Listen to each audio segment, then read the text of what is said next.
Questions, plural. As you can see, I'm a few minutes late. A couple minutes late, rather.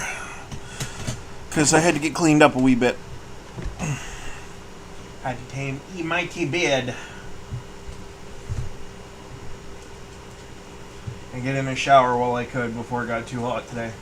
Because, when you get a shower in and then you just kind of sweat over it, it kind of defeats the purpose just a little bit. So,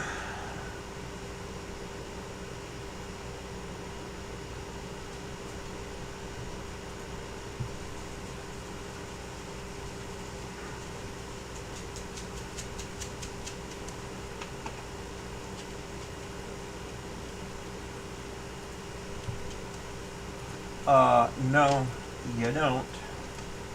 Wrong thing.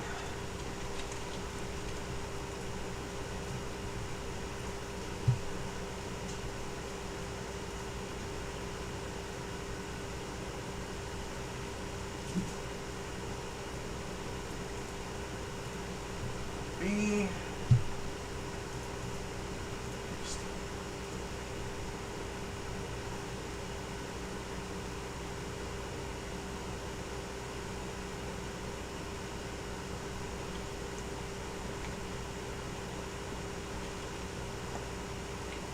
Yep.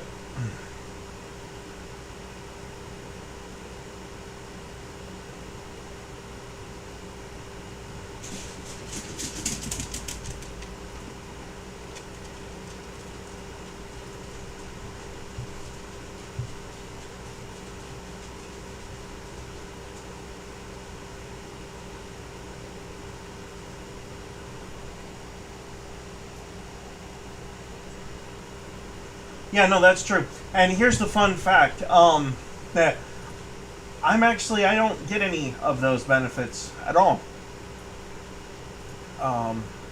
Me and my wife, that's from yesterday. Why is that still there? You know what? We'll leave it there. That way, if I have to use the restroom or something, which after last night, that is a very likely possibility. It was a long, miserable, painful night. All night. Last night. I want to change that thumbnail. I am so tired of that. Here for the pop-out chat. For you. You. And one more.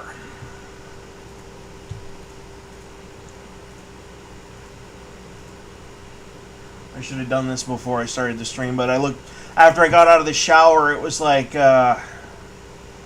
5 minutes till 7. I had 5 minutes to get dressed and everything else. It's kind of a rush job. But I kind of figured you guys would like a more fresh looking face rather than, the usual scrub.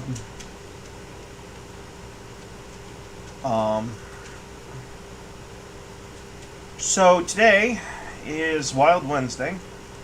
Pursuant to the normal days that we've been doing, I'm going to grab the weather, a couple of news topics, not many, not today, and then we have a bit of a weird choice to make.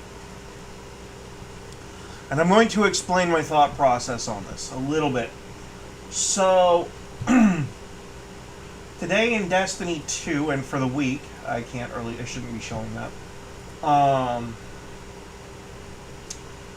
There is something called Operation Seraph Shield, which is an exotic mission, and I already have the exotic weapon from it, right? But there is a certain set of legendary weapons in it from it that I actually wanted to get.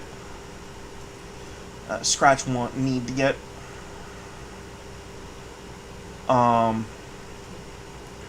And there are some contemporaries on Destiny 2's pro circuit, basically, that would argue that they're not needed. They're blah, blah, blah.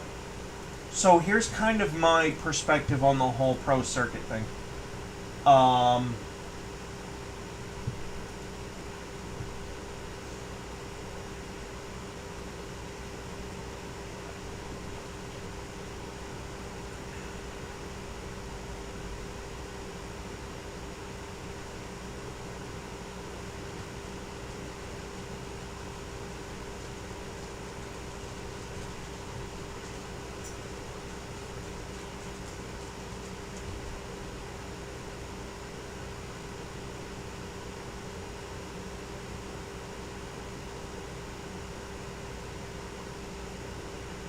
Wow.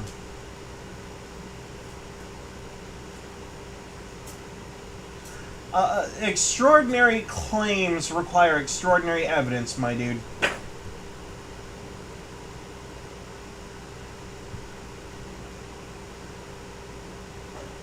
Well, I guess it'd be a good incentive not to break the fucking law now, isn't it?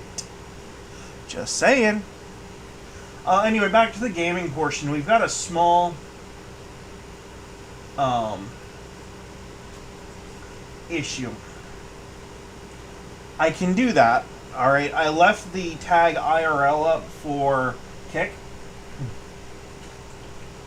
And that is just so I can change it as we move throughout the day.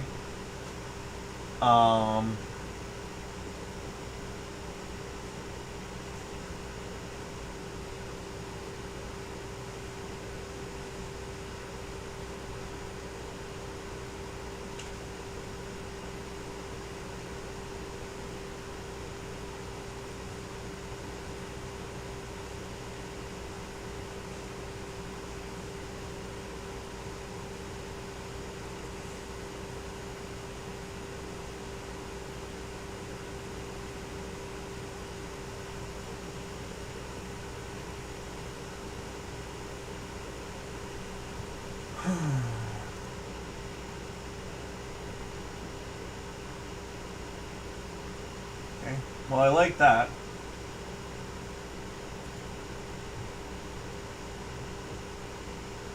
Besides, that's not really what I'm after.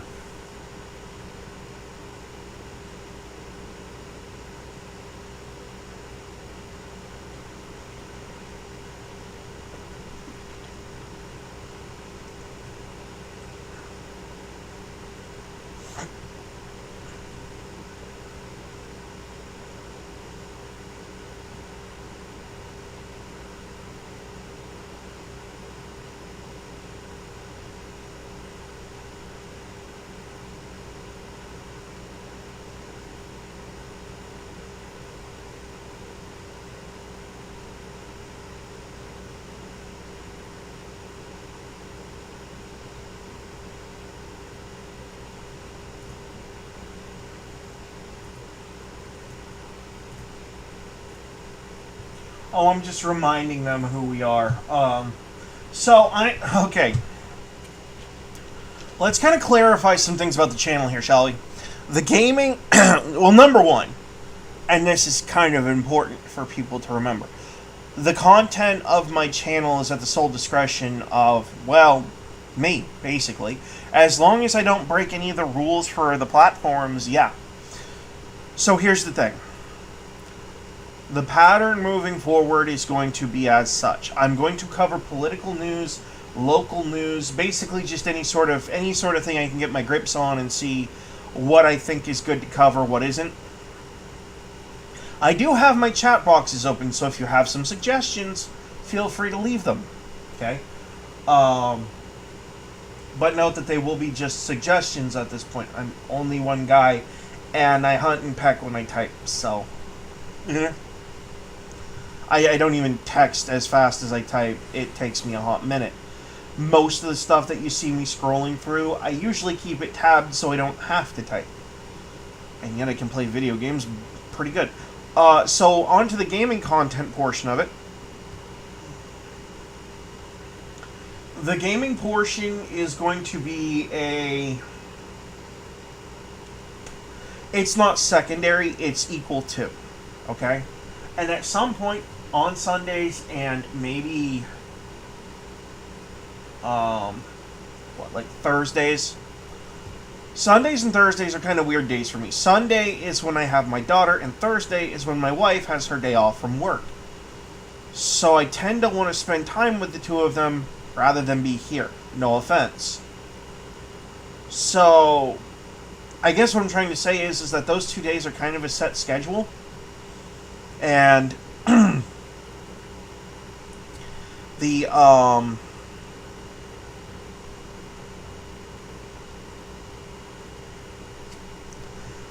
problem that we're going to run into is I don't always, number one, my wife doesn't always have the day off, so I'll be on when she's not at home. And sometimes, even when she is. Sunday is going to be kind of interesting because when my daughter's over, she's under the age of 13. Therefore, by YouTube's own standards, I'm not allowed to monetize my channel and have her on it.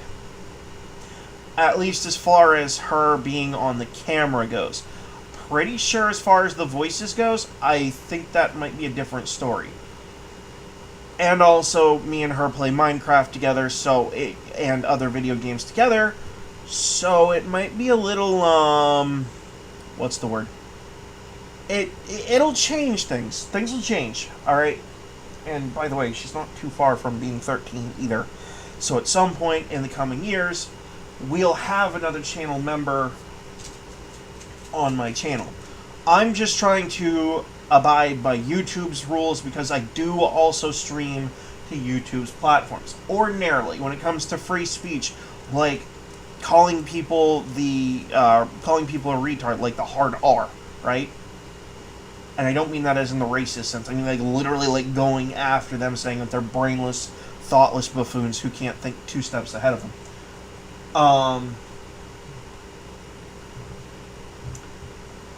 I'm usually more likely to break that rule because fuck YouTube censorship. But when it comes to kids, it's kind of like the one thing. It's the one YouTube policy that I kind of agree with. And unfortunately, I don't really have a choice, and it's a logic thing. Consider for a moment the fact that we live in a disgusting, perverse world where people will take footage of me on camera with my daughter, and there will be some sick freak out there that'll goon over it. I'm not going to have that when it comes to my kid under the age of 13. No. I'm not going to have that with my kid under the age of 18. No.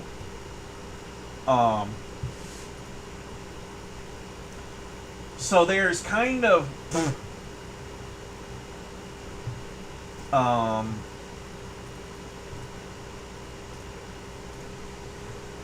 I am reminding them at every turn.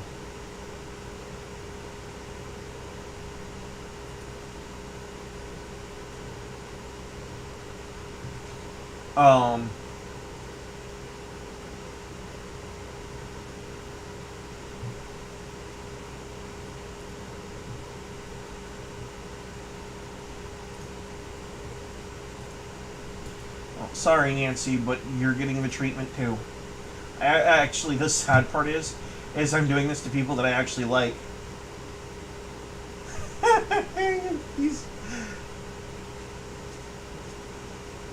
The sad part about this is how true this friggin' meme is.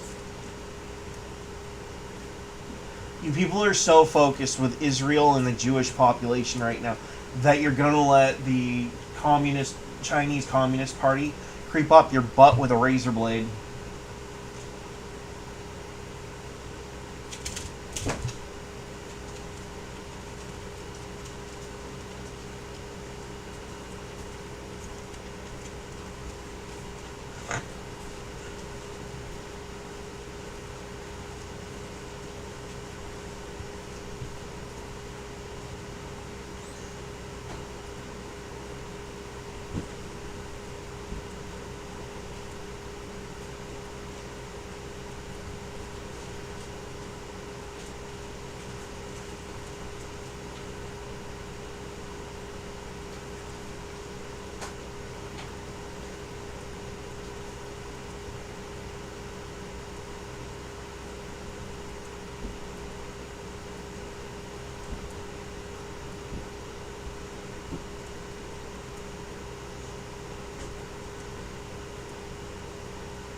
And that's the truth about Maine.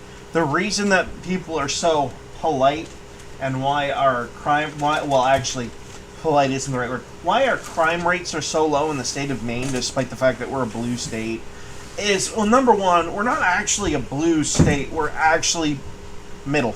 We are very middle. Um, Number one, even the left in my state is heavily fucking armed. Okay? Most of my neighbors have anywhere from 2 to 4 guns in their home and another 2 to 4 in their vehicles. And that's just the guns. That's not including the miscellaneous weapons like knives, nunchucks, brass knuckles, hell, even walking sticks, and they know how to fucking use them. We're basically the last place on Earth you want to come with a thought of fucking around and finding out, because the civilian populace has zero patience for that kind of shit.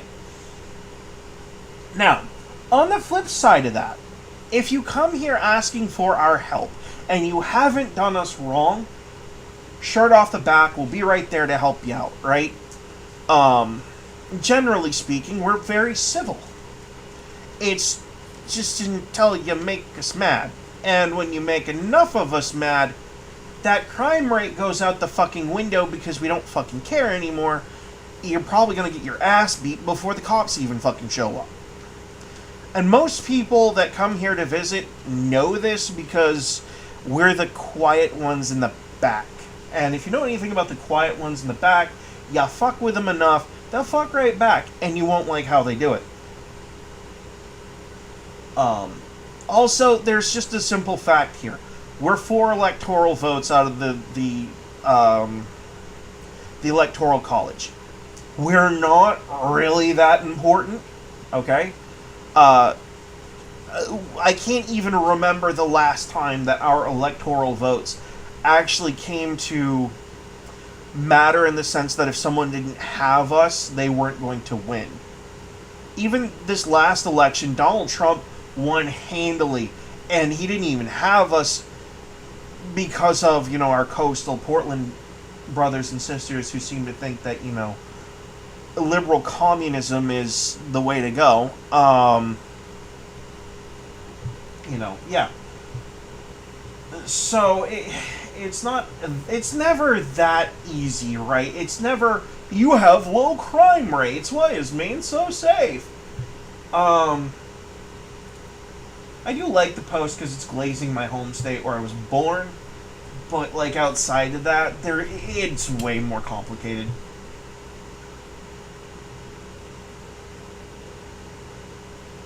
And that's the other thing, too, and yes, I'm aware, I've played look at what the Blue Cities are doing game 2. Being real for a minute, the red and blue logos are just that. They're just fancy little colorings to throw on an area. Realistically speaking, you're going to have high crime left and right. Right. And it's going to depend more so on the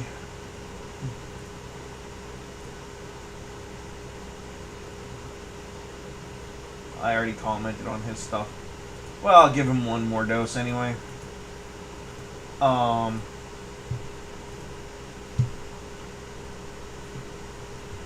anyway, so here's the problem.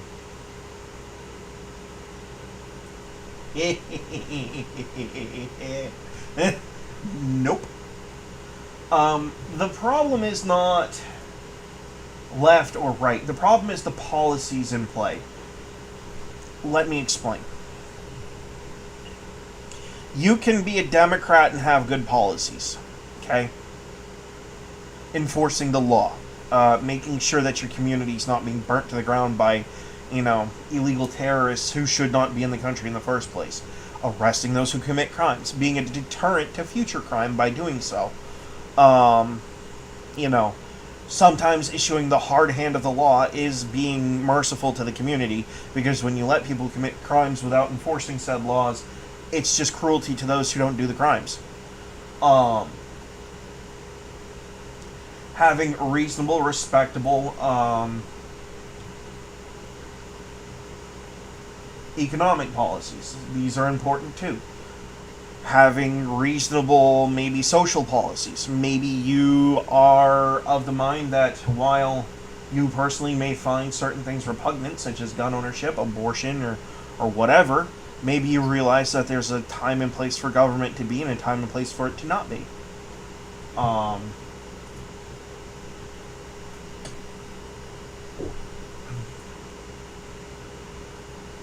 you know, but at the end of the day, if you do certain things a certain way, right? If, excuse me, if you're paying attention to the concerns of the majority of your constituents, the minorities will eventually take care of themselves one way or another. Um, and that's kind of the thing that I've learned is like, okay, yes, I religiously have an issue with gay people, right? Religiously speaking, if you read through the Bible, it's spoken of with very ill repute many times. Um, but at the same token, there's a difference between what the Bible says and you keep glazing this shit, dude.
Yeah, exactly.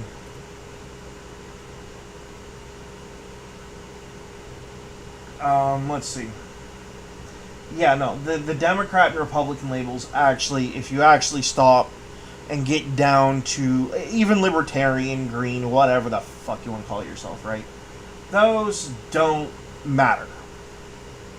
It's the policies that go along with them that are the problem.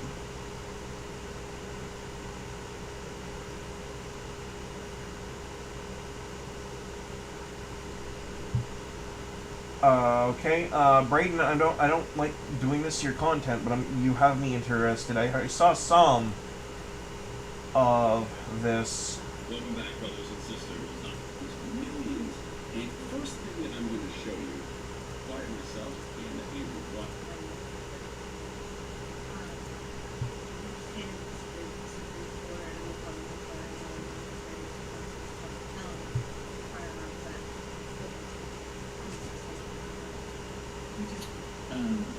No, I disagree with the Supreme Court. I don't disagree with the Supreme Court. They have enough rules on that yet. Especially after the Heller decision in 2008 that declared the Second Amendment being an individual constitutional right.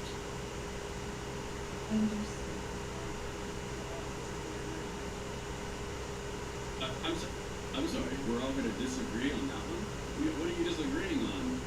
Alright, so you know that thing that the Democrats started to do, and they were trying to say that the suppressor removal was the big hitman handout? Here's a good example of the stupid that they actually that anyway, they mocked me for that. So this is the actual video we're talking about. This is Andrew Clyde right here. Now Andrew Clyde does just incredible work. Watch this. Watch Andrew Clyde. He's gonna get huge. He's a professional senator or congressman, for once. To restore significant Second Amendment freedoms. For 91 years, yes, 91 years, the National Firearms Act has unjustly subjected American gun owners to unconstitutional infringements on our Second Amendment freedoms. When I came to Washington, I promised to not only protect and defend my constituents' Second Amendment rights, but to restore these God-given freedoms that have been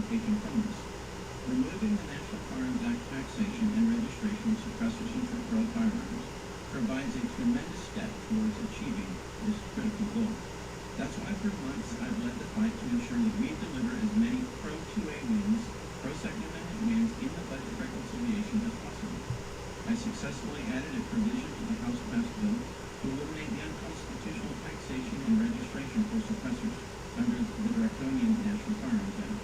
I then worked closely with my Senate Republicans to go a step further by eliminating both the National Firearms Act taxation and registration requirements for short-barrel firearms as well.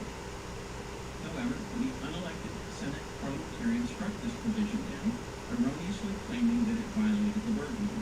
I vehemently disagree with her, and I believe many of her rulings prove she's incapable of making sound, nonpartisan decisions. Let me be perfectly clear. The taxation and registration under the National Firearms Act are inseparably linked. The registration database is the method used by the government to account for the tax paid on each firearm by the serial number of the firearm. And I'd like to show you something. Alright, that part I'm not going to play just because it goes through the individual tax stamp the ultimately it works. So once I get through with the actual, we'll wrap up. So, while I still believe eliminating the taxation of these firearms takes an impressive chunk out of the infringement caused by the National Firearms Act and sets up a strong foundation to challenge the registration requirements in court, I never want to rely on the courts. I believe we can and must do more. That's why I've introduced this amendment, which reinserts the Second Amendment victories the American people demand and deserve. My amendment would ensure the Senate has another opportunity to consider my common sense provision to remove these firearms from the tax database of the National Firearms Act. This amendment gives us another chance to eliminate the 91-year-old taxation and registration of suppressors and short-barrel firearms, championing American Second Amendment liberties instead of tolerating the partisan, unelected Senate parliamentarians' illogical ruling. The American people are demanding that we fight, and my amendment ensures that the fight lives on. Okay, so if you want to watch the rest of this, it's Langley Outdoors Academy. Braden does amazing stuff when it comes to the Second Amendment content on the legal end of things. I absolutely recommend going to watch him.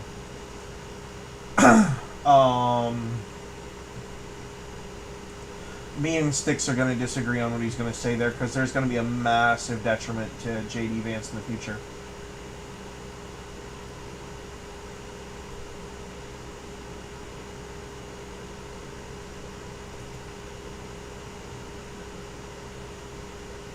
No.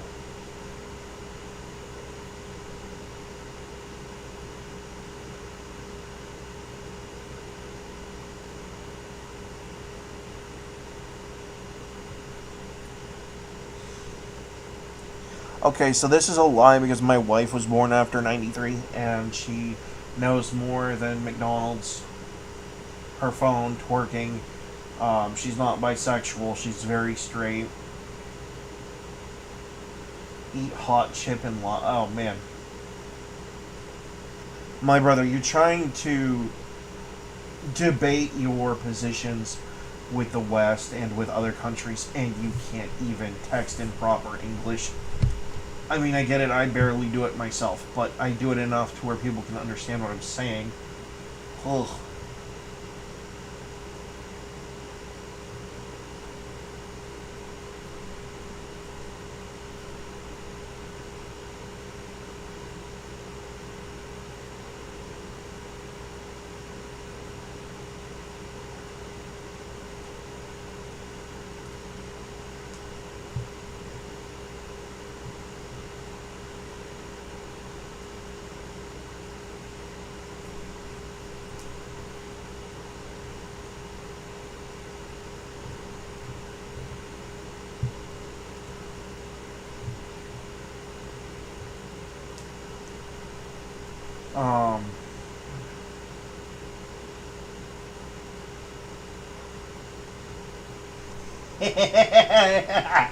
Right.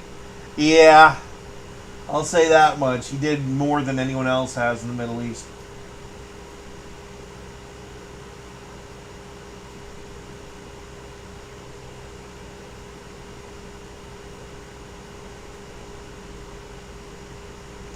Okay. I'm going to disagree with Justine Bateman on this one. I am okay with this as long as it's critiqued and accredited.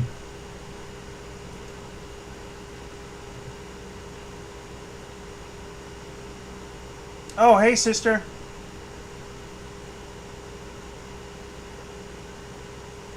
Yeah, no, you and I are too old for that shit. Um,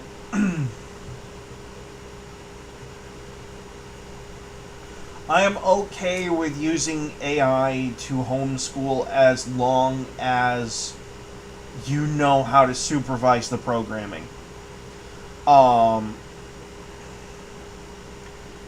because you need to be using a program, an AI program, that is not going to. Okay, this is going to be kind of a weird one.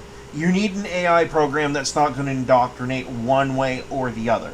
When it comes to the basics like math, history, science,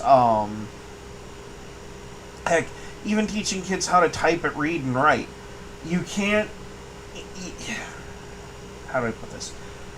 In order for a kid to grow up to be a healthy adult, the most important skill they can learn is how to compartmentalize, how to separate emotions, logic, and my sister's going to disagree with me on this third one, but religion.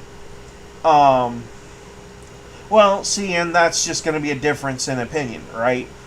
I don't see a device as being different from a book as long as they're actually having to read. If they're,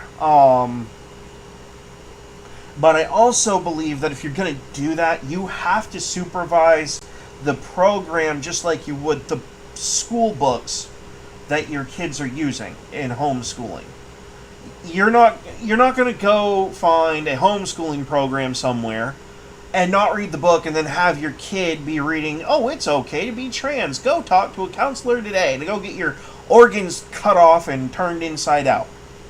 That's probably not going to be something that you're going to let your kids do for homeschooling, and it's no different with the AI stuff. Now, what they're talking about here is not that. What they're talking about here is a lazy ass out for school teachers to literally not even look at the planning for the week and just have Google AI do it for them, and then they just read a general overview. It is so damn lazy. And my stepmother is probably just rolling around in friggin' fits of rage right now just by seeing this. But to be clear, whatever homeschooling resource as a parent you choose to use, that they're your kids. It's your choice. Well, see, and that's just it. You gotta know how to use the parental locks to keep them from doing stuff like that. You have to like I said, it's a super. When it comes to using the devices and the artificial intelligence, it's more about supervision than what you know, but it's important to know things. Knowing how to lock out permanently certain programs, and also, alright, here's my general advice. It's expensive, a little bit, but not really.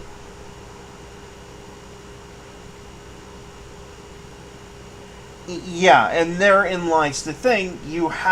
That's part of homeschooling anyway. You remember when we were homeschooling as kids? Our books had little, word puzzles in them and stuff. And instead of doing the actual math problems, I'd sit there and goof off for hours at a time. You still have to supervise even with the books. So, it goes to a different type of supervision. Really. It does. And, you gotta have the patience to do it either way. And that's just the way that it is. But this is, well, if she knew the answers, then wouldn't she say that's kind of a success in a way? Does she know the methodologies to get to the answers at least? Because that's also important. Those are the two most important things to math. Just in a nutshell. If she knows those two things, then I'd say it's working.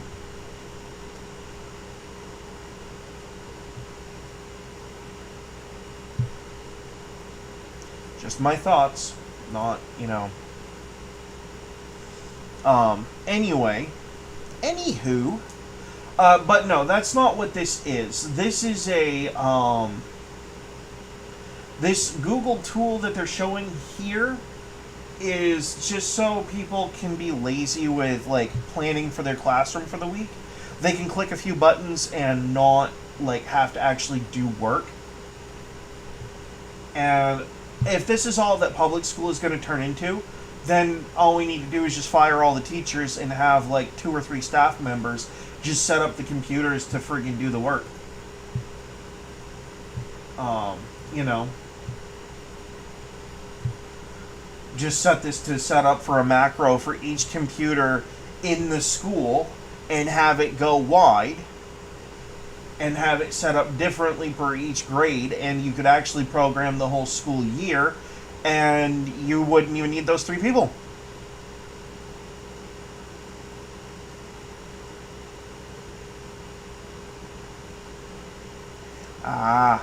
So that's more of a curriculum problem. That goes to what I was saying about finding accredited programs that are actually, you know, logic based, not ideology based. So, can I take a guess that it was the turkey? Or the duck? Or did they do the chicken this time?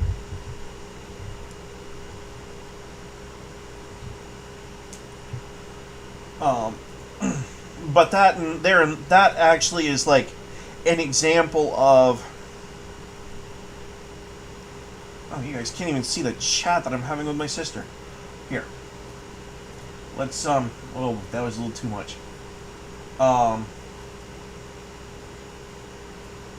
So that is an example of monitoring.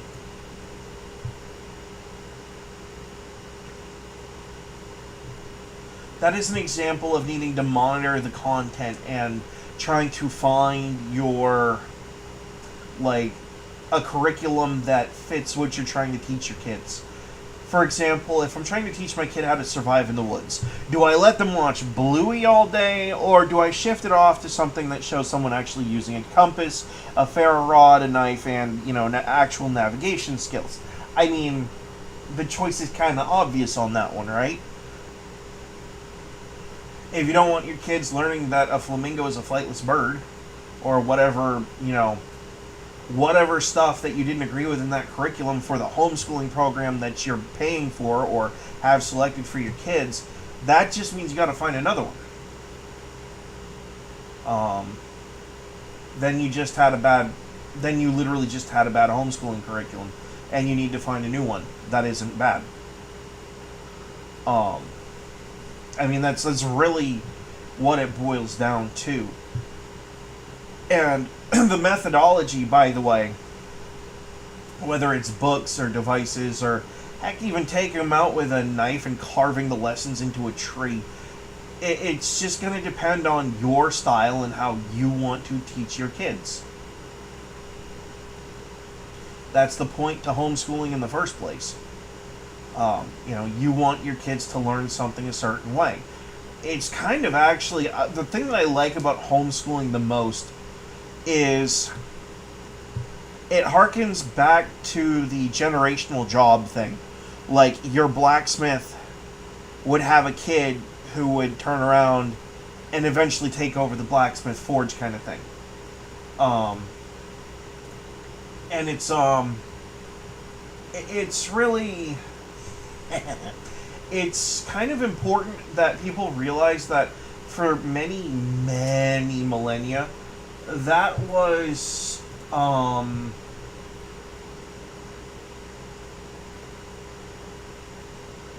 that's sad. That is, that's how humanity did things for the longest time. Like, we didn't,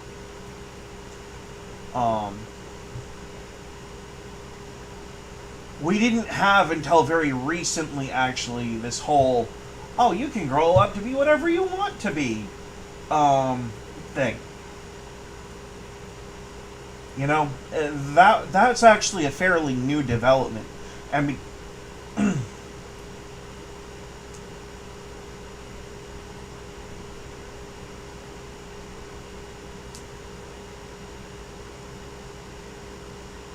Yeah, that doesn't surprise me. Look, what you just posted there actually has more to do with stuff like the Department of Education. Trying to uniform education is a terrible idea.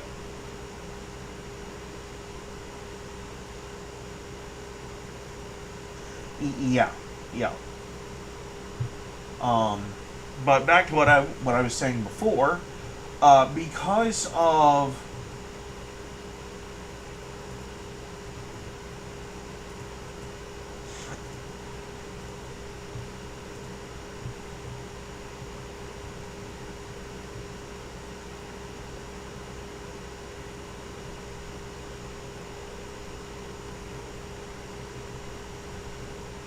sorry, I'm calling out the big beautiful bill people who are trying to push for it.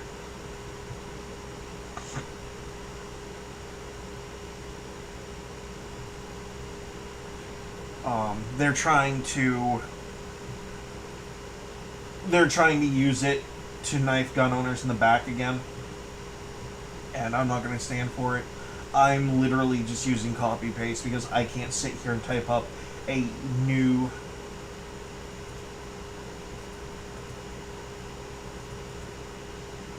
um, yeah, exactly. They promised us during the last election. The only reason, all right, not really the only reason, but the big reason that I went out to vote was the restoration of the Second Amendment. That was one of my big reasons for voting last year. And now that they have their best opportunity to do it, they want to gut that opportunity because of status quo bullshit. Um,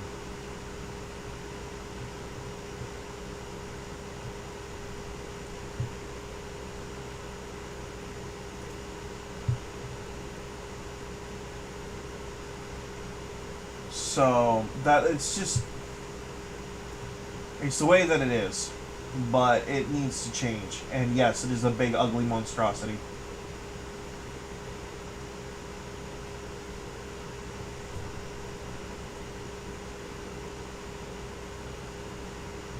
I don't believe the health care cuts that the Democrats are saying though. I think that's just fear porn, straight up.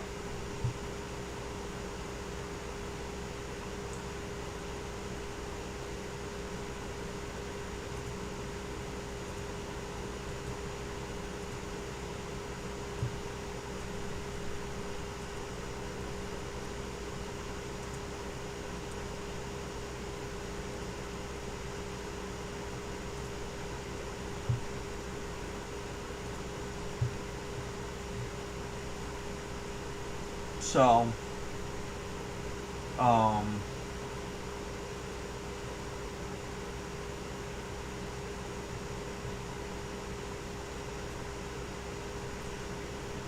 a representative. Yeah, see that's what we were told, right? We were told that, and it was just a crock of shit.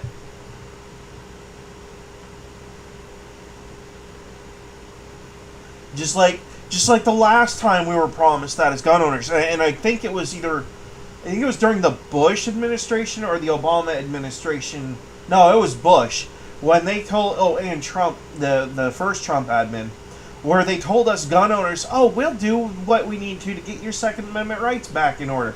And they knifed us in the back at every fucking turn. And now they want us to play the same game again. And it's like, fuck you. No. You either got the NFA or you're not getting your big, beautiful bill. Because we're not voting for it. You only have a 1-vote margin in the House. And a 1-vote margin in the Senate. Right now. And we have at least 3 congressmen in the House that are standing up for the Second Amendment right now. Representative Andrew Clyde is one of the bigger voices in that, and Chip Roy is right alongside him on it too. I forget who the other one is. He was on here earlier. If I run across him, I'll show it to you. But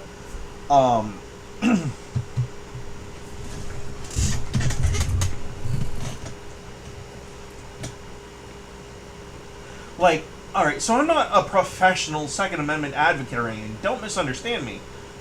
I'm just sick of being lied to and used.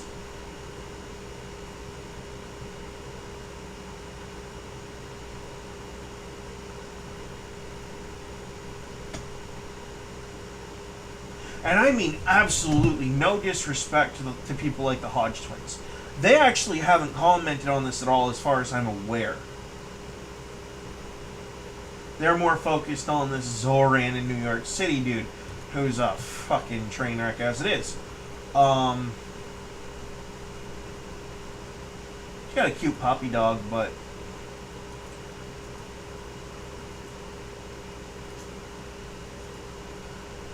the more you have a post up here as a rep, the more you're going to be reminded that we the people are speaking. God, I wish I could replace her fucking job with myself. I would never be able to accumulate the votes. I can already tell you I wouldn't be able to. I don't have the personality for it. That's really more the issue. Like, I'm sure if it came right down to it, if I needed the $5,000, and if I told enough people what it was about, crowdsourcing that funding wouldn't be that hard. But it's everything after that that would be... Couple that with the fact that my vehicle that I'd have to use to get back and forth to DC, well, the one that I have now probably wouldn't handle it too well. I'd probably have to live in DC, which is a fat hell no.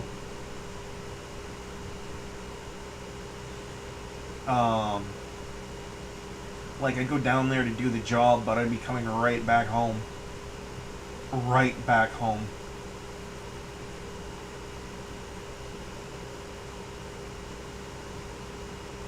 Say what you will, but this group was actually pretty friggin' awesome at doing away with the, this shit.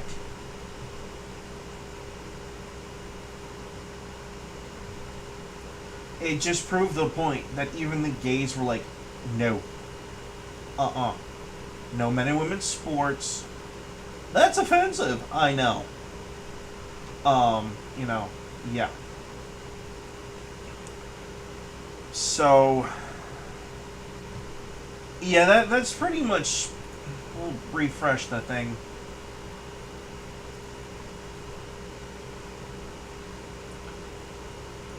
Oh, Donald.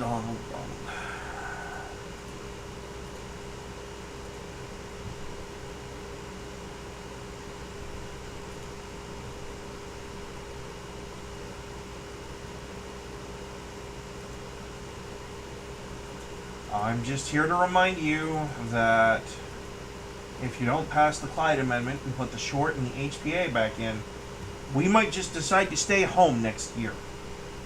No more midterm votes from us.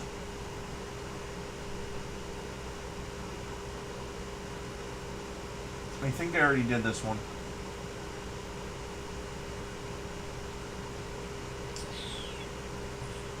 I don't see my face anywhere, my thumbnail in here.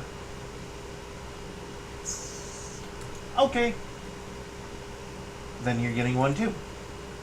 I think I gave her one on a different post earlier, but she's getting another one. I don't care about Gavin Newsom. I mean, I do. Oh, you better not be folding.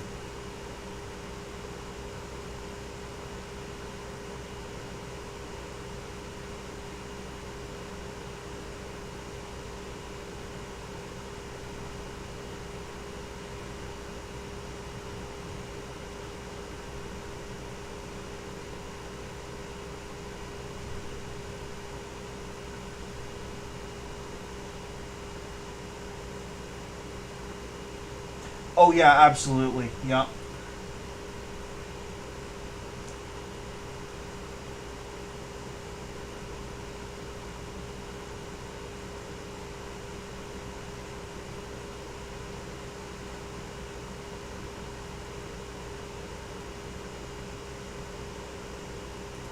Yeah, I'm with him on that.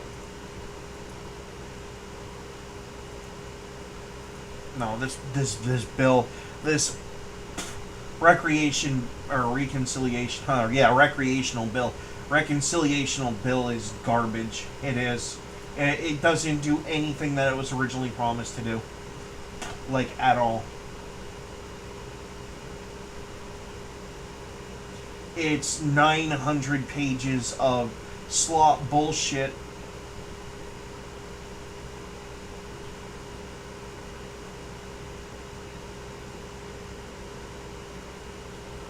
That, you know,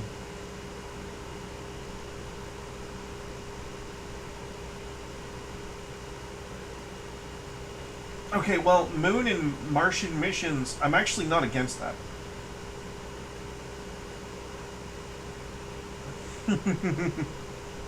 Uh-oh. Um...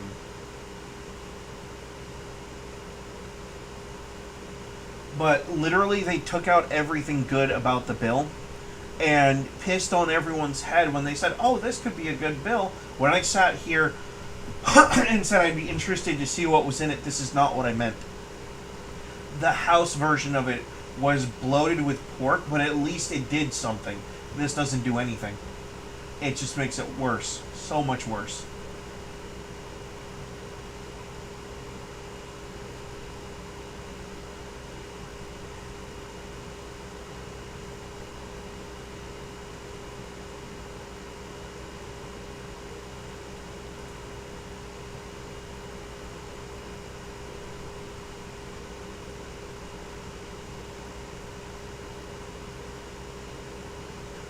I would, but the problem is that you can try to get out of politics, but it's going to follow you everywhere.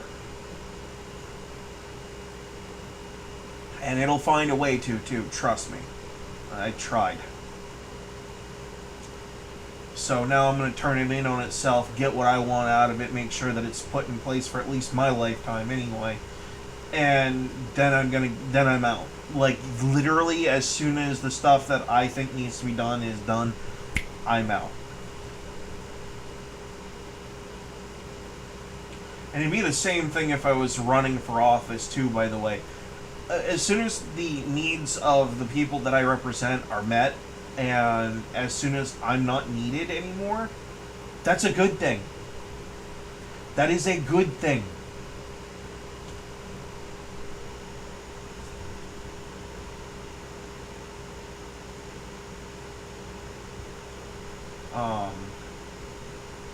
Like, straight up, it's a good thing to not need that representation because everything is done.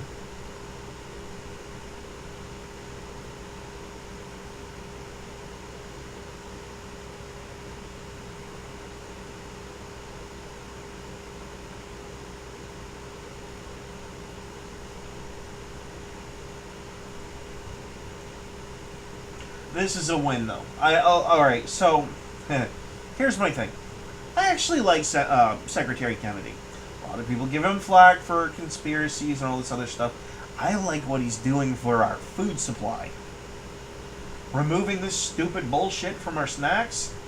Hey, that's a win.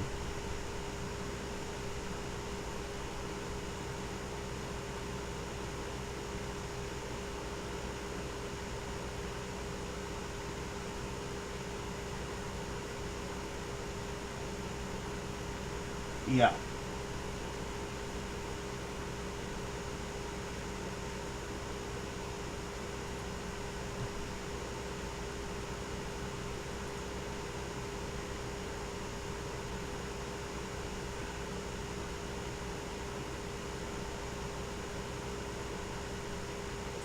Yeah, they didn't just report on the app, though. They also advertised for it. And that's the problem.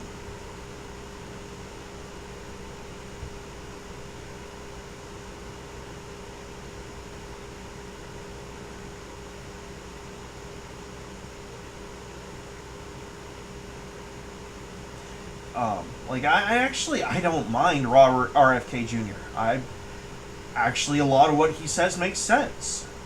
I don't necessarily agree with him on his stances on guns, but that kind of falls to we don't have to agree on everything.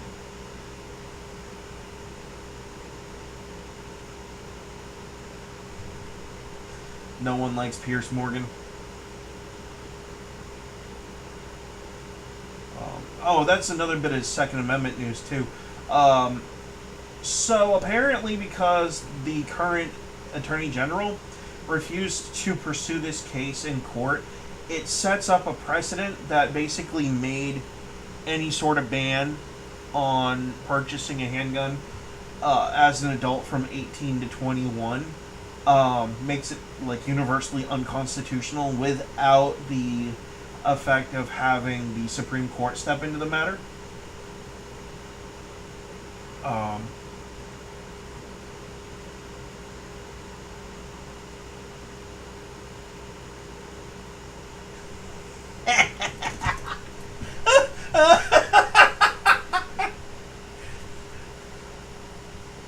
I bought a suppressor.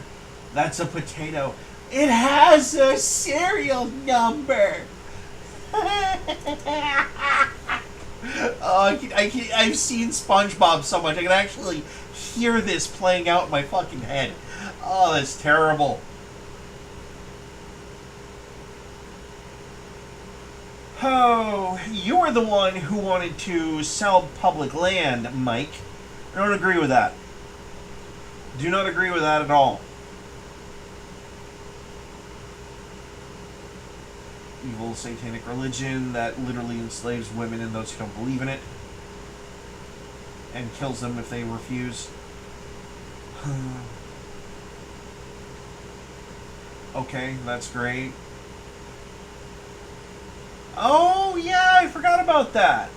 Second Amendment news. Anderson Manufacturing got purchased by Ruger. Actually, so you won't, if you get your hands on an Anderson lower, not that I can't say one way or the other.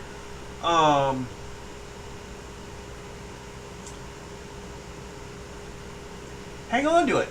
It might be worth, might actually be worth something someday. Oh, you're gonna do that, aren't you?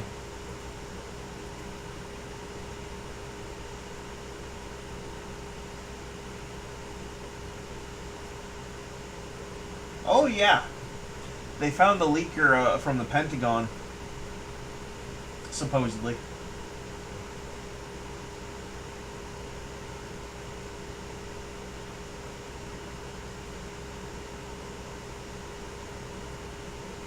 Yeah, a little hypocritical, isn't it?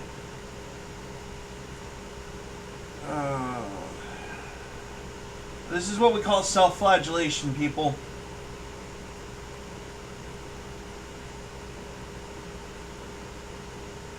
This is more fear porn. This guy's so fucking corrupt. He's probably just about the worst one. Okay, those... Alright, we're just gonna open that in a new tab because it's gonna keep happening. Yeah, the big beautiful bill has fucking problems, and I hate it. But this guy saying people will die and kids will go hungry, it's a lie. It's a lie designed to inspire fear. It's all that he does. Whenever something doesn't go his way, or the way his party wants it to go, it's the first thing he fucking does. He's done that for the last 20, almost 30 years. It's why people like him need to either age out of the system naturally, completely, or need to be forced into a term limit situation. So...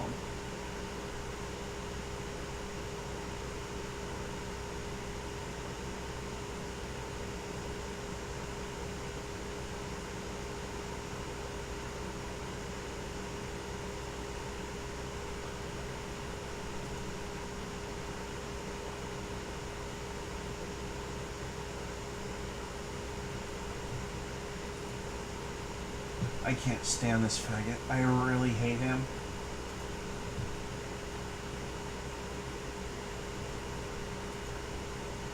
So I'm not even going to bother to comment. So, Golf Tour, Alaskan Tequila, Kevin Sorbo. Hey, it's Greg.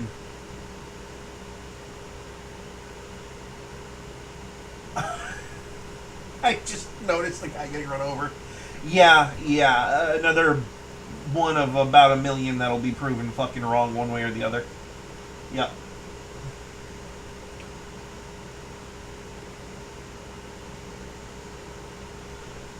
This needs to happen too.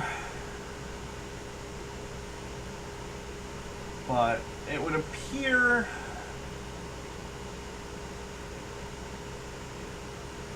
well, prepare for a lot of no votes.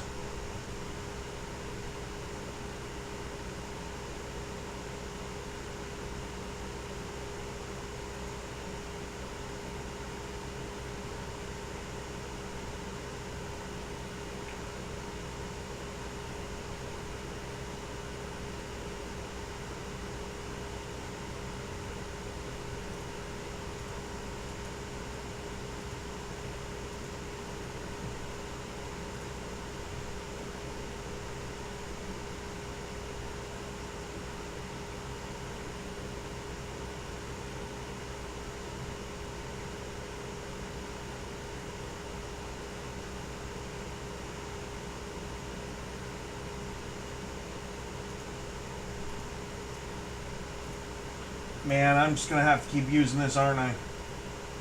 A lot of people have the wrong fucking idea.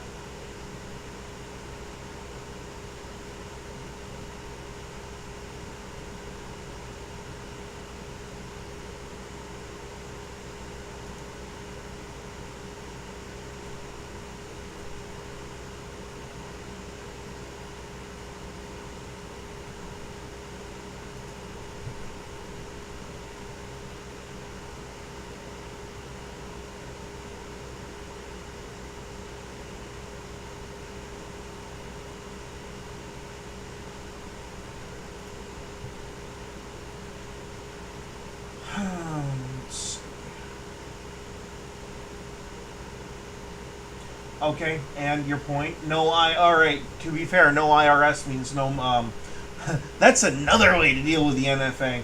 Kinda hard to register for a tax if there's no one there to collect it.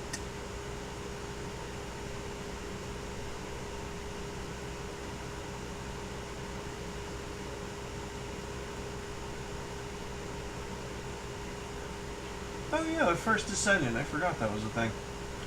Maybe that'll be the game that we play today. I have until 4 o'clock. Well, about that.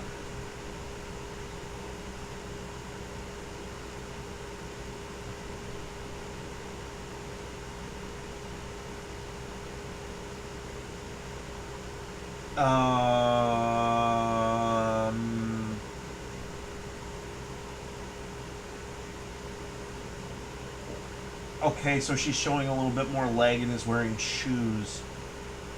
Big whoop.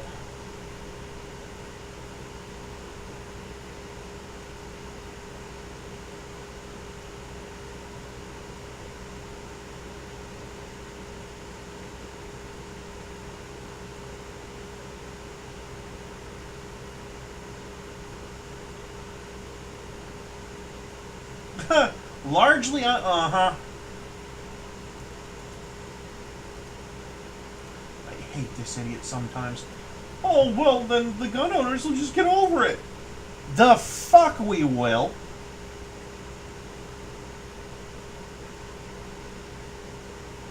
How many more times are we supposed to just get over it? Until there is no Second Amendment? How about you up in yourself? Oh, great teacher Onizuka. Very degenerate anime, but also hilarious.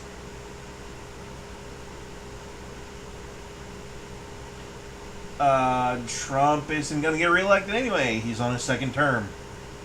Good luck getting a third term out of any political body at this point.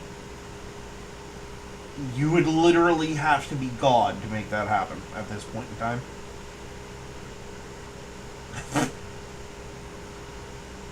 Let's see. Cat turd.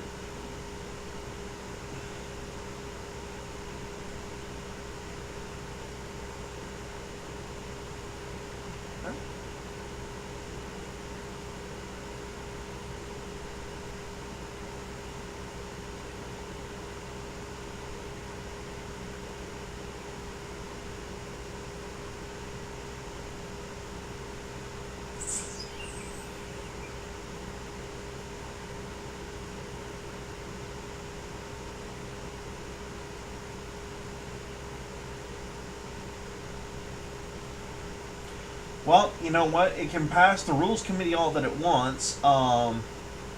Chip Roy and Ralph Norman are right to vote no. And, alright, sis, I'll certainly try.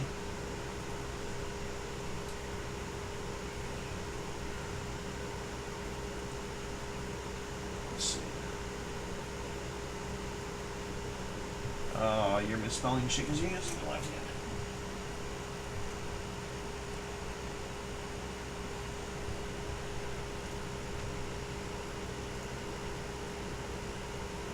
No. I want you to have my location.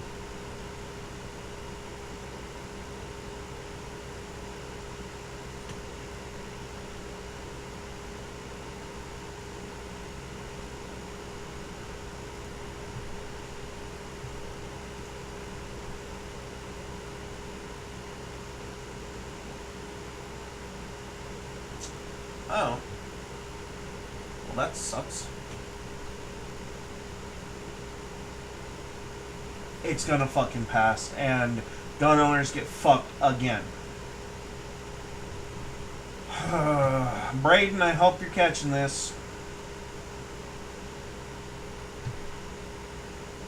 Yep.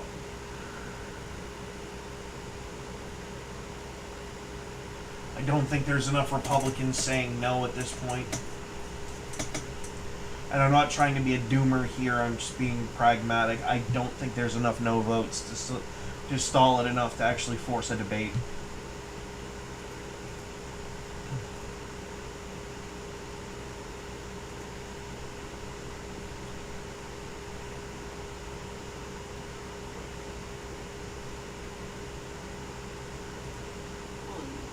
The Committee on Rules is not aware of any violation of the Unfunded Mandates Reform Act, nor has the Congressional Budget Office identified any violation of the act.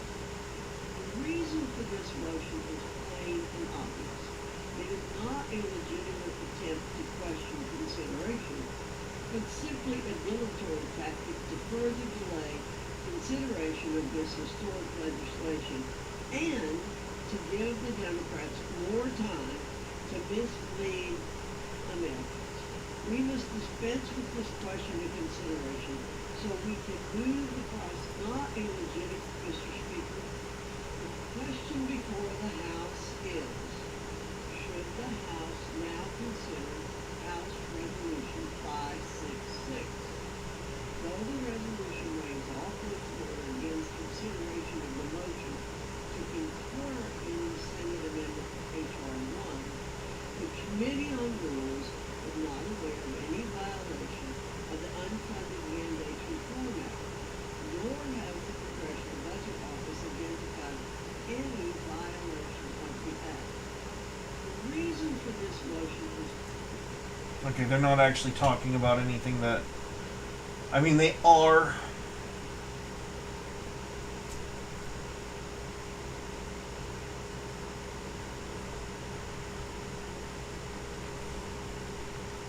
But it's not... President Trump and the American people. Addition to this rule and the underlying bill. For the first time in history, this bill would force states to pay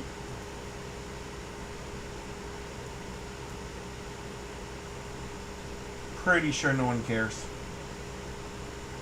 Except for your constituents, which some of those are questionable. How many green cards do you actually have? Let's see. Can we actually count on Fox Business to keep this up and running? I'm gonna let it play in the background while we go back to Twitter for a hot minute. Maybe we'll even load up a game or two on the other.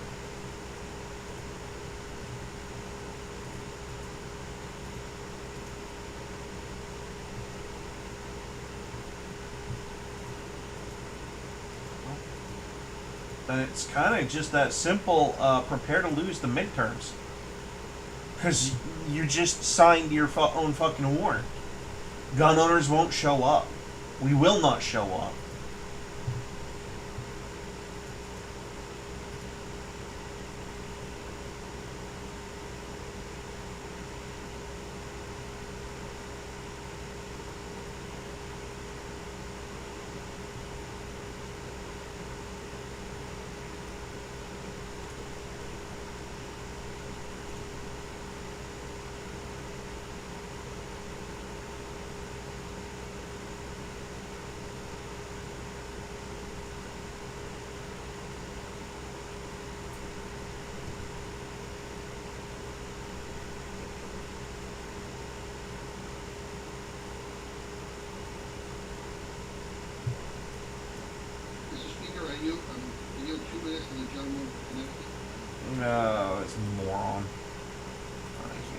And we'll just mute him out. I gotta change some volume settings, I guess. Yep.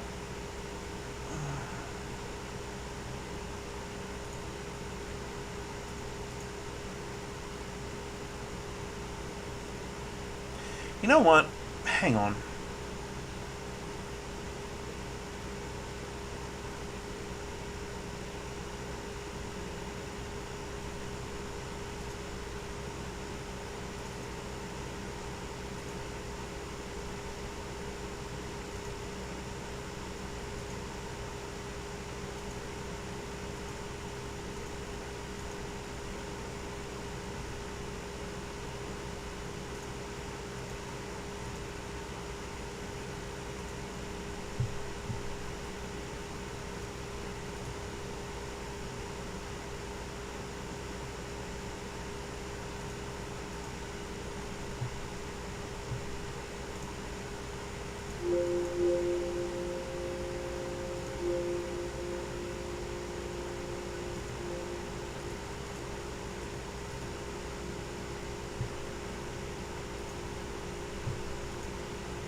Whether they live in Connecticut, Alaska, Hawaii, or anywhere. It should not matter where you live or what kind of deal your senator made. Everybody No, deserves she's to calling eat. out Murkowski. I urge my colleagues to reject this I irresponsible legislation, agree with that. and I yield back. Gentleman from North I Carolina. do agree with her on that. I reserve, Mr. Speaker. Gentleman reserved. Gentleman from Massachusetts. Mr. Speaker, may I inquire how much time I have left? There's 2.25 minutes remaining. 2.25 minutes? Yes. I yield myself to balance of the time. Mr. Speaker, I don't think any of my Republican colleagues have read this provision in the reconciliation bill. In fact, the Agriculture Committee never even did a hearing on it. And yet, billions and billions of dollars in new costs are going to be thrust upon states. And states are going to have to decide whether to cut other programs in order to make sure that no one loses their nutrition benefits, or they're going to have to cut people off of their nutrition benefits. The SNAP benefit on average is about $2 per person per meal. That's it. You can't buy a damn cup of coffee in the Capitol with that. Sounds like you guys are being overcharged for your fucking coffee. And my Republican friends are obsessed with trying to throw people off of this benefit. I have no idea why. Most of the people on the benefit are children, are senior citizens. They include veterans. Many of them are working full-time and can't afford to put food on the table, and this benefit helps them provide for their families. And my Republican friends, have basically gone and an attack on this most basic, effective program. Yeah, okay. If it's so fucking effective, right?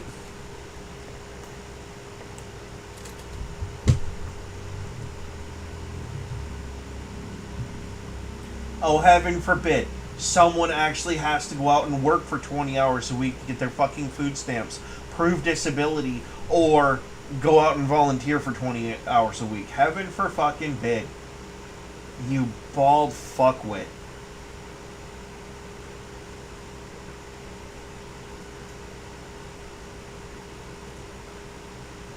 Gentleman from North Carolina. Thank you. Pardon me. Thank you, Mr. Speaker.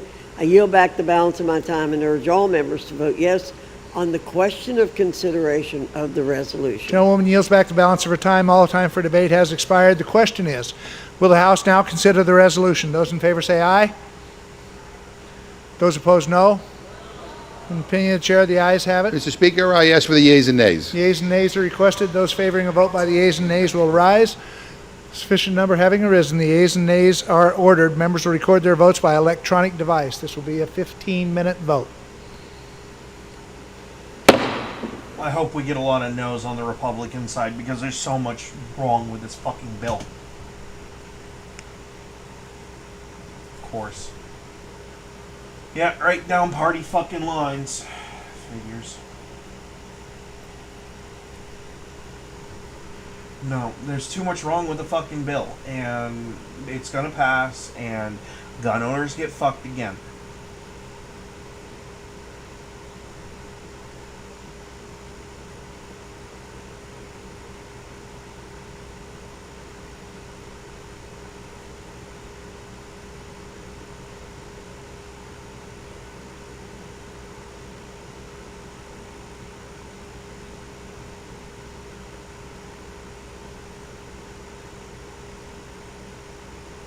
No, you don't have to take the good with the bad. You need to hold your representatives fucking accountable.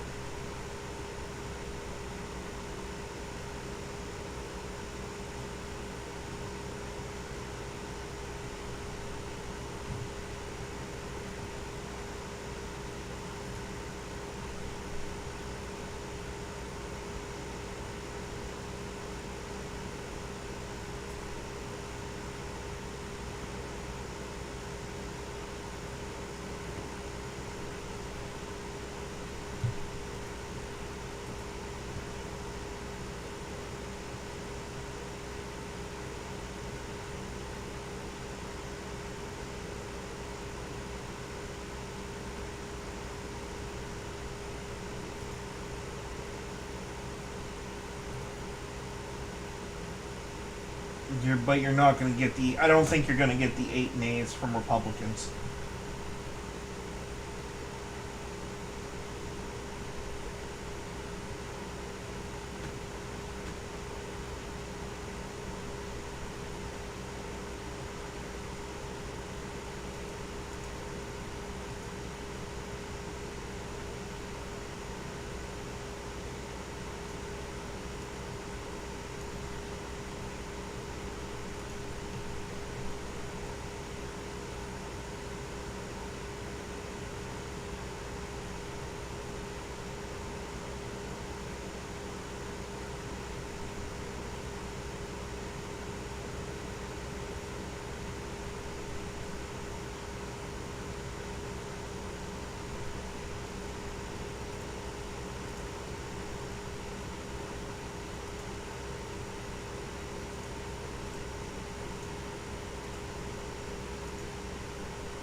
Yeah, we did.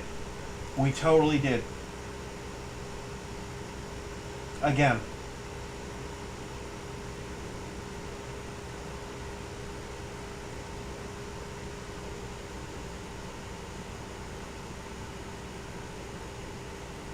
And we have no other fucking party to turn to. At all. We make up 47% of the fucking Republican Party, and they just fucking alienated us on a fucking whim.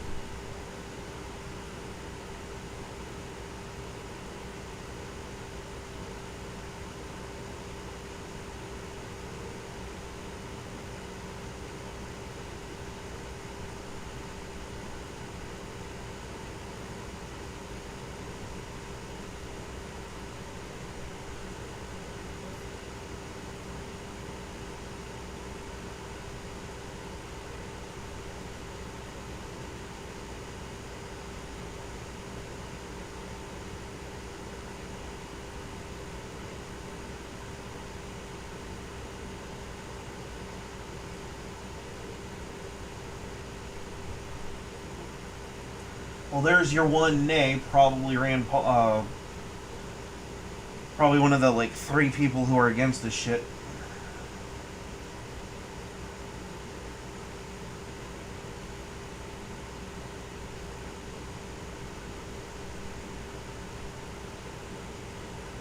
Now the problem is that we needed 8.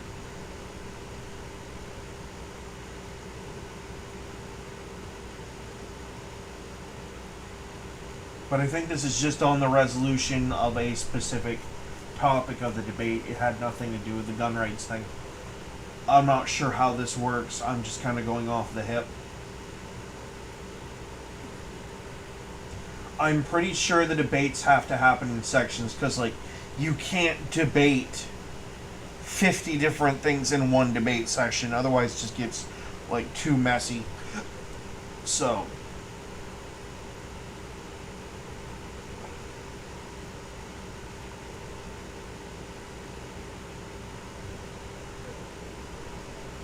But it's a 10-minute debate session, and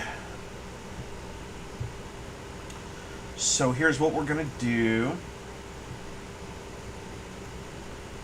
This is one of the news stories I'm going to cover, but I'm going to mutate the streaming setup yet again.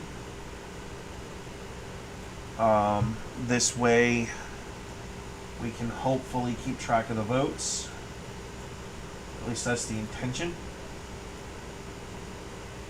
Whether this works or not, we'll have to find out, obviously, right? But let's see here.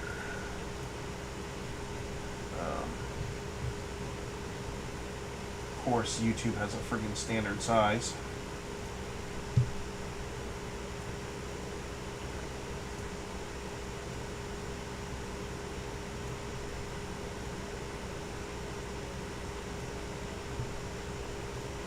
Just like this app does too.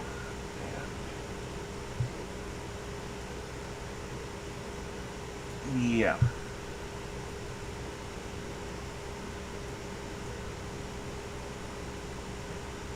Okay, well, if it blocks off my face, that's fine. I can more or less tell that. Nope, don't do that. Up. Up.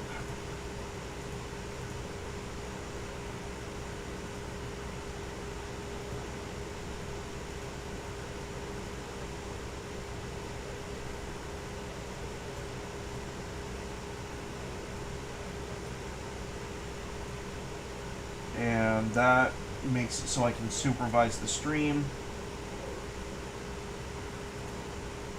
And we can watch the vote.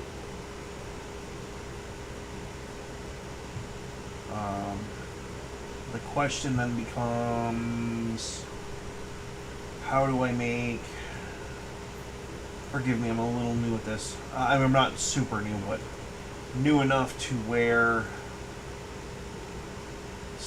screen capture? Yeah. We'll hide that for now. That's application audio.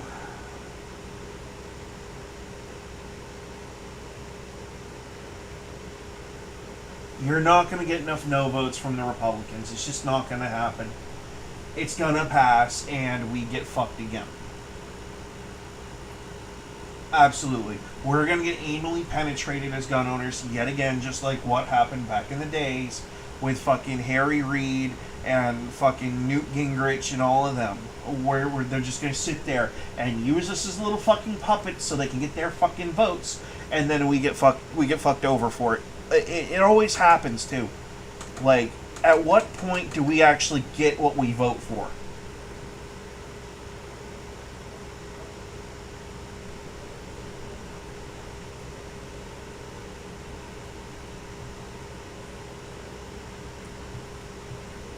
So. And the no vote from the Republicans, there it is.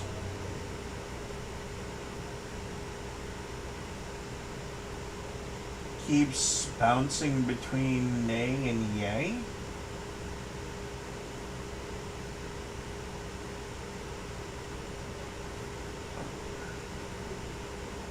They're just fucking with us. They're literally all fucking with us. Yep. The guaranteed quote-unquote no votes are no longer no votes. I guarantee you Speaker Johnson is probably right there pushing the fucking bully button. Yep. In fact, actually...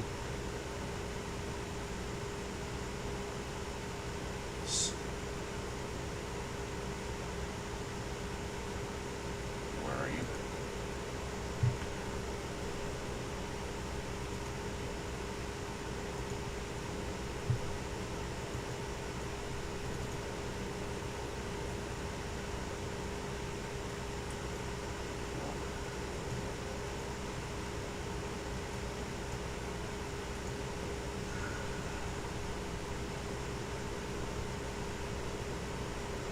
this bullshit.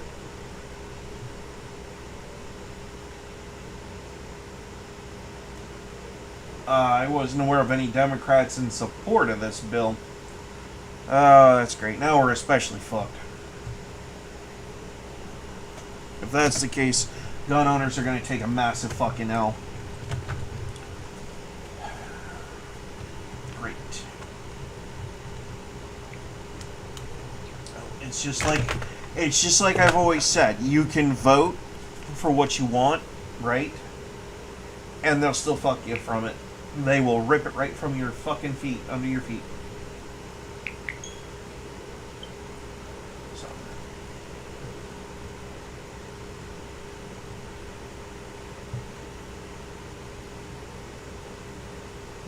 Yeah.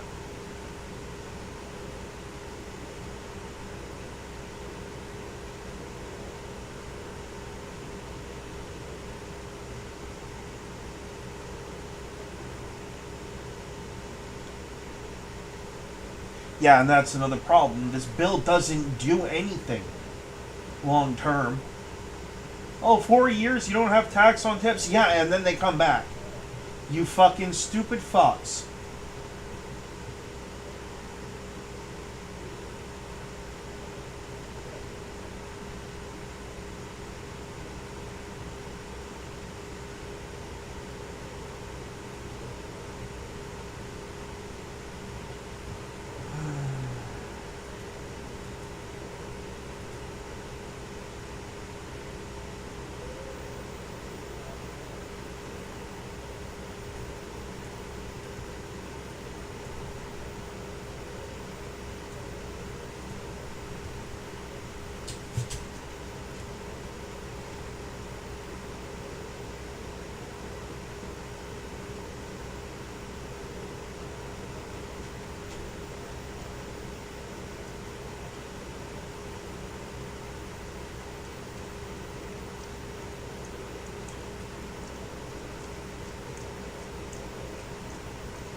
Some people just don't fucking get a clue.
No, not all federal land is public land.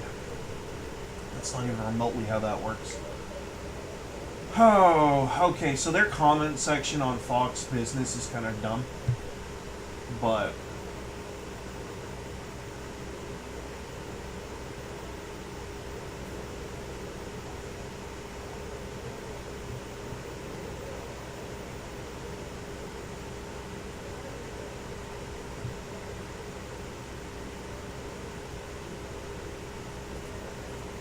bounce over to, I don't need that open right now.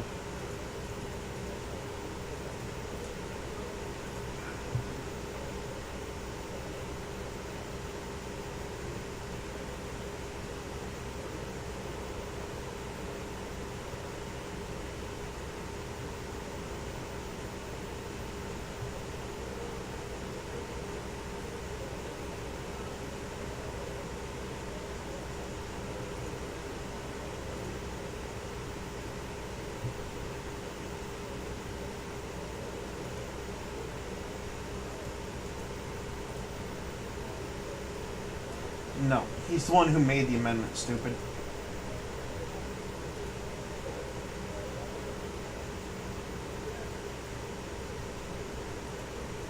Yep, and you're gonna get another one. Bonk.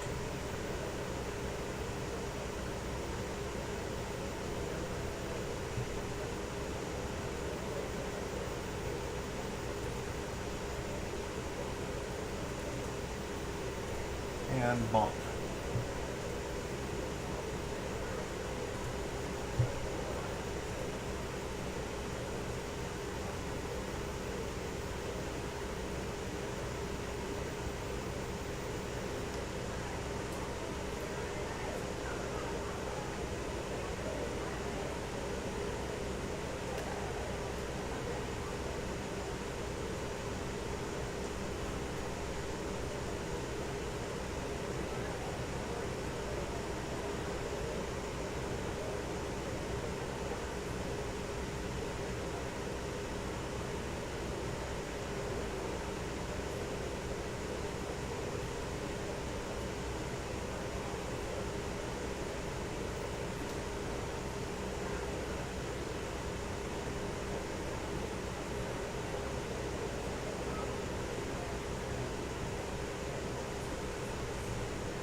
Mm-hmm.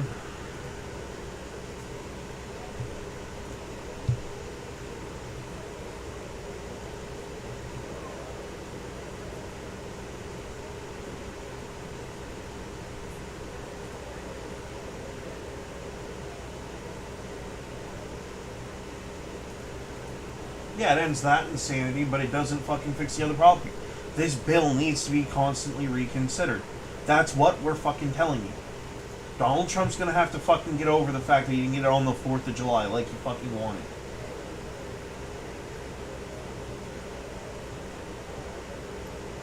That's not the win you think it is.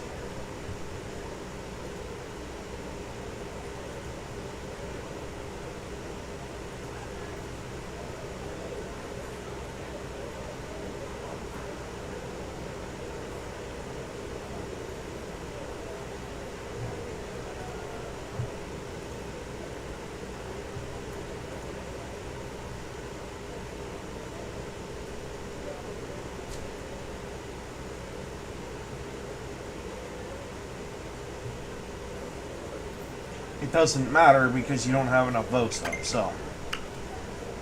I guess I just won't be voting in the midterms. And I won't be encouraging any other gun owners to vote in the midterms either. In fact, I will be strongly discouraging them to do it. Because this is the last fucking time. No, this is the last fucking time. You guys have abused gun owners and our votes since we fucking started voting for you back in like the 80s. You get our votes. We want you to do something as a part of that vote, and then you refuse to fucking do it. So, fuck you.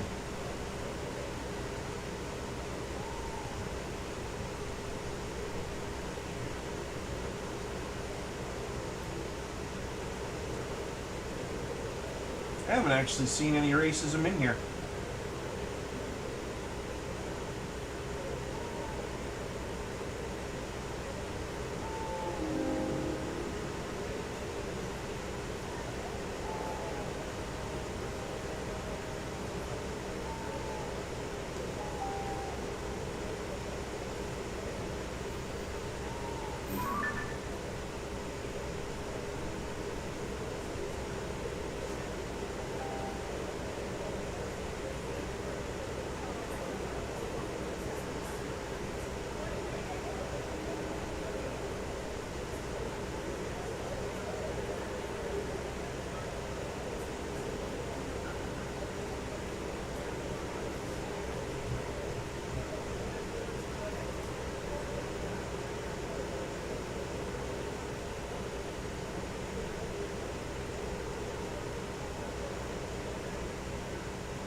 Nope.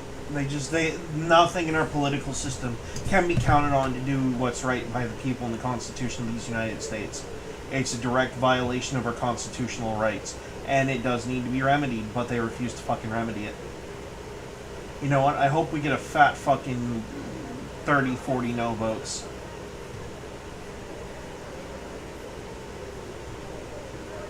Just to piss in fucking Mike Johnson's fucking tennis shoes for a change. Maybe wake him up to the fact that this bill fucking sucks.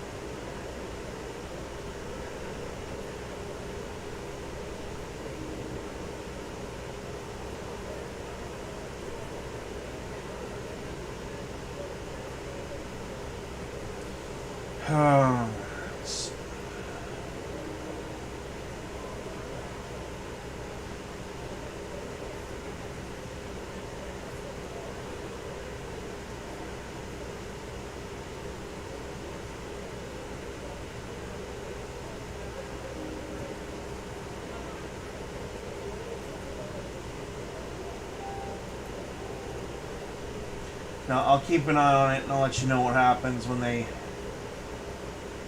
max out their votes, because this is not very entertaining shit.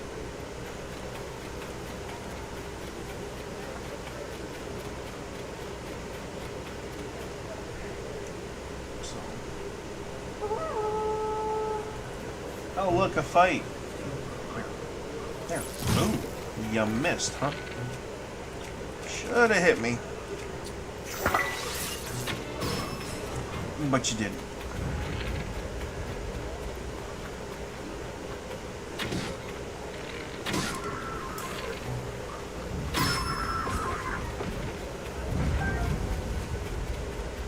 I might actually have to dip and go use the restroom.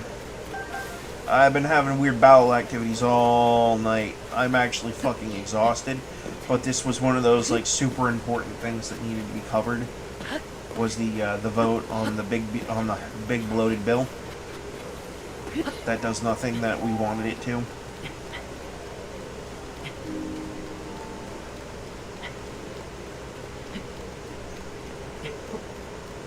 And I hope Donald Trump at some point reads the comment that I left him on Truth Social. I doubt it. Oh, according to politics, I'm an insignificant speck, by the way. They don't like people like me. They can't fucking stand us because we want them to stand on fucking principle for a fucking change instead of just fucking running their mouths.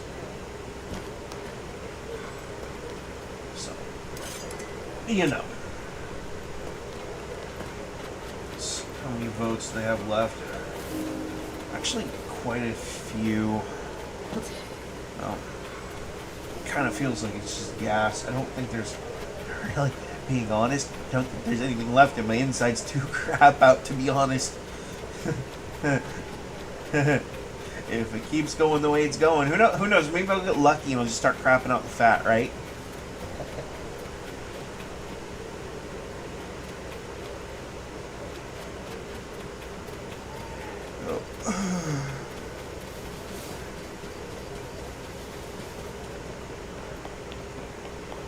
I mean, legally speaking, with the exception of the $5,000 in registering to run as a candidate, I meet all the other requirements.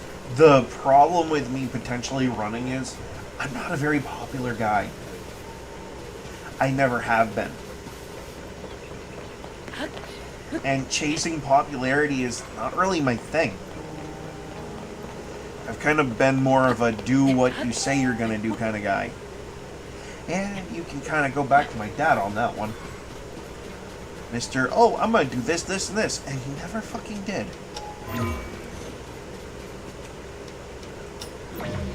No. Okay, I can make that work.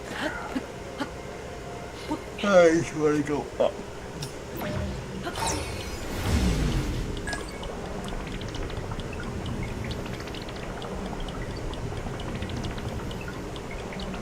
Hopefully my thing there has enough charge to get up there high enough. Nope. Well, actually, yes. Yeah. Okay.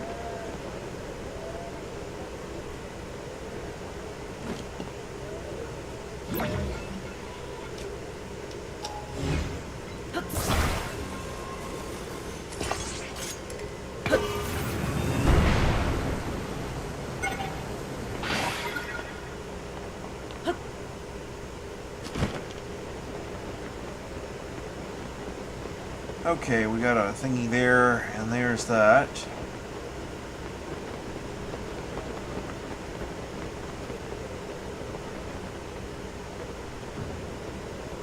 I am just guessing, but there's probably a platform with a golem on it. Yeah, no, we're gonna get all the fucking votes to pass this bill, and I to be honest with you, I don't want this bill passed. It's terrible. If you've ever actually read any of it, it's disgusting.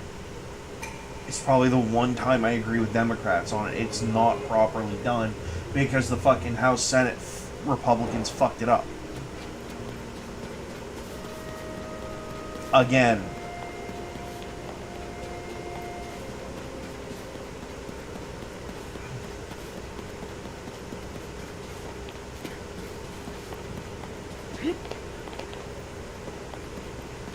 They fumbled the fucking football on account of one unelected fucking bureaucrat.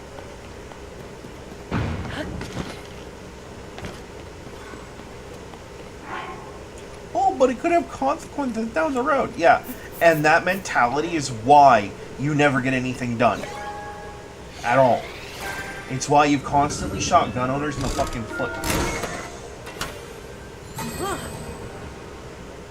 And you'll continue to do so to detriment anyone that doesn't suit your own personal fucking interests.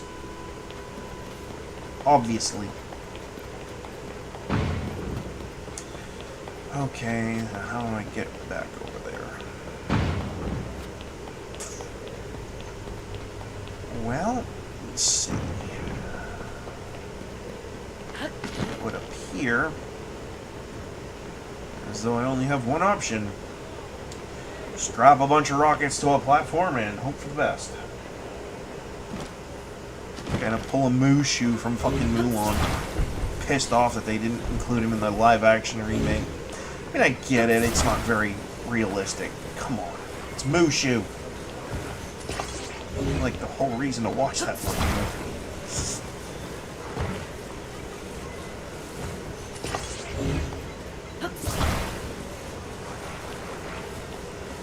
We can get away with doing. I think actually I have enough battery power on Link to do all of these rockets at once. So.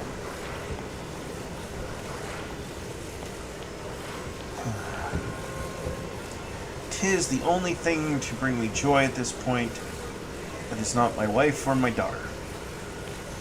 Or my Lord in heaven. Who is an infinite source of joy.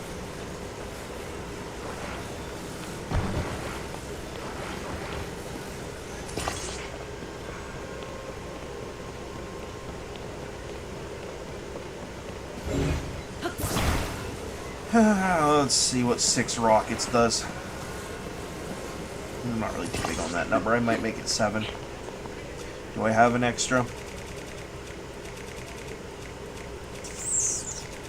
I actually don't. Okay. And I don't see any on the platform. But alright, we're gonna have to use 6.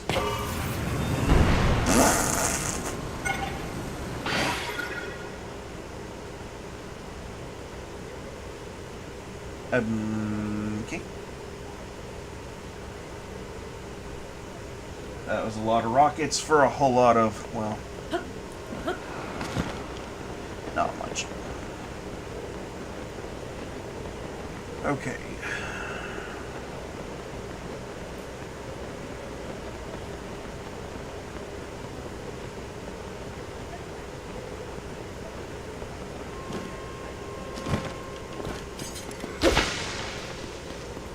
Oh, they actually give you parts to do this stuff right here. Cool. Right down to the friggin' control stick. Guess what? That makes my job easier.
I guess it's just gonna be that simple. Like, if you're not gonna do the priorities that we voted for you for, don't expect us to show up to vote for you again.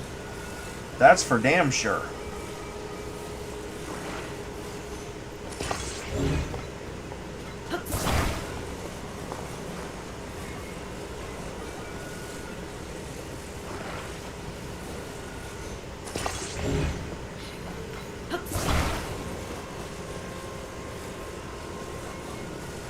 Starting to understand what my grandmother meant. Vote Republican if you don't want anything to get fucking done.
Is there really anything else I need in this guy that's not that fucking shrine? Oh, wait, hang on. Ooh, where am I compared to that? Hang on, hang on. Ah. Where is it? Where is that darn thing? Oh god, it's not all the way up there, is it? I think it might be.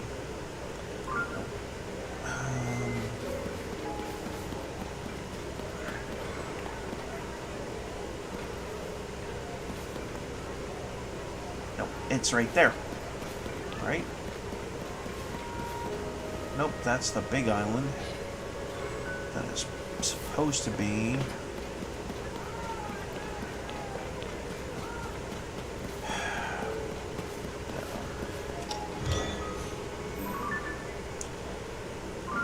It's supposed to be that way.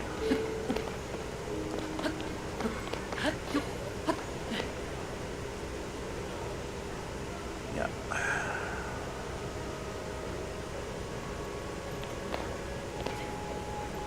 Right there.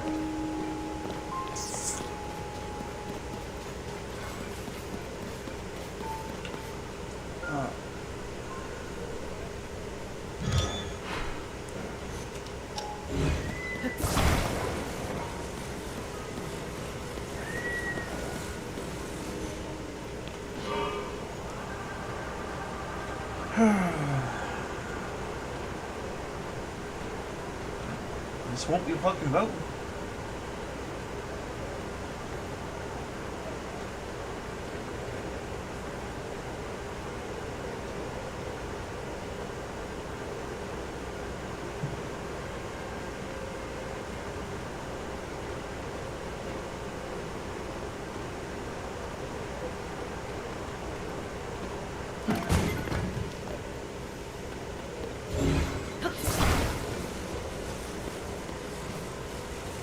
This was a grave miscalculation by Republicans, by the way. Because if even half of the 47% of gun owners that are, you know, Republicans refuse to fucking show up on the midterms, they're fucked. They get nothing.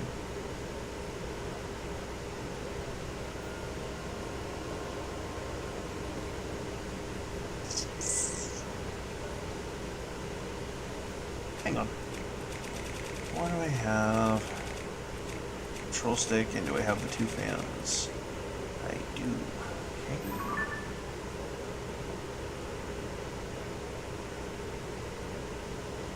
Oh, that is a lot further than I thought it was.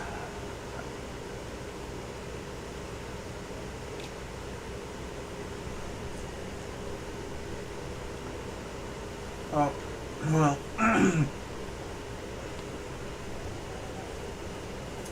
Yeah, got a lot of no votes, actually, this time.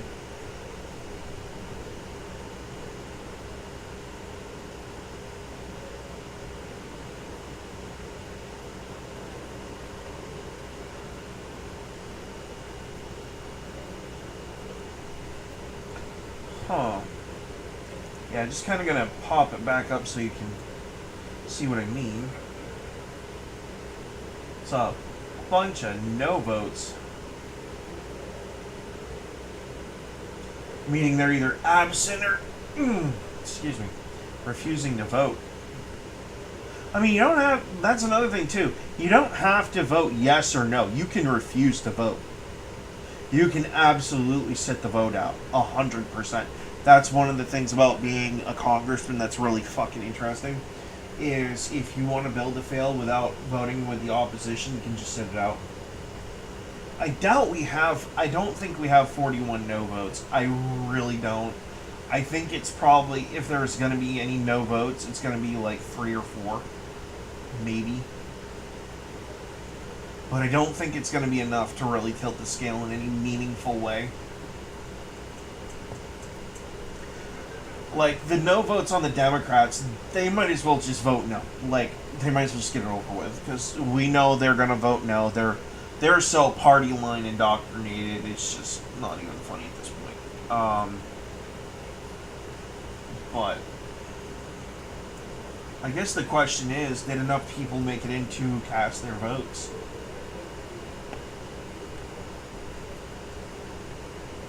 Or not? That's going to be the big factor, I guess, here.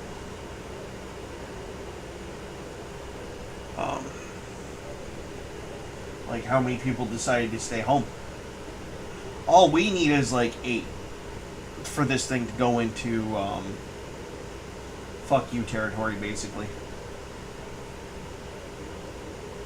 But I'm not sure. The other thing I'm not sure about is what provision this is about.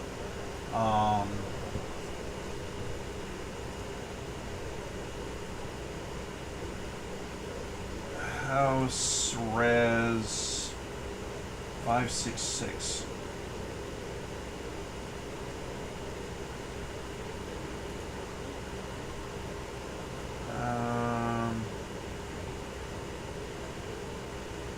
This is an old bill.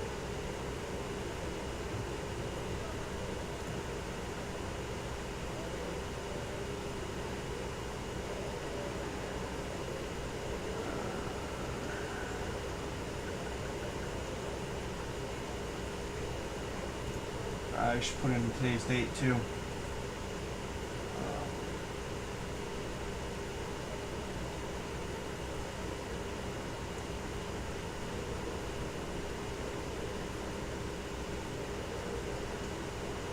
That's an environmental protection thing.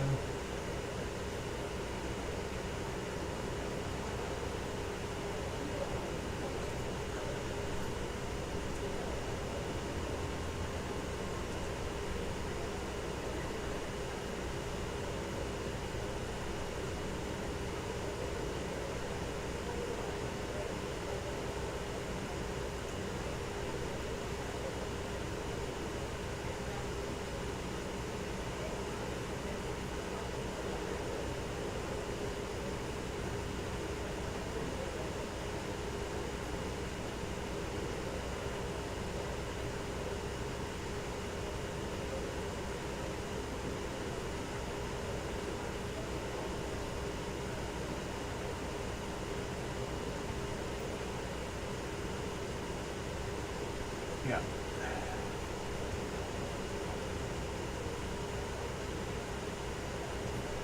Well, I know that, but what I'm actually asking about is what is this resolution? You know what? Let's bounce back to the YouTube thing. Without intermission of any point of order, a motion offered by the chair of the Committee on the Budget or his designee that the House concur in the Senate amendment. The Senate amendment and the motion shall be considered as read. Thank you, Mr. Speaker. By direction of the Committee on Rules, I call up House Resolution 566 and ask for its immediate consideration. Clerk will report the resolution. House Calendar Number 35, House Resolution 566. Resolved, that upon adoption of this resolution, it shall be in order to take from the Speaker's table the bill, H.R. 1, to provide for reconciliation pursuant to Title II of House Concurrent Resolution 14 with the Senate amendment thereto, and to consider in the House, without intermission of any point of order, a motion offered by the chair of the Committee on the Budget or his designee that the House concur in the Senate amendment.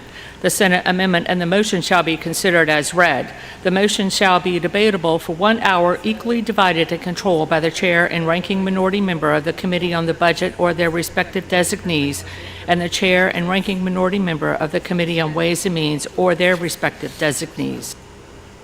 Okay. So it is for the whole bill.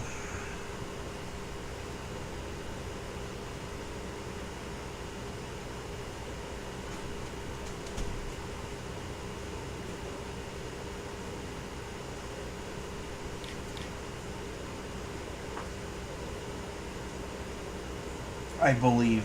I think.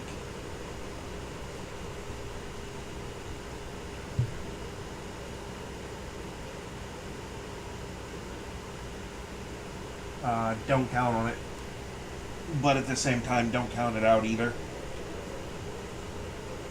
No, it's fine. Because if it does pass, I do have another way to fuck it over too. Pretty successful one at that. But it is going to severely cost the fucking Republicans. Yeah. Oh, I can do it through the court. We can do it through the courts. And that's really the other thing, too, is, like, all we need to do is just force an NFA case, like, to any point in the district courts, and do what they just did with the, what was it, the Wilson case, I think? Or what was the name of the case? I forgot the name of the case, but, like, the DOJ, brought up a case against someone, and it was basically dismissed with prejudice, and basically making a constitutional precedent, effectively. I forgot what... Oh, it was the one about what... It was the fight over California legislation that, that tried to make it illegal for anyone 18 to 21 to buy a firearm, basically. Yeah, you might not want to type that anywhere, dude. That seems legitimate death threat against the President of the United States. That's not a good thing. In fact, should I report that? Yeah.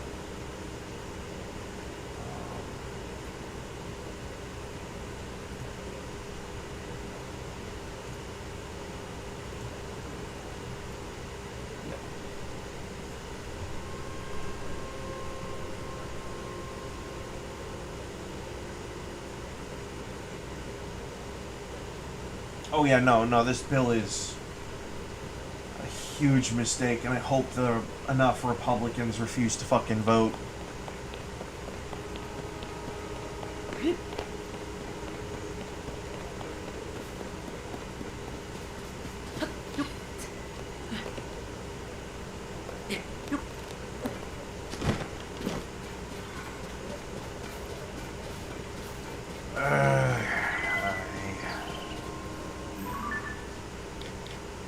Wasn't really wanting to do this particular one just yet, but I need the blue, at least the blue tunic, so I can get up there easier.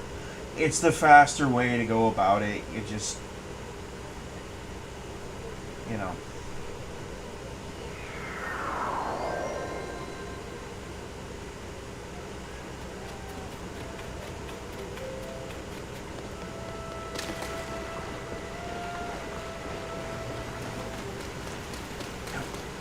We gun owners got fucked over.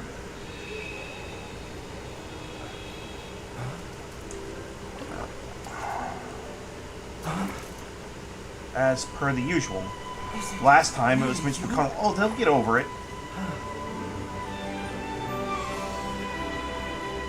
This time it's Mike Johnson and John Thune. It's good to see you, my friend.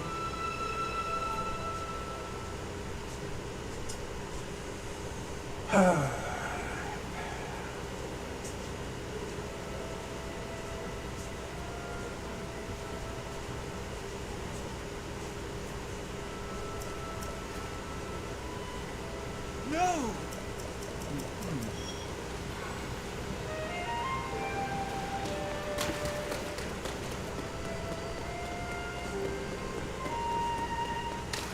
Realistically, the best way for this to work would be for the entirety of the Freedom Caucus to stand on principle and say, no, you want our vote, this is what you need to do. It's not going to happen. I'm already looking at the numbers here. It's just not.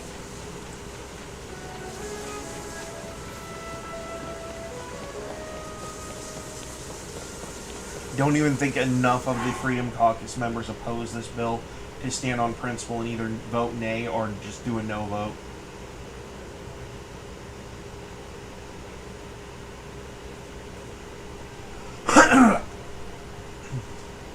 That's kind of the worry.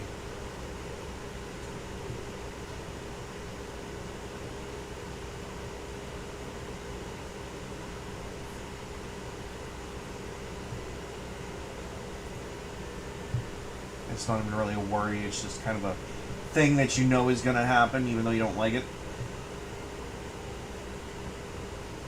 Oh boy.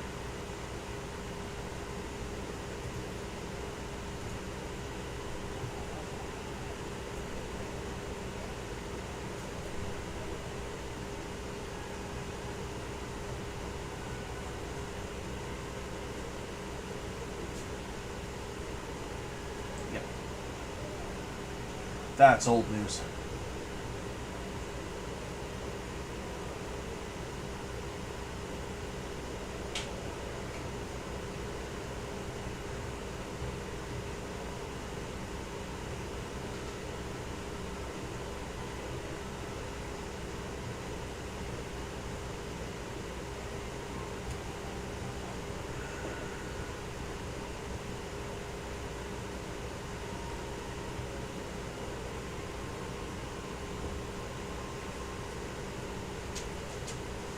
Yeah, that's gonna be fun.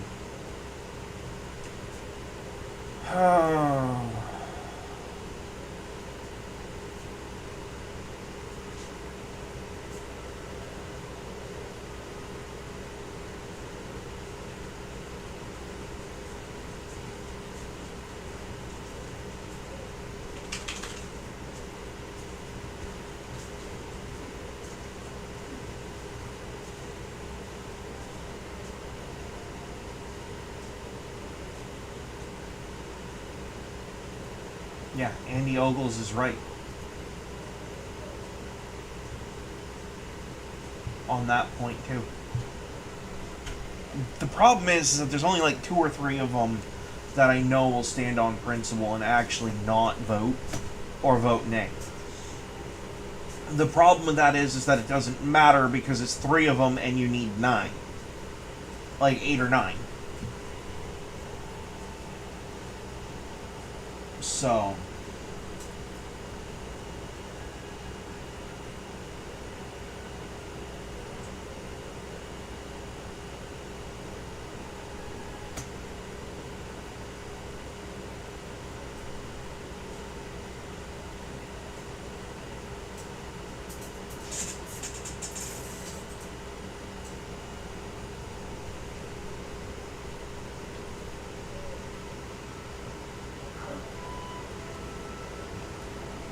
Okay, who do I...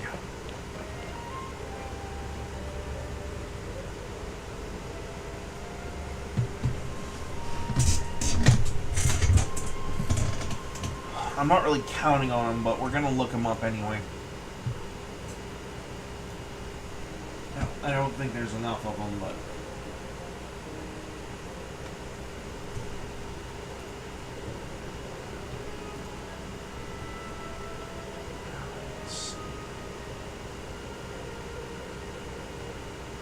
Oh, there's 32 of them. There might be. There may be, actually.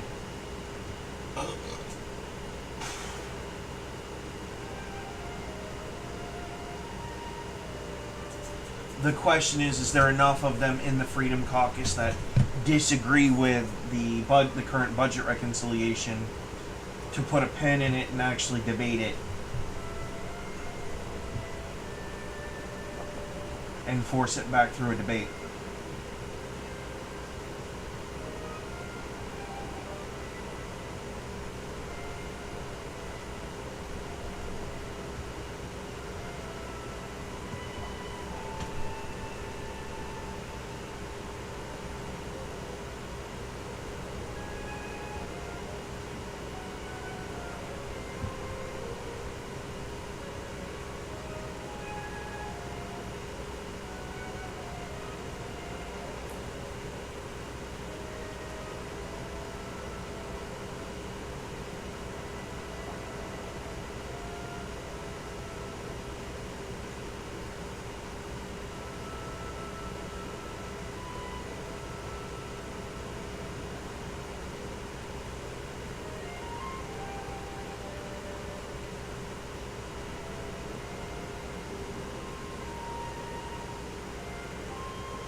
This bill needs to fail, but it's going to pass.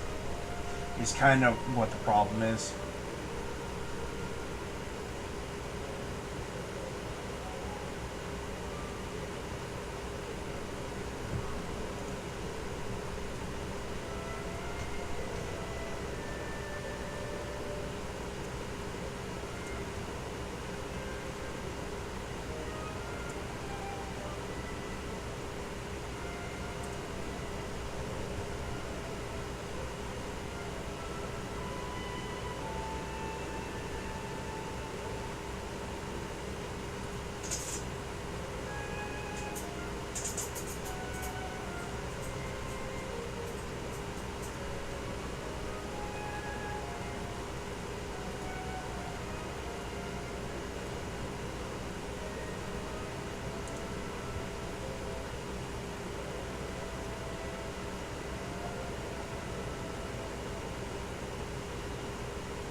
Okay, here we go.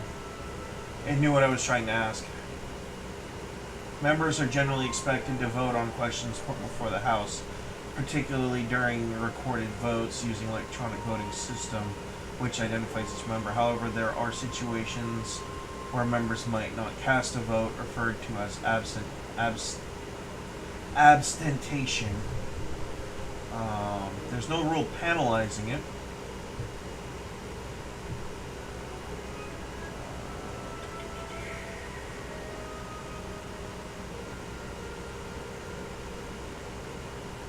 It's just a point of order that people didn't vote on it. Voice vote, division vote, abstaining from voting is permissible. Political consequences rather than formal penalties are likely the outcome for, yeah. Okay. So effectively they can legally without consequence refuse to vote, is what they're saying. But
see what's happening now, and I'll tell you exactly what's happening.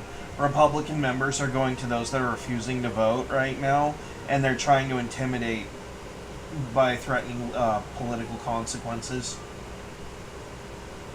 To be honest, I don't think we have enough people in the Freedom Caucus have the balls to really do anything about it, to be frank. It's just the way that the system is, I guess. It is ridiculous, though, 100%. It should not be that way, but there shoulda, woulda, and coulda, and then there's what fucking is. I don't like it. I think it's kind of fucking ridiculous, to be honest. Like, your Second Amendment is guaranteed by the Constitution to not be infringed. And yet, here we are, with two political parties that want to leave the infringements in place, despite the fact that they're not constitutionally valid.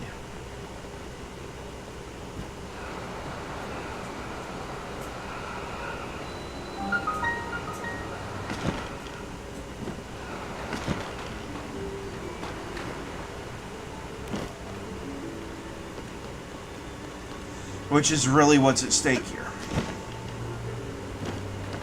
You. So.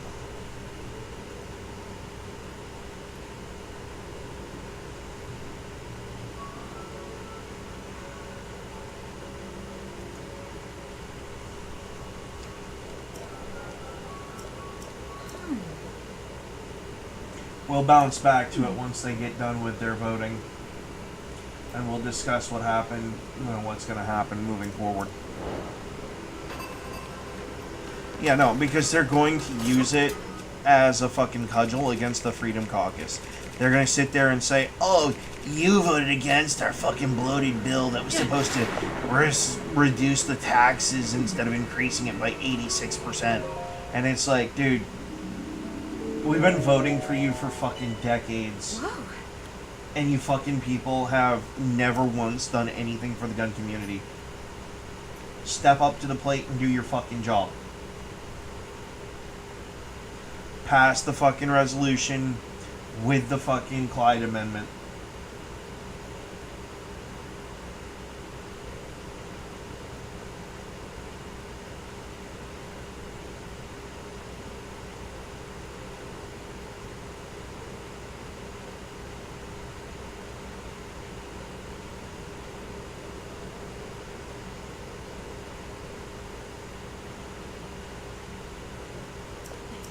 Yes. Ah! Whoa!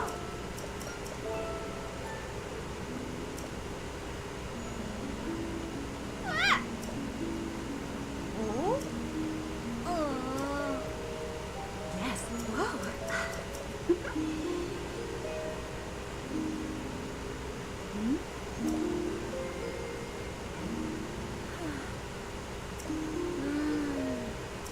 Sure. So.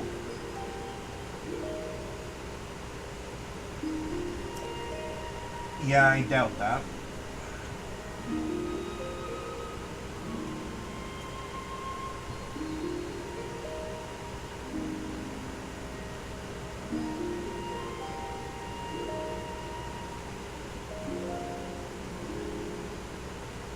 Thank you. I kind of fucking figured. They were actually having an issue on the Diddy charges. They didn't know whether he met the RICO requirement or not. On one of them. Oh. So.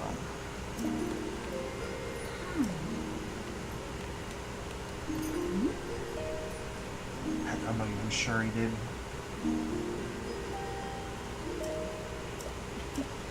I would literally have to go back through and reread everything.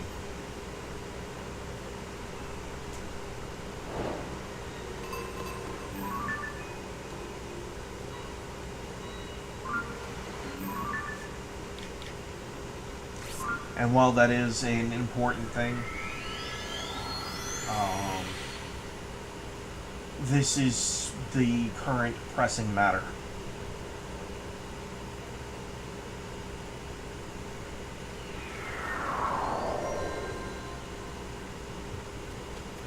Oh, the 34, yeah, they'll drag them 100%.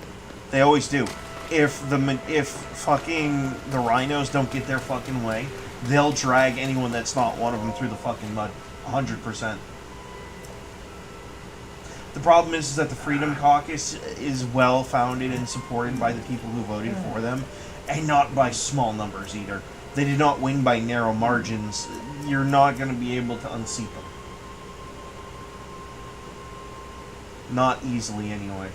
So, let's just hope they have some integrity and are going to stand by gun owners for once. I mean, literally, it's all that we've ever asked for. Just get rid of the NFA. We're not, to be honest, I'm not even too worried about the whole machine guns thing. Not really. It's just the short barrels and the friggin' the silencers. That's it. Keep the rest. I don't care. Go ahead and, charge a $200 tax. I don't care. It's always just been about the registry. That's it. An illegal registry of gun owners that should not exist. and is repugnant by the Constitution of the United States of America. So. But like I said, there is about 2 or 3 things in the works to undermine that particular element too. Number 1 is, how can you charge a tax and not charge a tax at the same time? That would have to be debated amongst the Supreme Court. I could see a lot of really well-founded gun owners going to bat for that. Number 1. Number 2, and this is almost more important, without the tax, you can't really have a $0 tax. It's called not having a tax.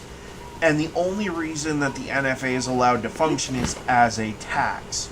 And the explicit reason allowed by the Supreme Court for the NFA registry to exist is to make sure people paid said tax.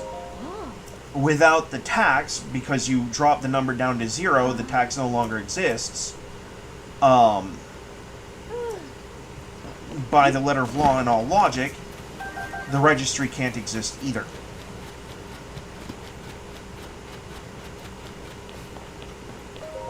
So that's another thing too.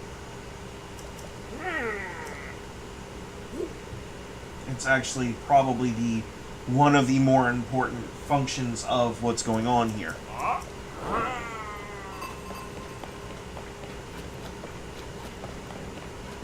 It's why Chris Murphy threw a fit about having that $1, putting that $1 tax in place was so legally it can't be challenged in the Supreme Court. And actually have a chance at winning. And he doesn't even have to make it to the Supreme Court. All you have to do is and the hard part about that being, and I'm going to get into that here right now. The hard part about that being is it's a $0 tax. How are you supposed to violate a $0 tax that you're not paying? So how do you bring it before the court? So let's say I had, what's the price tag on a suppressor right now?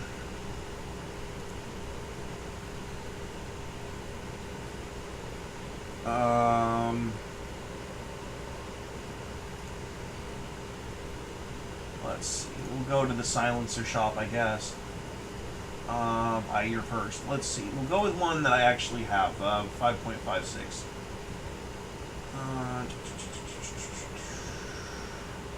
Okay. So here's the problem.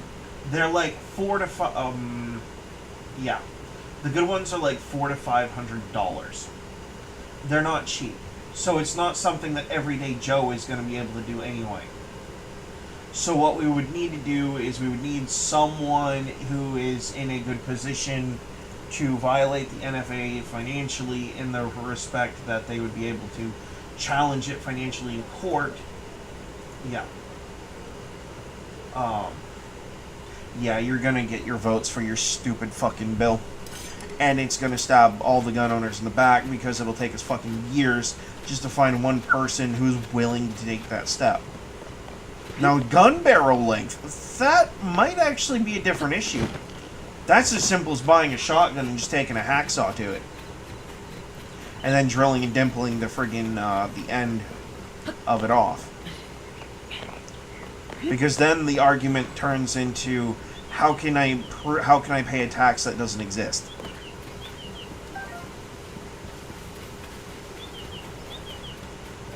And then the federal government has to get involved, and given the current makeup of the government right now,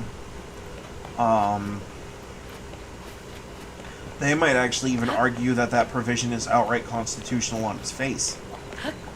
Plain and simple, because there's no way to enforce it. How are you supposed to enforce something that you just can't enforce?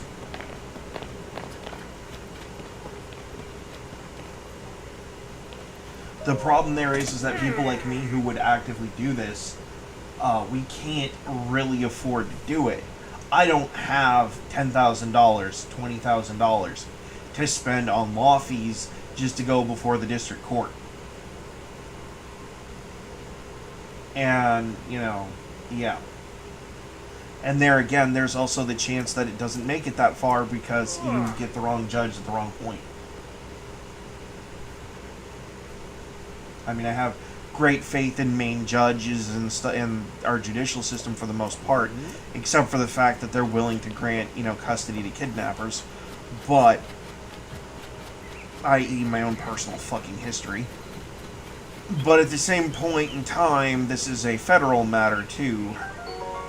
At what point do we, it's just a big question. It's a good question. Lots of good questions.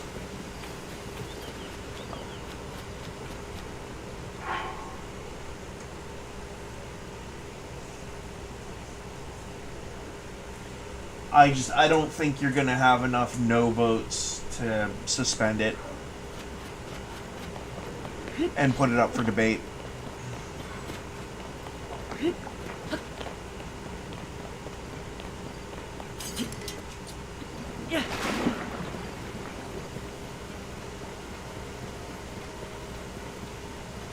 It's not even voting no or voting against the bill that I'm talking about, just people who are going to abstain from voting.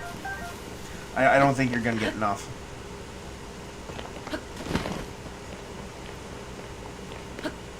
And the problem is not that we hate the bill per se. There are really good things in it. There are. But it's just... Here's my problem. For the last 16 years that I can remember, every time the gun owners have tried to get something passed, this is exactly what happens. We get told to fucking compromise, and then the compromise ends up shutting the door in our face. Really? So what we really want is not just a guarantee, but we want it dealt with. And it should be. It should be. We voted for the Republicans for 16 years straight, and had the door slammed in our fucking face at every time we've asked them to do something for us.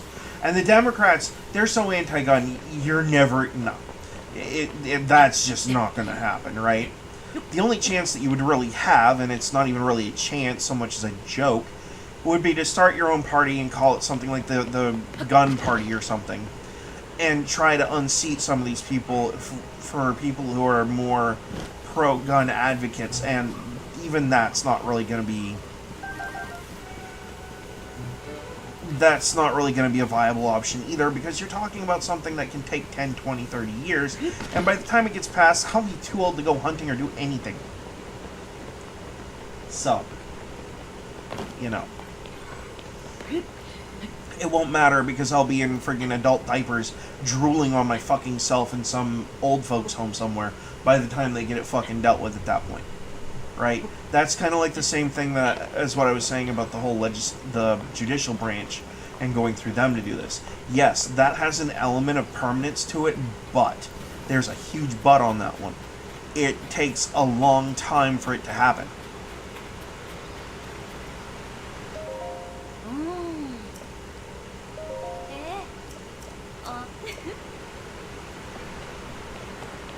And that is kind of the big issue, really.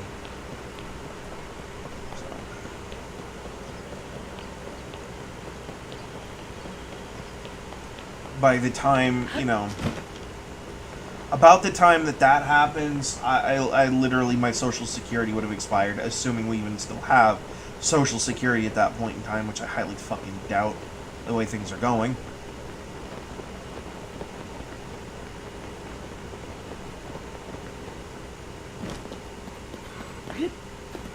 You're not going to have Social Security for anyone at that point.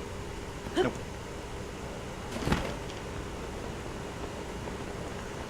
You're not going to have it.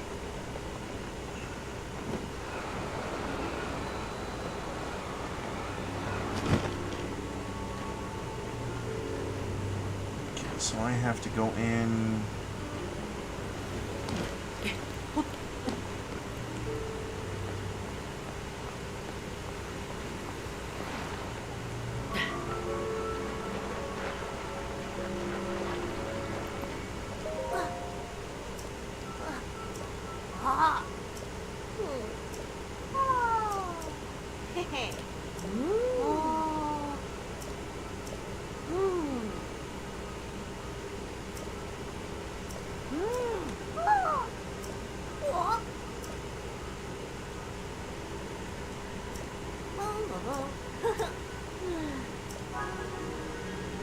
Thanks, kids.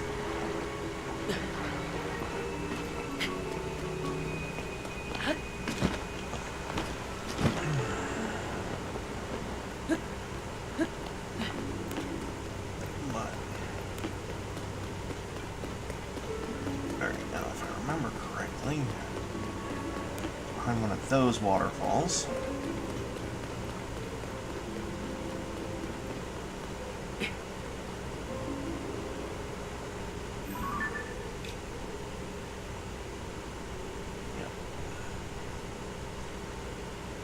No.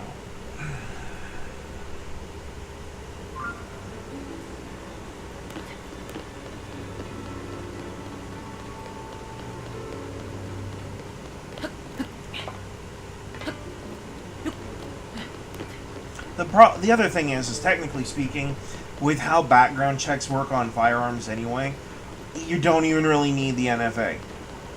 All you need is the background check system to function. Like, that's all you need. The short barrel rifle, short barrel shotgun thing, and the suppressor thing, really, realistically speaking, and if we're being intellectually honest about this issue, they're kind of a non-issue, really. We have weapons now. I can make weapons at home that make a short-barreled shotgun look like a fucking paperclip. And I can do it with household chemicals, too. And most people can. We don't really need the guns. The guns are more actually for the benefit of those who can't really defend themselves too well. Short-barreled rifles and short-barreled shotguns included, actually. No, it is not this waterfall. So, is there one above it? No. No, there's not. And going in this cave.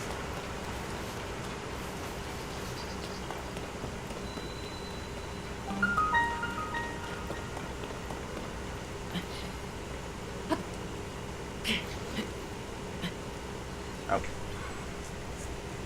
Recharge. Yeah, no, you're not going to get the votes. I can tell just by looking at it, you're not going to have the votes to undermine this bill. So we're going to have to do it the other way, which sucks because it's going to take for fucking ever to do it. I mean, unless the president himself violates the fucking law and undermines the fucking NFA entirely.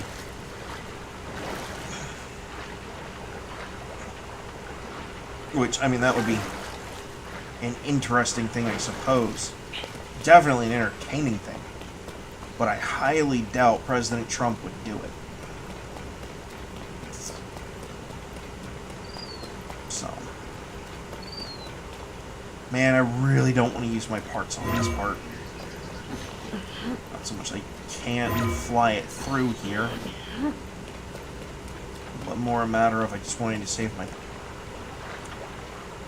Such fucking politics, I guess.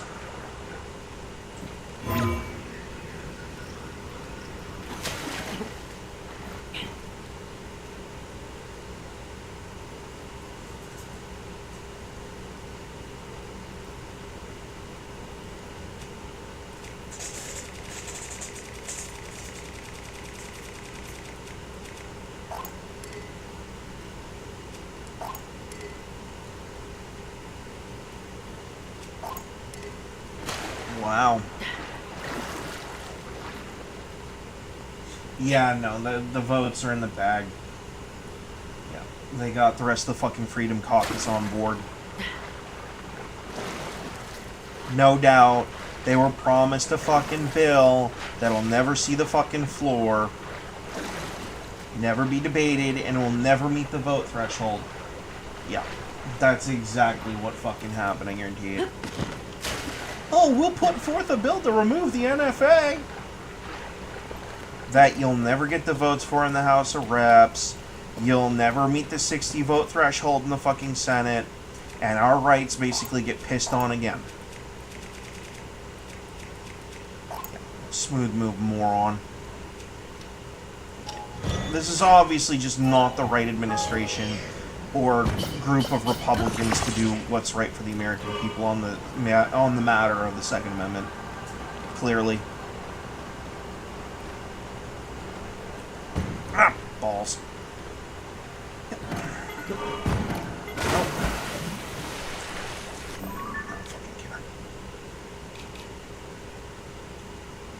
I'm not even sure I'm in the right spot.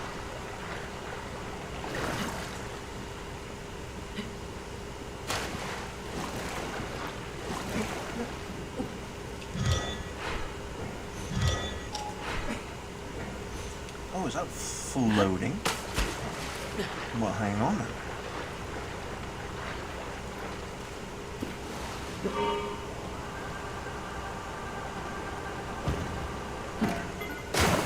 Doesn't matter. Doesn't matter.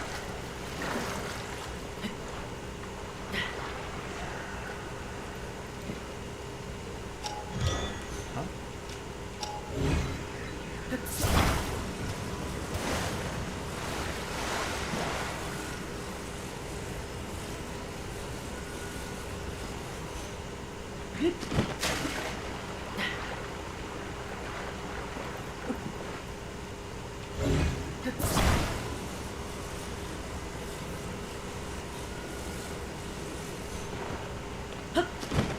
Hey, at least it floats and there's no current in water, right?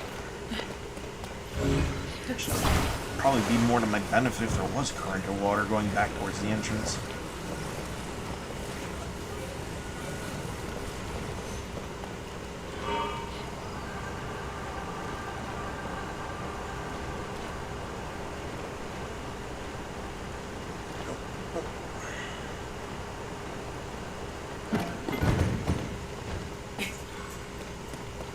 Yep, this is not the right location.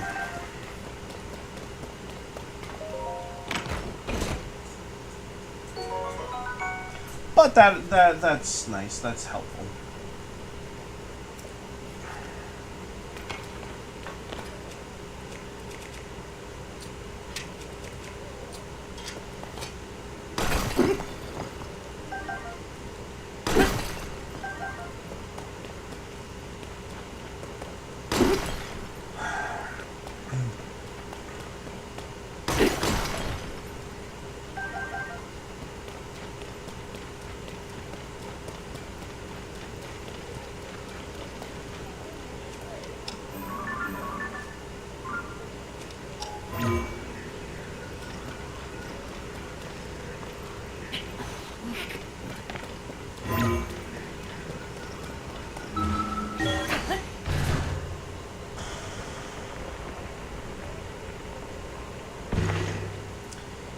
Yeah, wrong location.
Yeah, we're going to shift back to the votes, I think.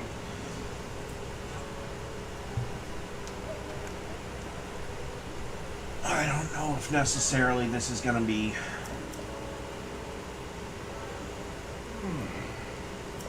Huh?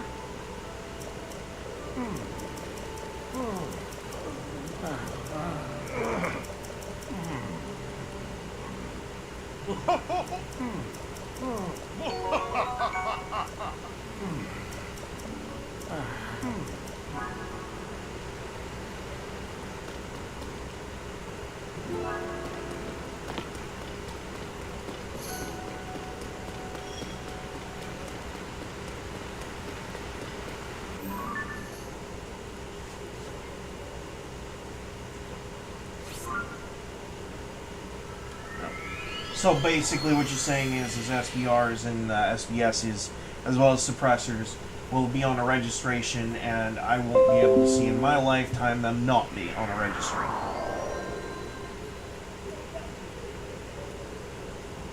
Good to know. Thanks, you bunch of fucking hypocrites.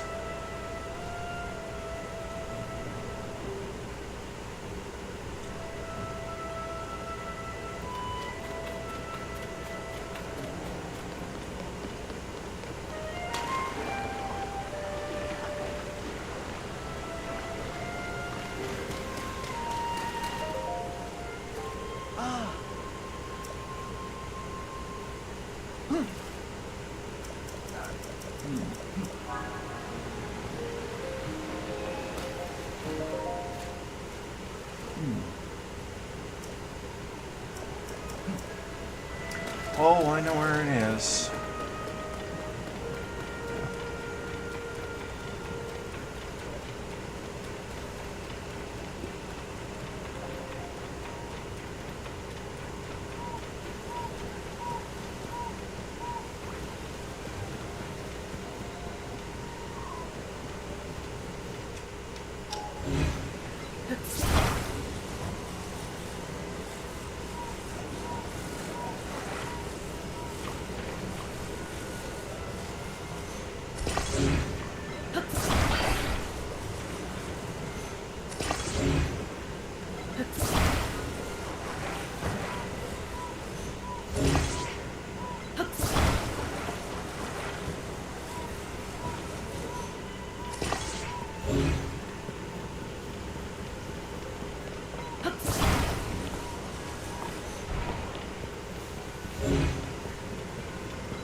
I thought there was actually a flame emitter somewhere around here.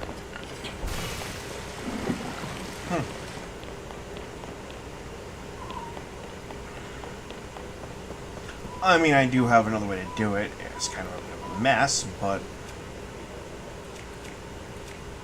Let's just double check my stock here. No flame emitter in my stock. Okay.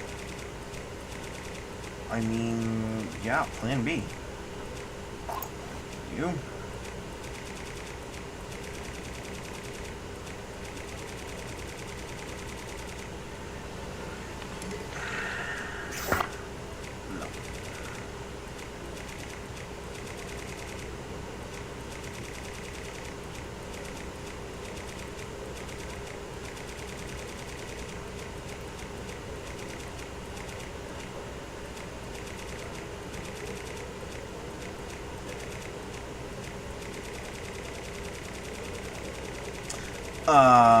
What? Balls? What's going on here?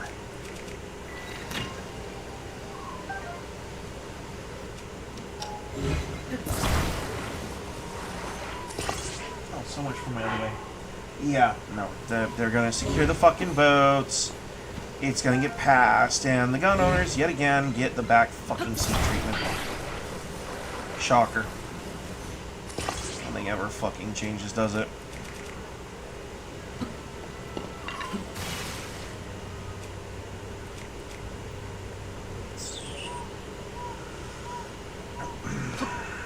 Oh, I actually, there is a way.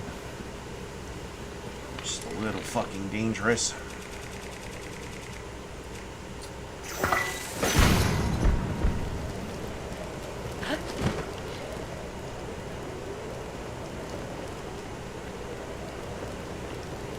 You fucking kidding me?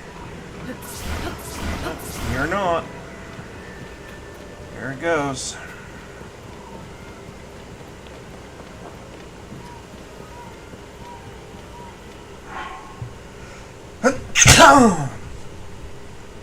Ugh. Sneezy.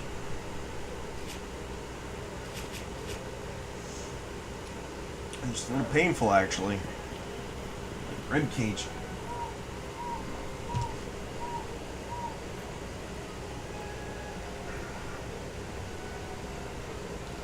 Show's over.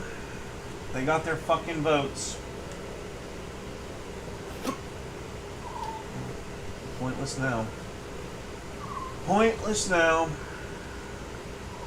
Trump gets his fucking bill and gun owners get fucked again.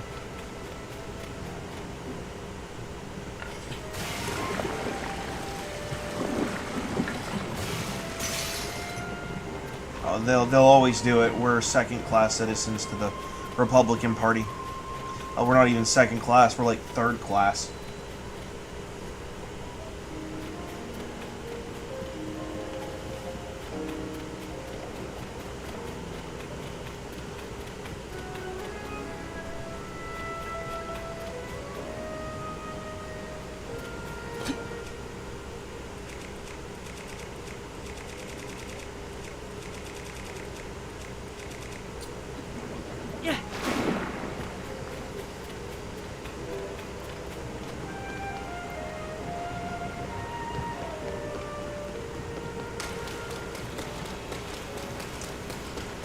Yep.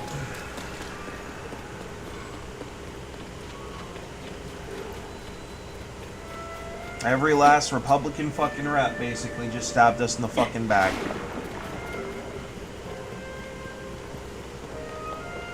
Pretty much. Well, let's see what Twitter has to say about it.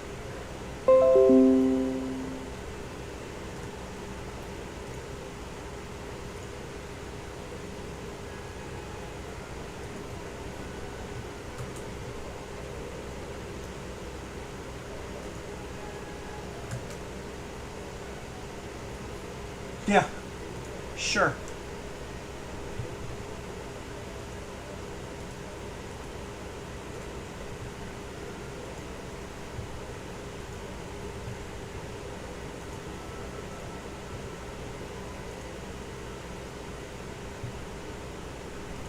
Because they don't fucking like what I'm doing.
It's a tie with a refusal.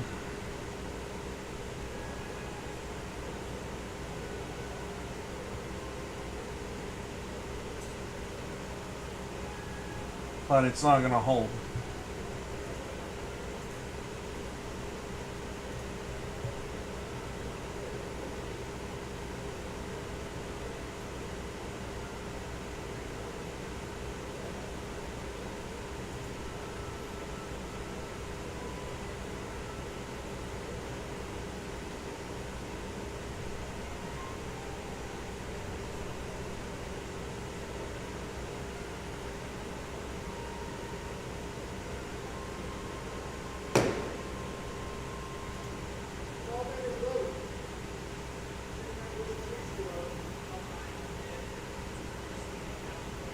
Yep.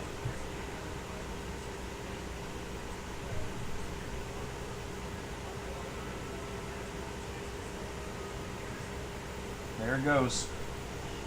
There it goes. Any chance to restore? Vote the ayes are 212, the nays are 211. The question of consideration is decided in the affirmative. Without objection, the motion to reconsider is laid upon the table. The gentlewoman from North Carolina, Mrs. Fox, is recognized for 1 hour. Oh, this is just. Mr. Speaker, by direction of the Committee on Rules, I call up House, pardon me. Mr. Speaker, for the purpose of debate only, I yield the customary 30 minutes to the gentleman from Massachusetts, Mr. McGovern, pending which I yield myself such time as I may consume. Gentlewoman's recognized. During consideration of this resolution, all time yielded is for the purpose of debate only. Mr. Speaker, I ask unanimous consent that all members have 5 legislative days to revise and extend their remarks. Without objection.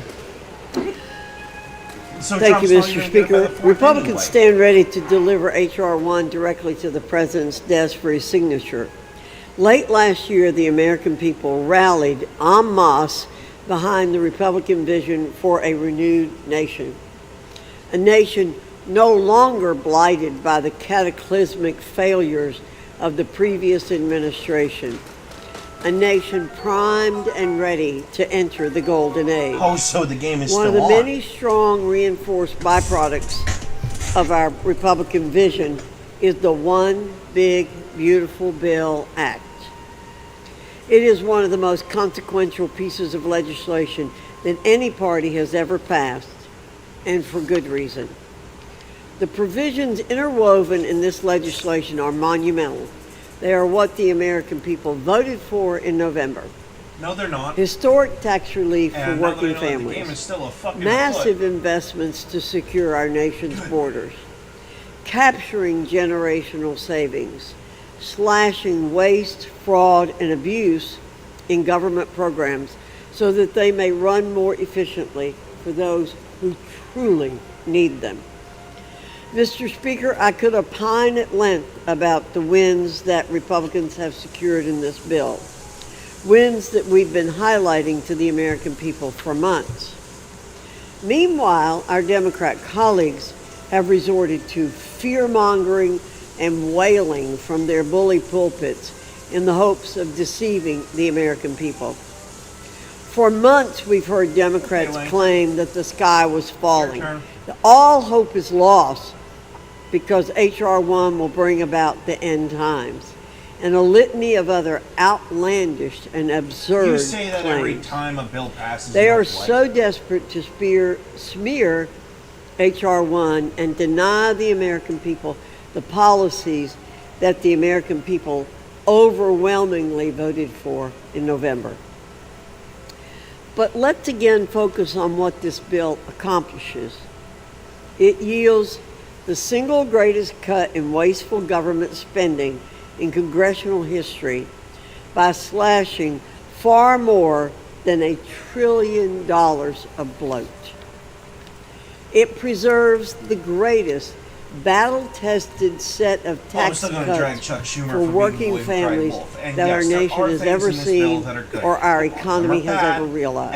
And the gun owners It should doubles definitely be down fucked, on too. the border priorities of the most So. successful enforcement efforts by a president in our nation's history. It realigns our economy in defense of American workers, American energy, American businesses, and American job creators to unleash the engines of our economy, raise the tide of our economic standards, and bring a new definition of American greatness to the world. Perhaps the reason why Democrats are so desperate to smear this legislation is because they are caught in their own self-inflicted malaise of denial. Perhaps they still can't accept that Americans chose Republicans to lead the nation instead of them. That said, Mr. Speaker, Republicans are not distracted by that fear-mongering and doomsaying of those who want H.R. 1 to fail. The facts are on our side, and we've been cutting through the noise by bringing those facts to the American people for months. So that the record is clear, a vote against this legislation is a vote to green light the largest tax increase in American history being levied against everyday men and women. Decimation of millions of jobs across America. Kneecap the capabilities and readiness of the nation's military. This is not fear-mongering like what our colleagues across the aisle have been engaging in.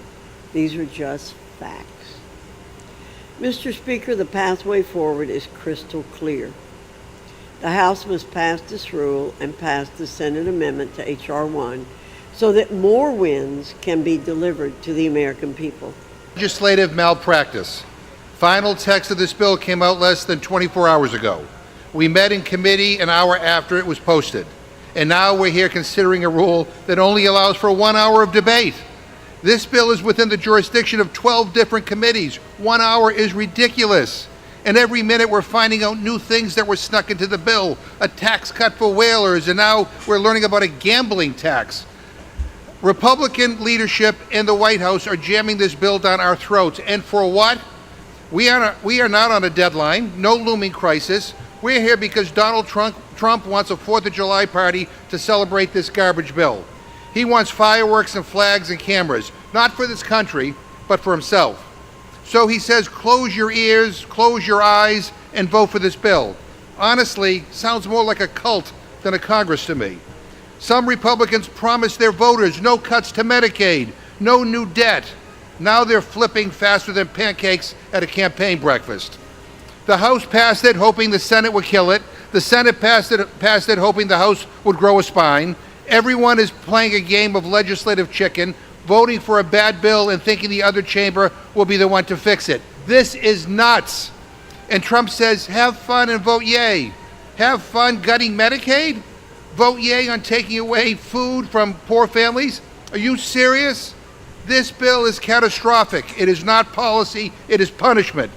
Let's talk facts. It slashes Medicaid, cuts Medicare, dismantles the ACA. It shutters rural hospitals, closes nursing homes, wipes out health centers. It takes food off kitchen tables, throws clean energy workers out of jobs, spikes utility bills. And why? So billionaires and oil companies can cash in. Big oil gets handouts, billionaires get tax breaks, working families get scraps, if that. Jeff Bezos just had a $50 million wedding in Venice, and they want to give him another tax break. Meanwhile, families making under $50,000 a year, well, they get less than $1 a day in tax cuts. You can't even buy a cup of coffee with that. And the cost, over $3 trillion added to the debt and a $5 trillion debt ceiling raise. Brought to you by the very people who won't shut up about so-called fiscal responsibility. This isn't tax reform to relieve the middle and working class. It is a robbery that will result in the largest transfer of wealth from the poor to the rich our country has ever seen. So let's not lie to the American people. This is about taking from the most vulnerable to pay off the already powerful. It is about pleasing one man who's holding this Congress hostage with primary threats and social media tantrums. This bill is cruel, it is cowardly, it is a betrayal of everything this country is supposed to stand for. I reserve my time. Gentleman reserves the balance of his time. Gentlewoman from North Carolina. Thank you, Mr. Speaker. I'm proud to yield 3 minutes to the gentleman from New York, Mr. Langworthy. Gentleman's recognized for 3 minutes. Thank you, Mr. Speaker, and thank you, Madam Chairwoman. I rise today in strong support of the rule to consider H.R. 1, the one big, beautiful bill, because the stakes for the American people could not be higher. We are rapidly approaching a fiscal cliff. If we do nothing, the Trump tax cuts, the most pro-growth tax reforms in generations, will expire. That means higher taxes on nearly every American. That means a gutted child tax credit. That means small businesses losing the tools they need to survive and to thrive. That means less take-home pay for working families already that have been crushed by the Biden-era inflation. This isn't some hypothetical scenario. This is the Democrats' game plan. They want to raise taxes. They want to punish success. They want more people dependent on government and fewer people building independent lives. And Republicans will not let that happen. With H.R. 1, we're stepping to lock in the Trump tax cuts permanently and to provide targeted new relief to the workers and to the families who keep this country running. Seniors, tipped workers, and those putting in overtime to get ahead. But Mr. Speaker, this bill also takes a critical step to protect and to strengthen Medicaid, a vital program for millions of Americans. And let me be very clear about something, that this isn't anything radical. We're restoring the same common sense work requirements that President Bill Clinton signed into law into the 90s. One of the most popular things he did. And back then, a Democratic president worked with a Republican Congress to say that if you're able-bodied and adult without dependents and you're receiving government assistance, you should be expected to work, train, or volunteer and participate in the economy. And ladies and gentlemen, it worked. Poverty dropped, employment rose, and millions of Americans moved from welfare to work and independence. But Democrats today have abandoned that model. They want permanent government dependency. They'll oppose any form of accountability, and they'll vilify anyone who dares to suggest that opportunity should come with responsibility. Well, Republicans are standing up for what works and what's right, and we're saying Medicaid must remain a lifeline for the truly vulnerable, children, seniors, the people with disabilities, and low-income parents. But for able-bodied adults without kids, yes, you should try to work, just like in the 90s, just like under President Bill Clinton. This isn't extreme. It's not partisan. It's proven policy that respects both taxpayers and lifts people up. Mr. Speaker, this bill delivers economic relief, fiscal sanity, and basic fairness, and it secures the future of our economy and our safety net. Let's choose the path that's been tested and proven to work. Let's approve this rule. Let's pass one big, beautiful bill, and let's get this country back on track. I yield back, Mr. Speaker. Gentleman yields back the balance of his time. Gentleman from Massachusetts. Mr. Speaker, I want to alert all members to something about this rule. It has a mistake in it. Republicans have rushed this process from the very beginning to meet Trump's artificial July 4th deadline, and this rule is no exception. We found an error in the rule at 2 a.m. this morning, after the Rules Committee reported the rule. This is going to sound a little in the weeds, but they forgot to do something called considering the previous question as ordered on their big ugly bill. Now let me put that in English. What that means is they won't have an escape hatch once they start debate on this bill. So if they started and they realize they don't have the votes, they still have to take the embarrassing vote. There are also other consequences, but this Speaker's timeout authority is the one Republican leadership is most afraid of. Now, I expect they'll try to fix this with an amendment, but I have a question for members. If this Republican leadership cannot get a one-paragraph rule right, can we really trust them to get a 870-page bill right? Not only are we going to find things that were snuck into this bill, we're going to find massive mistakes that have unintended consequences for people and industries across this country. This whole process has been lousy, and this rule is no exception, and I reserve. Gentlewoman from North Carolina. Thank you, Mr. Speaker. I yield 2 minutes to the gentleman from Georgia, Mr. Scott. Gentleman from Georgia is recognized for 2 minutes. Thank you, Mr. Speaker. I appreciate the opportunity to address the American citizens for just a couple of minutes. I know many of you are concerned about some of the language in the bill, and I think maybe the reason you're concerned is because the people that are telling you what's in the bill never bothered to read the bill. So I thought I would just read to you the part, if you've read this, then you're lying to the general public. Exceptions, and this is on the SNAP, Exceptions. Paragraph 2 shall not apply to an individual if the individual is under 18 or over 65 years of age, medically certified as physically or mentally unfit for employment, a parent or other member of a household with responsibility for a dependent child under 14 years of age. So when the Democrats are telling you that we're kicking disabled people off of SNAP or we're kicking disabled people off of Medicaid, it is an absolute lie. Page 16, page 17 of the legislation. It will take about 60 seconds to read it. That's exactly what it says. Thank you, and I yield the remainder of my time to the gentlelady from North Carolina. Gentlewoman reserves. Gentleman from Massachusetts. Mr. Speaker, there's a lot of low energy on that side, but I now want to yield to 1 minute to the gentleman from New York, the distinguished ranking member of the House Committee on House Administration, Mr. Morelli. Gentleman's recognized for 1 minute. Thank you to my good friend, the gentleman from Massachusetts, the ranking member of the Rules Committee for yielding. Mr. Speaker, as we reach the apparent conclusion of this absurd exercise, it's worth asking, what's the purpose of this bill? This bill that will strip away health insurance from nearly 17 million people, devastating communities like mine in Rochester, New York. This bill that will recklessly eliminate food assistance for nearly 3 million Americans, including nearly 1 million senior citizens. This bill that explodes the deficit by $3.3 trillion. But for what? Well, Mr. Speaker, sometimes the simplest explanation is closest to the truth. We all saw the gaggle of billionaires sitting behind Donald Trump on Inauguration Day earlier this year.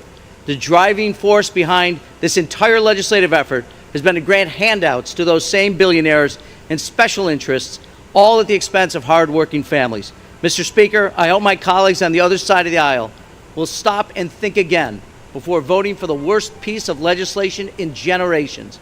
But I know one thing for certain: House Democrats will never stop fighting for American families. With that, I yield back. Gentlewoman from North Carolina. Please. Thank you, Mr. Speaker. I yield 2 minutes to the distinguished gentleman from North Carolina, Mr. McDowell. Gentleman's recognized for 2 minutes. Oh yeah, they're going to call in. Thank you, every Madam rhino Chair. they Mr. can. Speaker, today we take another big step towards delivering a course correction for our country. The American people sent us here with a mandate to fight back and deliver on a promise. That is what the One Big Beautiful Bill is. Americans should first know what my colleagues in opposition to this legislation are voting for and what they are voting against. Not passing this bill means a $1,700 increase in taxes for the average American family of The four. left does it enough. Mr. Speaker, that might not be a big deal to the elites in Manhattan or San Francisco, but it does mean a lot to the people of my district in North Carolina. Not passing this bill means our Border Patrol officers and our Coast Guard won't have what they need to secure the border and stop the flow of deadly fentanyl. It doesn't stop there, Mr. Speaker.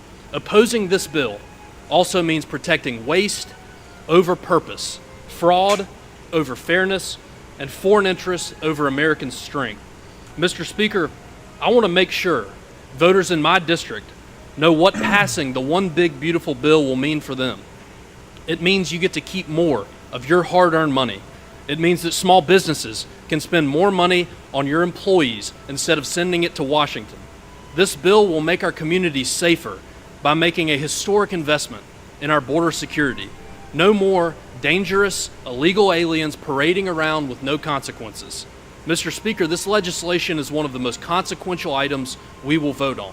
It is President Trump's agenda, and it is what we all told the people back home we would do. Now, the House must get it done, and I urge all of my colleagues to vote in favor of this rule. Let's choose our country over comfort and get the big, beautiful bill to the President's desk. With that, Mr. Speaker, I yield back. Gentleman yields back the balance of his time. Gentleman from Massachusetts. Mr. Speaker, the gentleman's from North Carolina. I know a senator from North Carolina who disagrees with everything he just said, and including a lot of hospitals in North Carolina that disagree with what he just said. I now yield 1 minute to the gentleman from Maryland, the distinguished ranking member of the Committee on the Judiciary, Mr. Raskin. Recognized for 1 minute. I thank the gentleman. Mr. Speaker, I found the preamble to this big ugly bill. We the billionaires and our king, in order to deform and sicken our union, establish injustice, ensure domestic servility, weaken our people's defenses, undermine the general welfare, and reserve to ourselves and our posterity staggering debt servitude for eternity, do hereby instruct the Republicans in Congress to strip 17 million people of their health care, increase co-pays, deductibles, and premiums for everyone else, cut 42 million people off of nutritional assistance, increase the national debt by $4 trillion, trash renewable energy systems, increase our electric bills for the carbon kings, all to weaken and destroy the Constitution of the people of these United States of America. Please include this preamble in the legislative record. I yield back. Gentleman yields back. Gentlewoman from North Carolina. I reserve, Mr. Speaker. Gentlewoman reserved. Gentleman from Massachusetts. Mr. Speaker, I yield 1 minute to the gentleman from California, the distinguished ranking member of the Committee on Oversight and Government Reform, Mr. Garcia. Gentleman's recognized for 1 minute. Thank you, Mr. Speaker. Now, my Democratic colleagues and I believe in a country where we take care of our fellow Americans and the wealthiest pay their fair share. But Republicans are fighting for the biggest ripoff in American history and the biggest attack on our social safety net in decades. If this bill passes, 16 million people are going to lose their health insurance.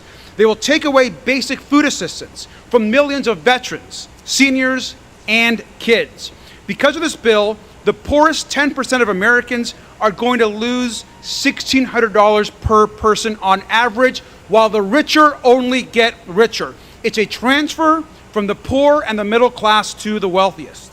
And it does all of this while increasing debt over $3 trillion. What happened to fiscal responsibility?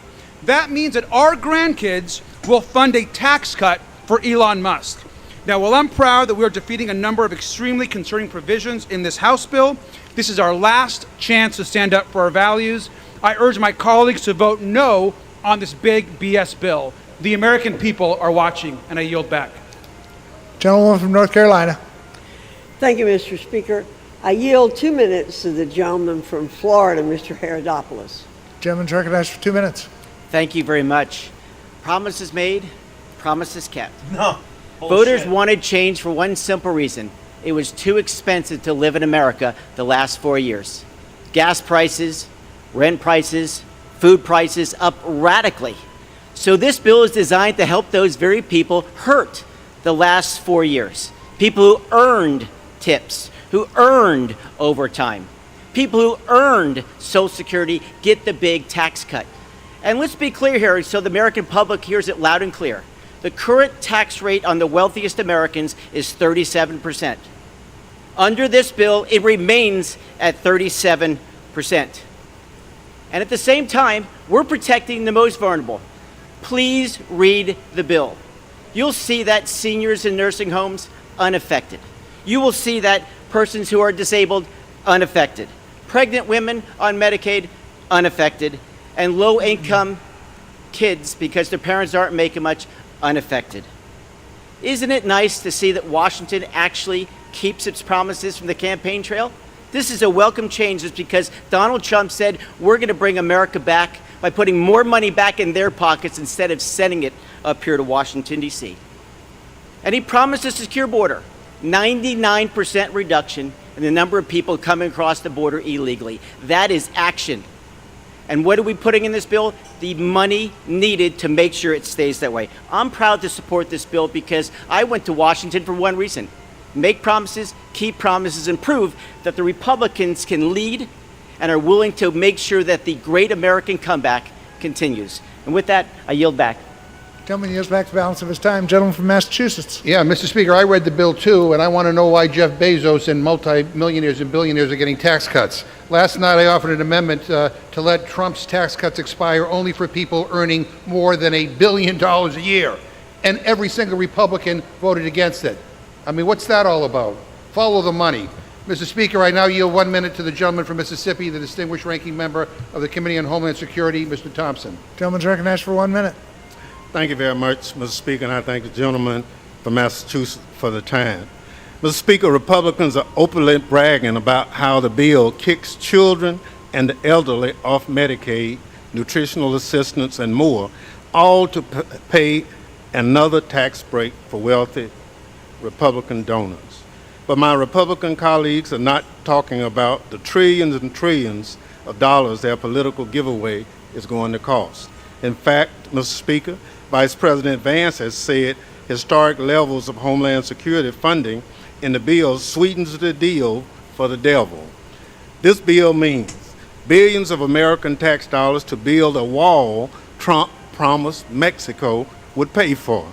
Billions of dollars for masked ICE agents to terrorize immigrant families who've been contributing to our country for decades, including law-abiding Marines and even American kids, and billions of dollars for DHS to continue obstructing Congress and denying due process to legal immigrants.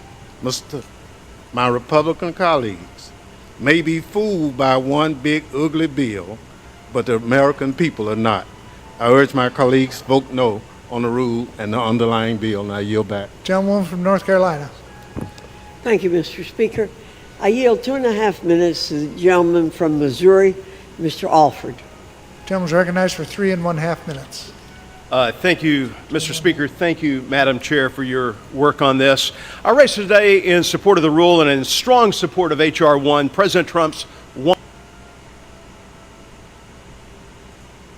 Push the wrong button. Today, Mr. Speaker, we face a watershed moment for the American people. This Republican majority was given a clear mandate by the American people, the America First agenda. This bill is our opportunity to deliver on that agenda. H.R. 1 stops the largest tax increase in U.S. history while providing the largest tax cut for working and middle-class families ever. With no tax on tips, no tax on overtime, and tax breaks for seniors.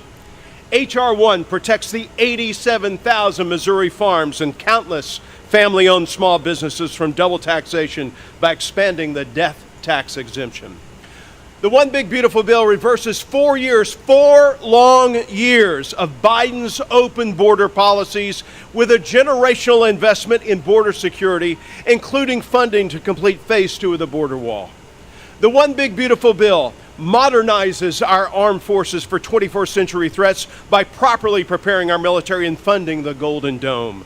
H.R. 1 ends the progressive left's war on America energy by unleashing domestic oil, natural gas, and nuclear energy production, lowering energy costs, ensuring reliable and stable energy sources, and renewing not just energy independence, but making us energy dominant once again. Finally, H.R. 1 restores fiscal sanity by cutting almost $2 trillion in federal spending, rescinding billions in green news scam funding, and eliminating waste, fraud, and abuse from numerous federal programs. Ladies and gentlemen, this is a time for choosing. We can choose to side with the illegal aliens, unelected rogue bureaucrats, and fear-mongering from the America left, or we can choose to side with the American people and deliver on the mandate that they gave us back in November. I urge my colleagues to put America first, support the rule, and pass the One Big Beautiful Bill. And I yield back. Gentleman yields back. Gentleman from Massachusetts. Mr. Speaker, cult much? That gentleman's poster says it all. It's not about American families. It's about one big party for Trump. It's about swelling up his ego. I now yield 1 minute to the gentlewoman from California, Speaker Emeritus Ms. Pelosi. Thank you very much, Mr. Leader, for your... Gentlewoman's recognized for how much? Thank you, Mr. Speaker. 1 minute. Thank you, Mr. Speaker. Thank you for your leadership, Mr. McGovern. The gentleman just ended by saying to vote for this big, beautiful bill. This big, beautiful bill? Well, if beauty is in the eye of the beholder, then you, GOP, you have a very blurred vision of what America is about. Is it beautiful to cut off food from seniors and children? Is it beautiful to cut off 17 million people from health care? Is it beautiful to do this, to give tax cuts to billionaires in our country? Is it beautiful, beautiful to take money from education and the rest? The list goes on and on. Dr. King, nearly 60 years ago, said, of all the forms of inequality, injustice in health is the most shocking and the most inhuman because it often results in physical death. We come to this floor with the moral force of Dr. King's words in our heart. Let us not, with this bill, turn the American dream he talked about in a nightmare for America's seniors, the disabled, our children, our children, our children. Let us vote no on this shameful bill and throw a punch for the children. Gentleman's time has expired. Gentleman from North Carolina. Thank you, Mr. Speaker. I reserve. Gentleman reserved. Gentleman from Massachusetts.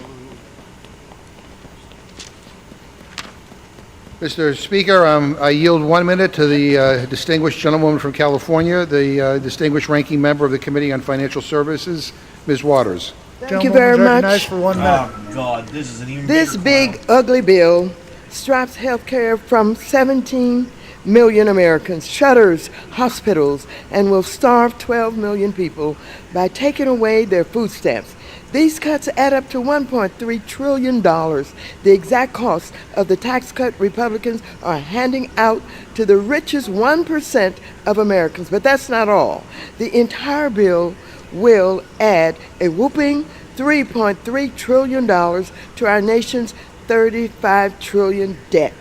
So much for Republicans being the party of fiscal responsibility. They're also gutting the Consumer Financial Protection Bureau, an agency that returned $21 billion to families cheated by mega banks. They're cutting housing funds during an affordability crisis and weakening oversight of Wall Street. Maybe they're forgotten that the people elected them, not Trump or the billionaire class. And Mr. Speaker and members, it'll be a cold day in hell before we let Republicans get away with this. I yield back. Gentleman from North Carolina.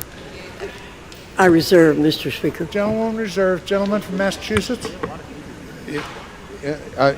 Mrs. If I can inquire of the gentlelady, if she doesn't have many speakers, maybe she can lend us some time because we have a ton. Nice try, Mr. McGovern. In Congress, we can measure how much people really believe in their position by whether they're willing to come and join their leaders on the House floor. Well, I count 4 members on the Republican side, and we've got over 75 over here. But if I were them, I wouldn't want to be associated with this bill either. Mr. Speaker, I'm going to urge we defeat the previous question, and if we do, I'll offer an amendment to the rule to consider amendment number 156, offered by Leader Jeffries, which strikes all provisions that would cause millions of Americans to lose health care and food assistance. Mr. Speaker, I ask unanimous consent to insert the text of my amendment into the record along with any extraneous material immediately prior to the vote on the previous question. Without objection. And, Mr. Speaker, to discuss our proposal, I yield 2 minutes to the gentleman from New York, Mr. Ocasio-Cortez. Gentleman is recognized for 2 minutes. Thank you, and I thank the chairman. Trust me, you will not hear a more vacuous woman speak.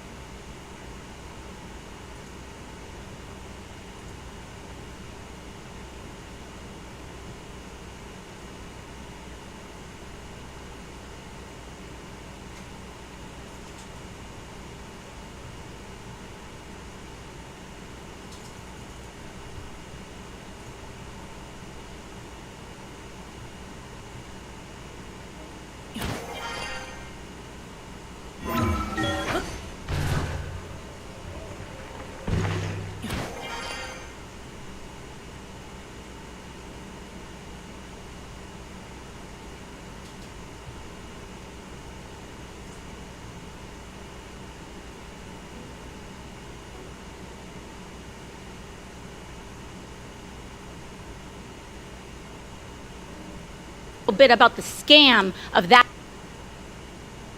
Can't stand this vacuous bitch. Trust me, I'm doing you a favor.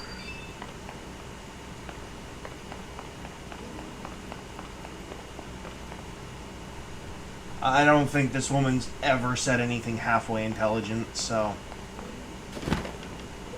And it's not even that she's a woman, it's just she's a fucking idiot. She needs to go back to being a bartender. Put it that way.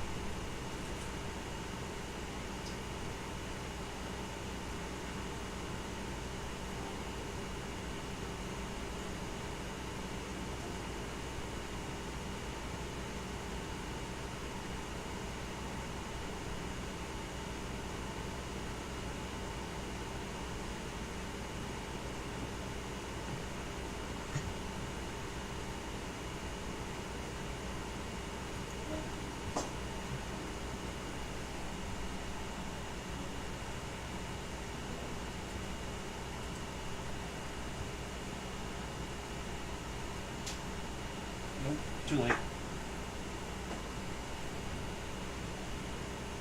Personalities toward the president. And members are reminded to direct their remarks to the chair. Gentlewoman from North Carolina. Thank you, Mr. Speaker. I now yield 1 minute to the gentleman from Texas, Mr. Nels. Gentleman's recognized for 1 minute. Mr. Speaker, I rise today to discuss an important provision in the big, beautiful bill. I was proud to introduce the Endowment Tax Fairness Act, which would tax the endowment profits of private elite universities at 21%, raising an estimated, listen to me, $70 to $100 billion over 10 years. The Senate gutted this provision and reduced it to under $1 billion annually to protect elite universities that take hundreds of millions of dollars annually in federal tax dollars. We were given instructions to generate revenue to pay for President Trump's wonderful priorities. Folks, we're not taxing the endowment itself. Harvard has $53 billion. We're not taxing that. We're just going to tax the net earnings on their investments at 21%, which was equal to the corporate tax rate. And what did the Senate do? They reduced it to 8%, just under 8%. It is about time that we get these universities to pay the same that corporate America pays. And with that, I yield back. Gentleman yields back. Gentleman from Massachusetts. I yield 1 minute to the gentlewoman from Florida, Ms. Wasserman Schultz. Gentlewoman's recognized for 1 minute. Thank you, Mr. Speaker. I rise to oppose this vile Republican plunder of working families, seniors, and veterans, all so the richest Americans can be showered with even more wealth. This billionaire bailout would strip health care coverage from 17 million Americans, nearly 2 million in my state of Florida. It will push millions into crowded, costly emergency rooms and saddle them with medical debt. Trump's big, ugly bill also steals record food assistance from millions of kids, seniors, and veterans. It makes cancer screenings and prenatal care harder to get by defunding Planned Parenthood. It cripples solar and wind projects and kills millions of clean, green manufacturing and construction jobs, all so the rich can get huge tax breaks. And no family is unscathed because this bill also blows up the national debt by $4 trillion, which drives up interest rates on car loans and mortgages and triggers billions in Medicare cuts, cutting health care for our seniors.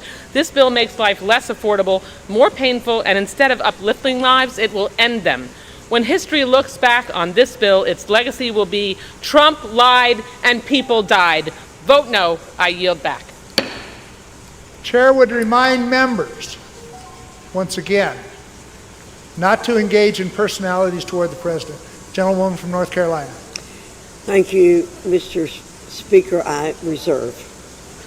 Gentleman reserves. Gentleman from Massachusetts. Mr. Speaker, I yield 1 minute to the gentleman from Rhode Island, Mr. Magazzino. Gentleman's recognized for 1 minute. When we say that the Republican Party has turned into a cult, this is what we mean. Our Republican colleagues are pushing a bill that would throw their constituents under the bus, a bill that flies in the face of everything they claim to stand for, all because Donald Trump wants a bill-signing photo op by the 4th of July. Our Republican colleagues know that this bill will cost 17 million Americans their health insurance. They know that nursing homes in their own districts will have to close down. They know that under this bill, $5 trillion of debt are being added that will be paid for by my children and your children and their children for generations to come so that today's billionaires can get a tax break. They know that this bill is unpopular and many of their vulnerable members will lose re-election over it. But The cult leader has decided he wants his photo op on July 4th, and our Kool-Aid drinking colleagues are going along with it. They know this is wrong. They still have a chance to do right by their constituents and their convictions. Vote no on this bill. I yield back. Gentleman from North Carolina. Thank you, Mr. Speaker. I yield 2 minutes to the very distinguished gentleman from South Carolina, Mr. Wilson. Gentleman's recognized for 2 minutes. Thank you very much, Chairwoman Virginia Foxx of North Carolina. And indeed, Republicans were elected last November with promises made, promises kept. And despite the extraordinarily ignorant lies on the other side, the American people know that the bill that we'll be voting on today reduces taxes, creating jobs. It's the elimination of taxes on tips and overtime. It provides for securing the border. It provides for energy independence. It provides for the ability of having peace through strength. All of this is in the bill. And then compassion. It's not compassion if you support programs that are ultimately going to fail. But Republicans want people who need assistance to receive the assistance. We already know Margaret Thatcher has identified what they're proposing, and that is socialism will work until you run out spending other people's money. They are putting the poor people of America at risk. We're the ones of compassion. Additionally, with the promises made, promises kept by Donald Trump, I've lived it. I led the delegation to move the delegation, the embassy, from Tel Aviv to Jerusalem. He did that. People said you shouldn't do it, the State Department, because it leads to dislocation. No, it led to the embassy being in Jerusalem, and it led to the Abraham Accords. We know last week the president was advised, do not bomb Iran. It will lead to World War III. No, it has led to a ceasefire and the ability of having an Abraham Accords extended to other countries, including Syria. And I'm really grateful that Lindsey Graham was such an advisor. The president acted despite the naysayers that we have all around us. I just appreciate Donald Trump, promises made, promises kept. Thank you. I yield back. Gentleman yields back. Gentleman from Massachusetts. Mr. Speaker, I yield 1 minute to the gentleman from New York, Mr. Kennedy. Gentleman's recognized for 1 minute. Thank you, Ranking Member McGovern. I'm an occupational therapist. I help people live the fullest life they could, given the cards they were dealt.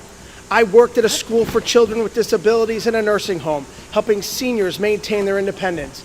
I know exactly what it means to cut $1 trillion from Medicare, Medicaid, and Affordable Care Act, which is exactly what this big, ugly bill does. Taking away health care for 17 million Americans won't make us any healthier. Stealing food away from the neediest children, seniors, and veterans won't make us any stronger. Giving billionaires a tax break won't make us any richer. Children will go hungry. Seniors will lose their health care. Students will lose their financial aid. Hospitals will close. Americans will die. I urge my Republican colleagues to stand up, grow a spine, stop bowing down to your king, Donald Trump, represent your constituents like you were elected to do, and vote no on this horrible, big, ugly bill. I yield back. For the third time, the chair would remind members not to engage in personalities toward the president, or they will be called out of order. Gentlewoman from North Carolina. Mr. Speaker, the House is not in order.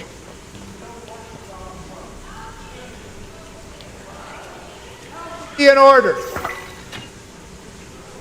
The House will be in order.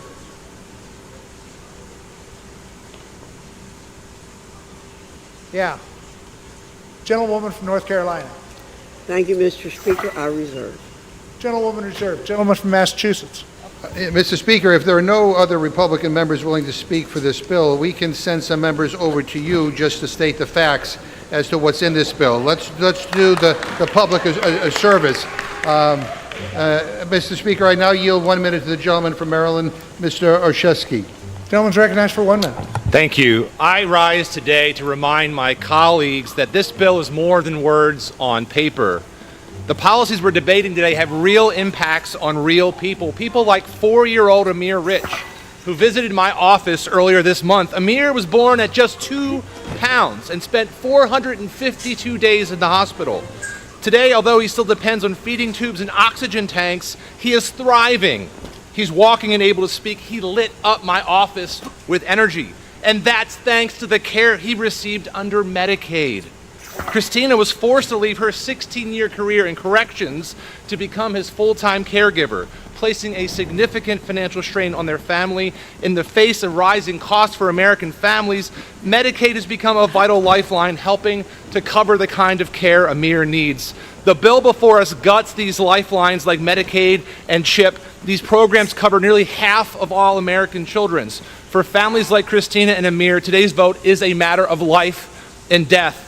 I encourage my colleagues to look at Amir, look at him, and oppose this reckless bill. Protect the vital support systems that serve millions of Americans. Thank you. I yield.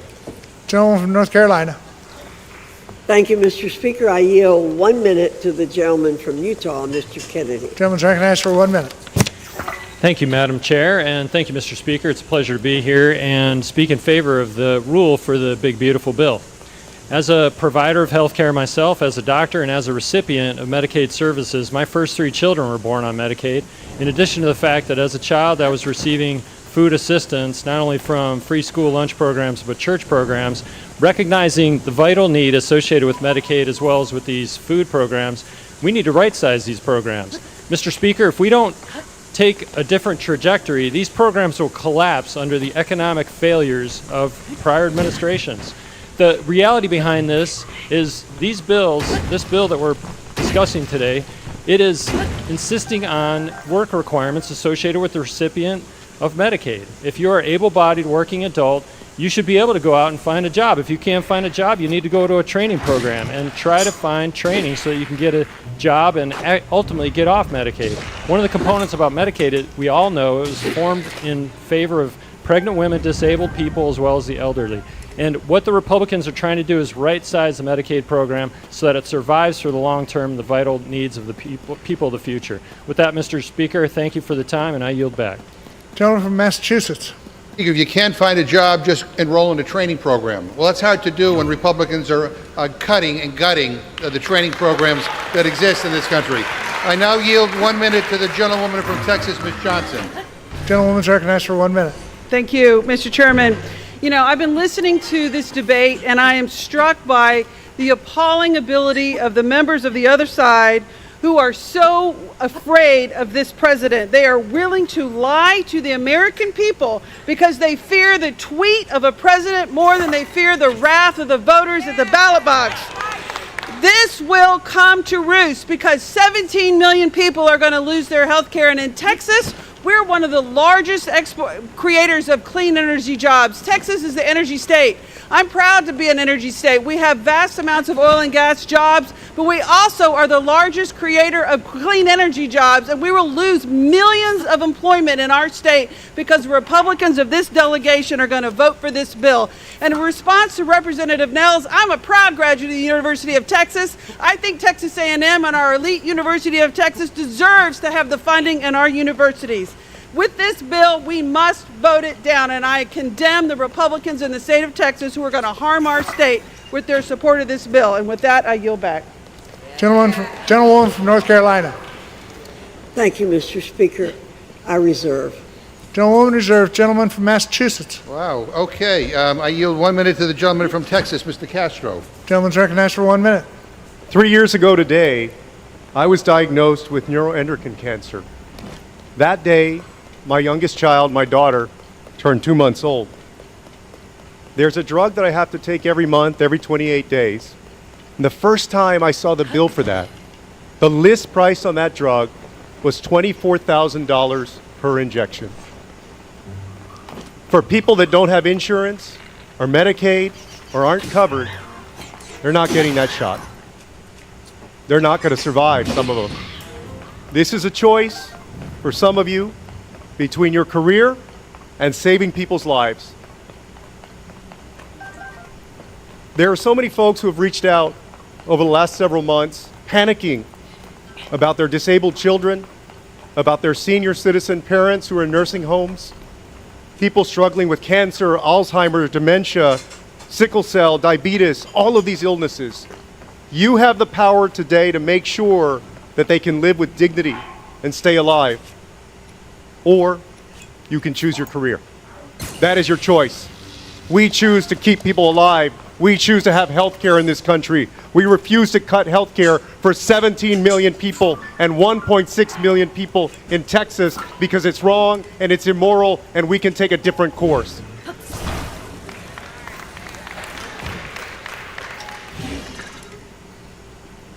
Mr. Speaker, I yield 2 minutes to the gentleman from Washington, Mr. Baumgartner. Gentleman's recognized for 2 minutes. Thank you, Mr. Speaker. I rise in strong support of the big, beautiful bill. At its heart, the big, beautiful bill is a measure that will make America both wealthier and safer. And I'm inspired in thinking about the big, beautiful bill of not only this president, but two of my favorite former presidents. The first would be President John Fitzgerald Kennedy, who realized, it's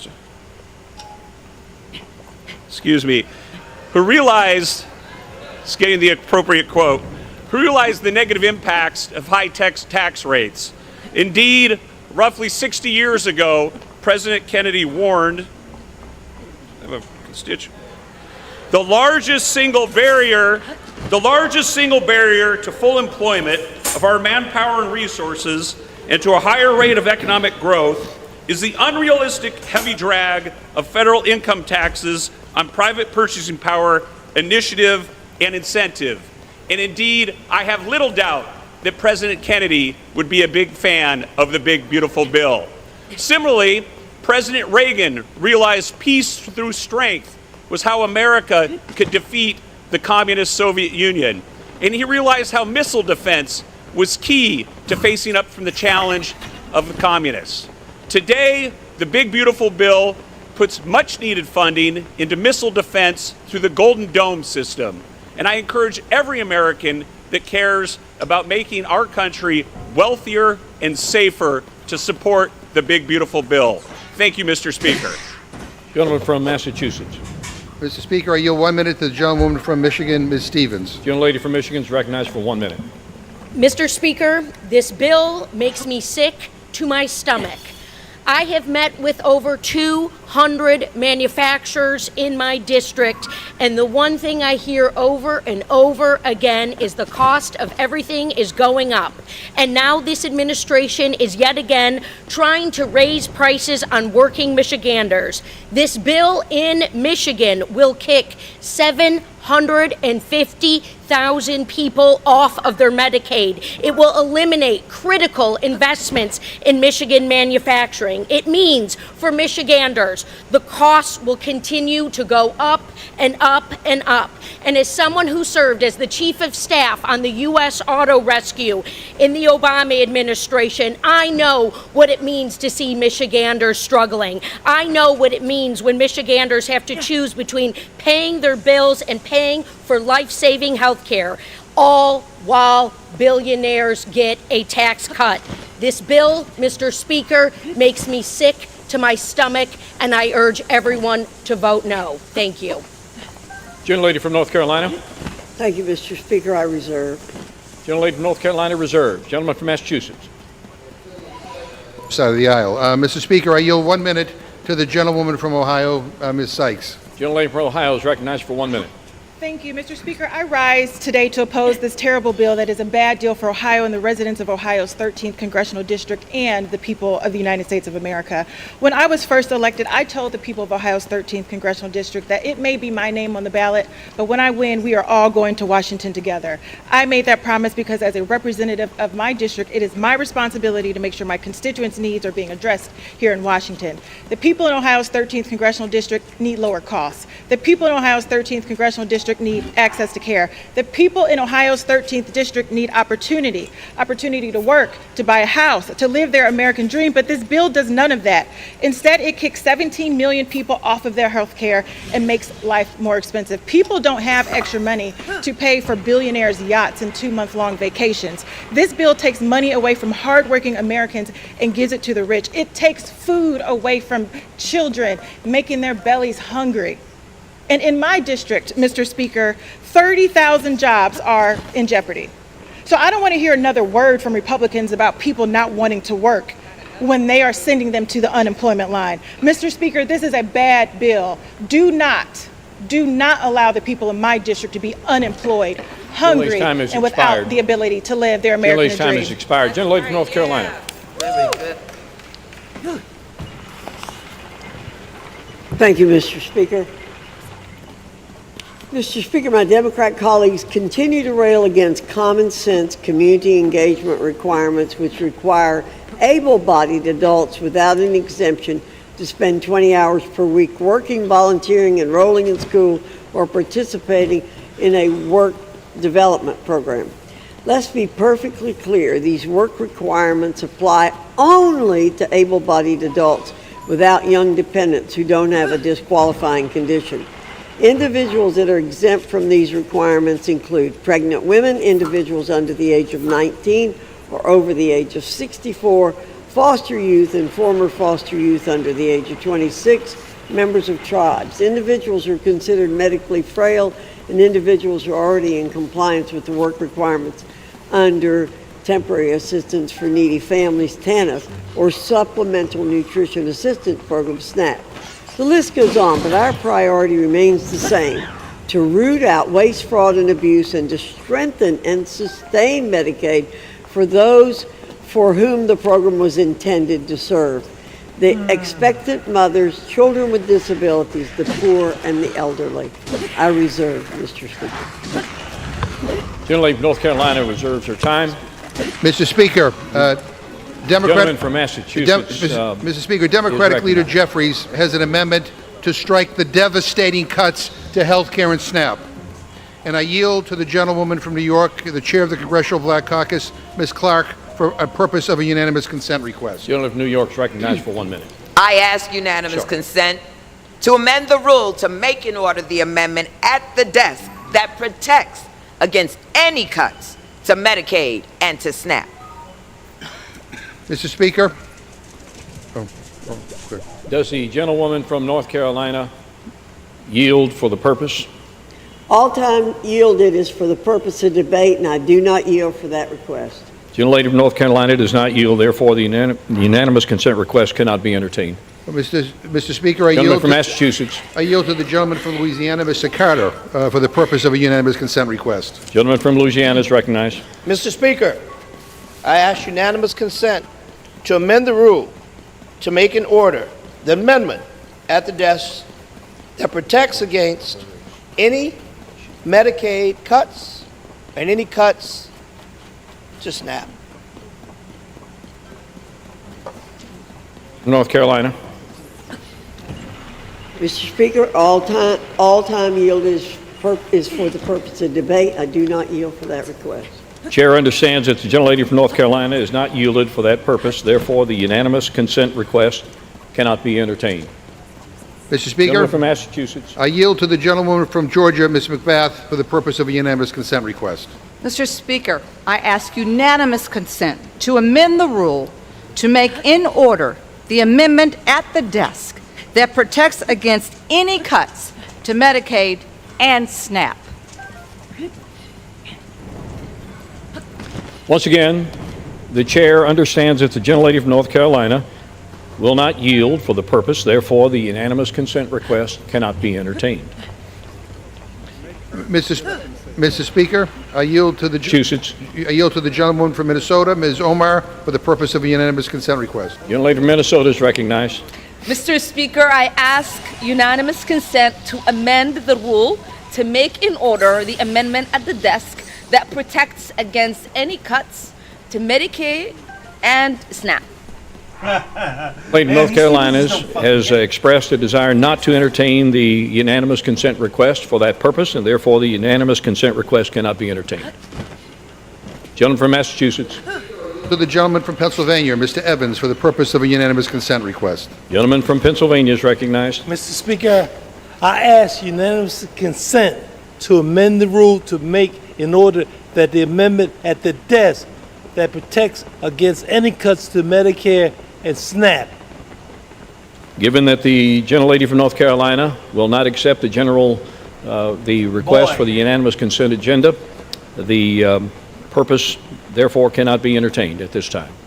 Gentleman from Massachusetts. Mr. Speaker, I yield to the gentleman from New York, Mr. Meeks, for the purpose of a unanimous consent request. Mr. Speaker, I ask unanimous consent to amend the rule to make in order the amendment at the desk that protects against any cuts to Medicaid and SNAP. Once again, the chair understands that the gentlelady from North Carolina has not yielded for that purpose, and therefore the unanimous consent request cannot be entertained. Speaker. Gentleman from Massachusetts. I yield to the gentleman from Nevada, Mr. Horsford, for the purpose of a unanimous consent request. Gentleman from Nevada is recognized. Mr. Speaker, I ask unanimous consent to amend the rule to make in order the amendment at the desk that protects against any cuts to Medicaid and SNAP. Gentlelady from North Carolina has not yielded for that purpose. Therefore, the unanimous consent request cannot be entertained. Gentleman from Massachusetts. I yield to the gentlewoman from New Jersey, Ms. Watson-Coleman, for the purpose of a unanimous consent request. Gentlelady from New Jersey is recognized.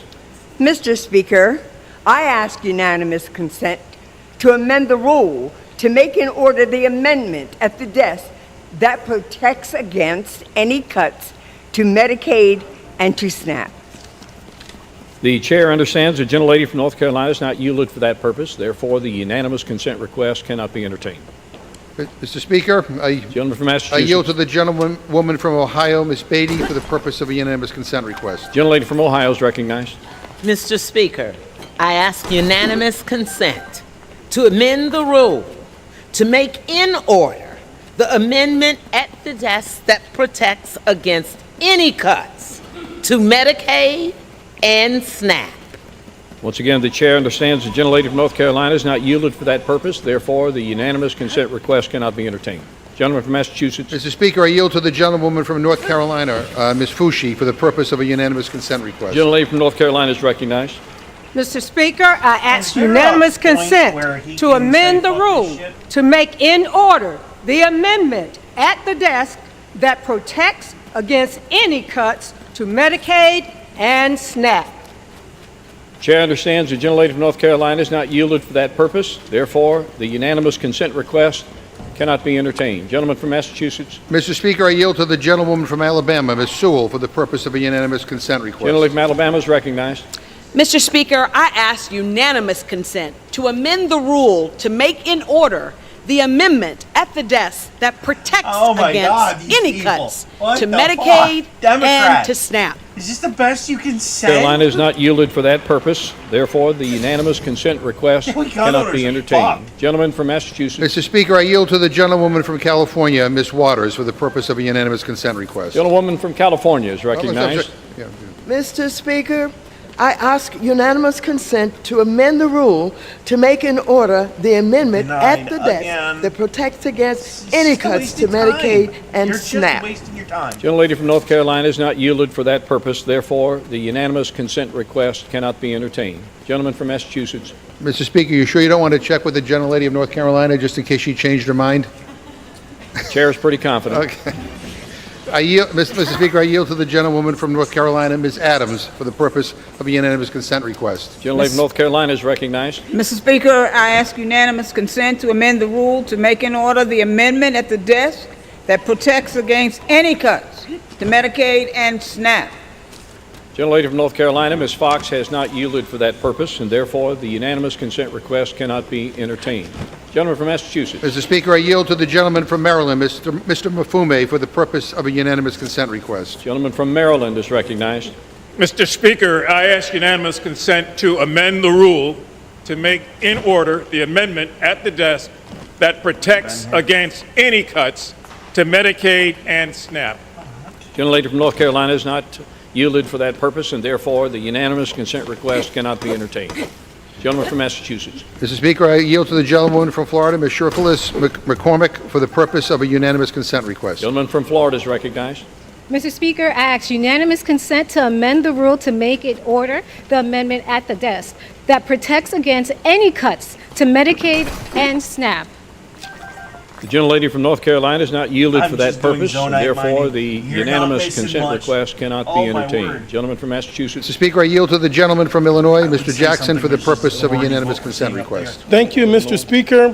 I ask unanimous consent to amend the rule to They're make an gonna run order every the single amendment Democrat through at the there desk that protects against doing this. any cuts to Yeah, this is Medicaid going to take and 2 SNAP. hours. They're running Gentlelady down from the North clock. Carolina has not yielded for that purpose, and therefore the unanimous consent request cannot be entertained. Gentleman from Massachusetts. Mr. Speaker, I yield to the gentlewoman from Texas, Ms. Crockett, for the purpose of a unanimous consent request. Mr. Speaker, I ask unanimous consent to amend the rule to make in order the amendment at the desk that protects against any cuts to Medicaid and SNAP. Gentlelady from North Carolina has not yielded for that purpose, and therefore the unanimous consent request cannot be entertained. Gentleman from Massachusetts. Mr. Speaker, I yield to the gentlewoman from Ohio, Ms. Sykes, for the purpose of a unanimous consent request. Mr. Speaker, I ask unanimous consent to amend the rule to make in order the amendment at the desk that protects against any cuts to Medicaid and SNAP. Gentlelady from North Carolina has not yielded for that purpose, and therefore the unanimous consent request cannot be entertained. Gentleman from Massachusetts. Mr. Speaker, I yield to the gentlewoman from Connecticut, Ms. Hayes, for the purpose of a unanimous consent request. Mr. Speaker, I ask unanimous consent to amend the rule to make in order the amendment at the desk that protects against any cuts to Medicaid and SNAP. Gentlelady from North Carolina has not yielded for that purpose, and therefore the unanimous consent request cannot be entertained. Gentleman from Massachusetts. Mr. Speaker, I yield to the gentlewoman from Ohio, Ms. Brown, for the purpose of a unanimous consent request. Mr. Speaker, I ask unanimous consent to amend the rule to make in order the amendment at the desk that protects against any cuts to Medicaid and SNAP. Gentlelady from North Carolina has not yielded for that purpose, and therefore the unanimous consent request cannot be entertained. Gentleman from Massachusetts. Mr. Speaker, I yield to the gentlewoman from Virginia, Ms. McClellan, for the purpose of a unanimous consent request. Mr. Speaker, I ask unanimous consent to amend the rule to make in order the amendment at the desk that protects against any cuts to Medicaid and SNAP. Gentlelady from North Carolina has not yielded for that purpose, and therefore the unanimous consent request cannot be entertained. Mr. Speaker. Gentleman from Massachusetts. I yield to the gentlewoman from California, Ms. Simon, for the purpose of a unanimous consent request. Another Claymore? Ugh. Mr. Speaker, I ask unanimous consent to amend the rule to make in order the amendment at the desk that protects against any cuts to Medicaid and SNAP. Gentlelady from North Carolina has not yielded for that purpose, and therefore the unanimous consent request cannot be entertained. Gentleman from Massachusetts. Mr. Speaker, I yield to the gentlewoman from Oregon, Ms. Bynum, for the purpose of a unanimous consent request. Mr. Speaker, I ask unanimous consent to amend the It rule doesn't matter what color they are. to make A in brain order the jackass amendment is a at the brain desk jackass. that protects against any cuts Oh to man, some just are Medicaid louder than others, I guess. and SNAP. Gentlelady from North Carolina has not yielded for that purpose, and therefore the unanimous consent request cannot be entertained. Gentleman from Massachusetts. Mr. Speaker, I yield to the gentleman from Maryland, Mr. Ivy, for the purpose of a unanimous consent request. Oh, that's a mistake. But Mr. Speaker, I ask unanimous consent to amend the rule to make in order the amendment at the desk that protects against any cuts to Medicaid and SNAP. Gentlelady from North Carolina has not yielded for that purpose, and therefore the unanimous consent request cannot be entertained. Mr. Gentleman Speaker, from Massachusetts. I yield to the gentlewoman from New Jersey, Ms. MacGyver, for the purpose of a unanimous consent request. Mr. Speaker, I ask unanimous consent to amend the rule to Man, I hope make you're in keeping order track of the everyone that you told amendment no. at the desk that protects against any cuts to Medicaid and SNAP. Gentlelady from North Carolina has not yielded for that purpose, and therefore the unanimous consent request cannot be entertained. Gentleman from Massachusetts. Mr. Speaker, I yield to the gentleman from Rhode Island, Mr. Amo, for the purpose of a unanimous consent request. Mr. Speaker, I ask unanimous consent to amend the rule to make in order the amendment at the desk that protects against any cuts to Medicaid and SNAP. Gentlelady from North Carolina has not yielded for that purpose, and therefore the unanimous consent request cannot be entertained. Gentleman from Massachusetts. I yield to the gentlewoman from California, Ms. Kamliger Dove, for the purpose of a unanimous consent request. Mr. Speaker, I ask unanimous consent to amend the rule to make in order the amendment at the desk that They need to protects stop this against right now. any cuts to Medicaid and SNAP. Gentlelady from North Carolina has not yielded for that purpose, and therefore the unanimous consent request cannot be entertained. That's a fight. The gentleman from Massachusetts. Mr. Speaker, I yield to the gentleman from Missouri, Mr. Bell, for the purpose of a unanimous consent request. Mr. Speaker, I ask unanimous consent to amend the rule to make in order the amendment at the desk that protects against any cuts to Medicaid and SNAP. Gentlelady from North Carolina has not yielded for that purpose, and therefore the unanimous consent request cannot be entertained. Gentleman from Massachusetts. Mr. Speaker, I yield to the gentleman from New York, Mr. Torres, for the purpose of a unanimous consent request. Mr. Speaker, I ask unanimous consent to amend the rule to make in order the amendment at the desk that protects against any cuts to Medicaid and SNAP. Gentlelady from North Carolina has not yielded for that purpose, and therefore the unanimous consent request cannot be entertained. Gentleman from Massachusetts. Mr. Speaker, I yield to the gentleman from Louisiana, Mr. Fields, for the purpose of a unanimous consent request. Thank you, Mr. Speaker. I request unanimous consent to amend the rule to make in order the amendment at the desk that protects against any cuts to Medicaid and SNAP.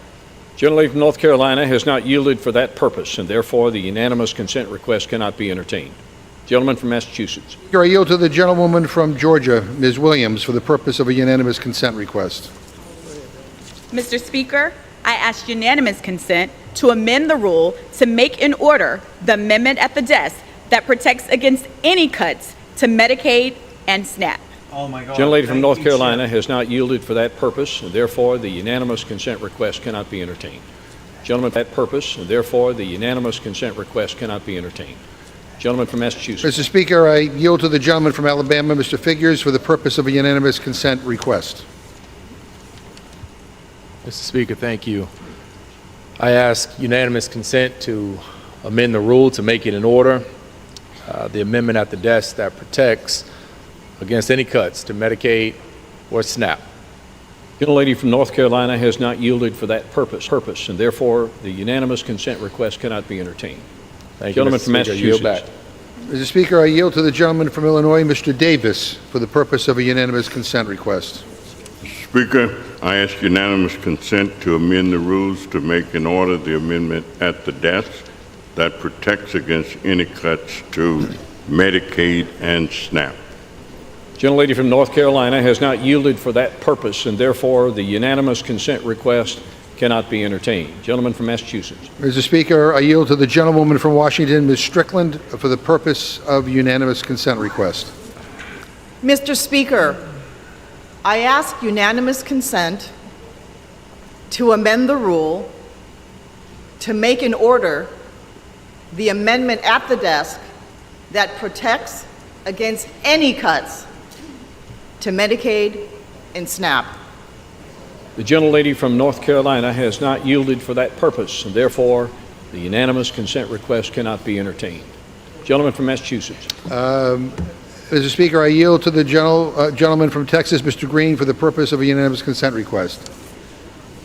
Mr. Speaker, I ask unanimous consent to amend the rule to make an order the amendment at the desk that protects against any cuts to Medicaid and SNAP.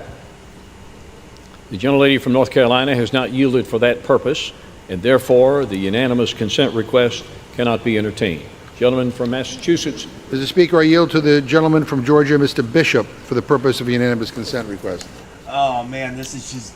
Speaker, I ask unanimous consent to amend the rule to make in order the amendment at the desk that protects against. Okay, well, I'm not going to torture you guys with this.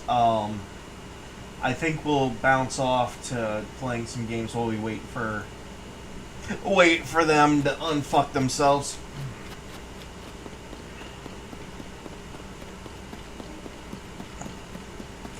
It's literally just rinse and repeat. They're not going to get through.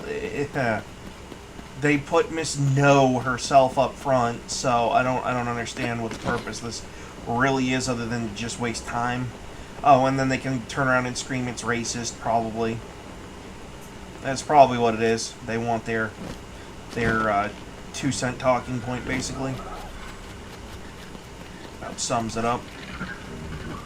Okay, nope. Gonna play the avoid game, huh? I know I have key CIs somewhere. Probably scrolled right past them, too. Oh, right there.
Yes, toot your little horn, Mr. Horn Tooter.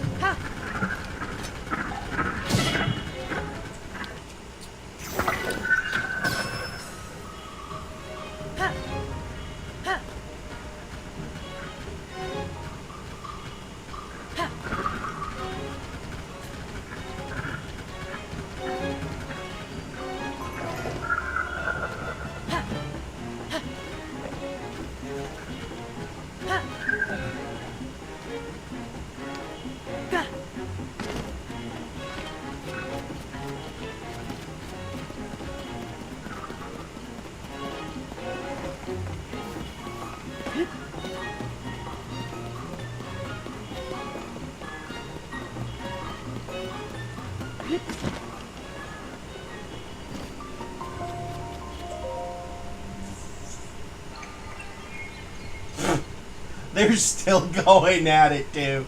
They're still lined right up to the freaking door. Basically. Well, maybe there's about 3 or 4 more, maybe 5 or 6. I hope. It looks like most of them were here for this one fucking purpose.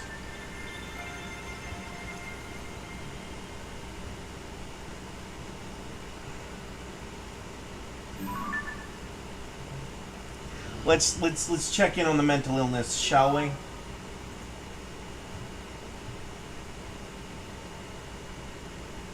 The rule to make an order, the amendment at the desk that protects against any cuts to Medicaid and SNAP. Oh, man. The gentlelady from North Carolina has not yielded for that purpose. Therefore, the unanimous consent request cannot be entertained.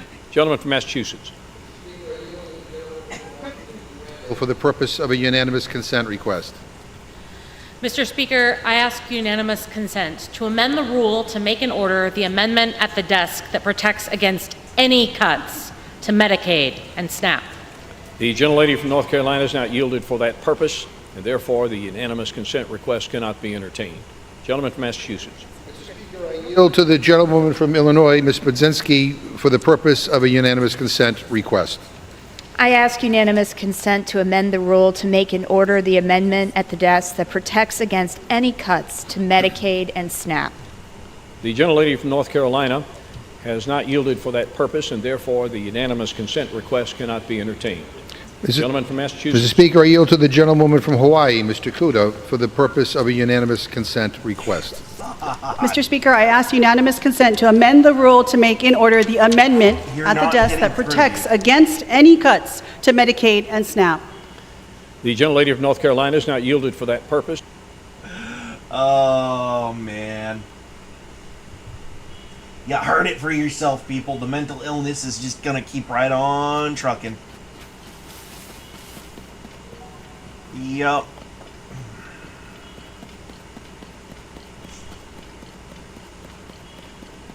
The brainwashing is strong with this party, I see.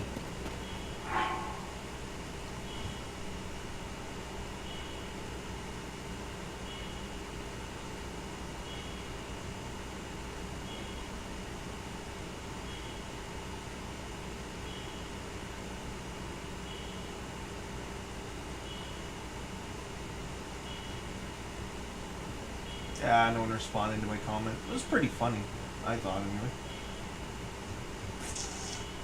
Oh well.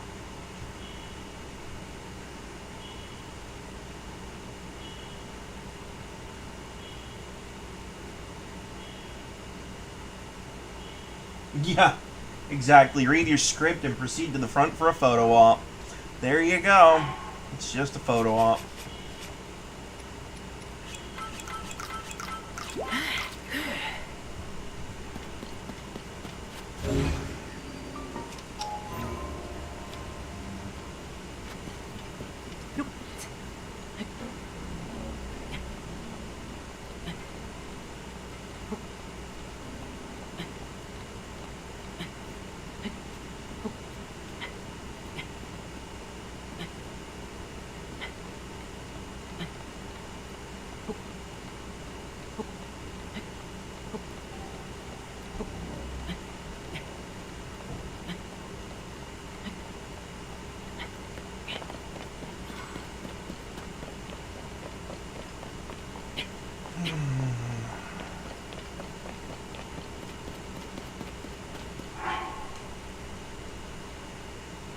Yield to the gentlewoman from Massachusetts, Ms. Presley, for the purpose of a unanimous consent request. Still the same shit. Amendment at the desk that protects against any cuts to Medicaid and SNAP. The gentlelady from North Carolina has not yielded for that purpose, and therefore the unanimous consent request cannot be entertained. Gentleman from Massachusetts. Mr. Speaker, parliamentary inquiry. Gentleman, state is inquiry. Does one Republican member have the power to block an amendment to protect Medicaid and SNAP?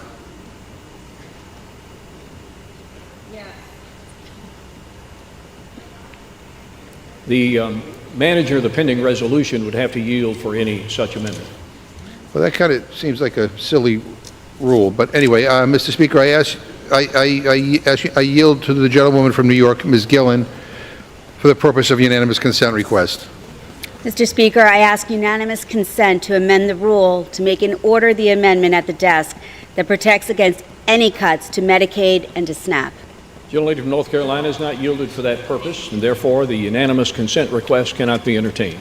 Gentleman from Massachusetts. Speaker, I yield to the gentlewoman from Minnesota, Ms. Morrison, for the purpose of a unanimous consent request. Mr. Speaker. Yeah, as you can hear, it just keeps right on going.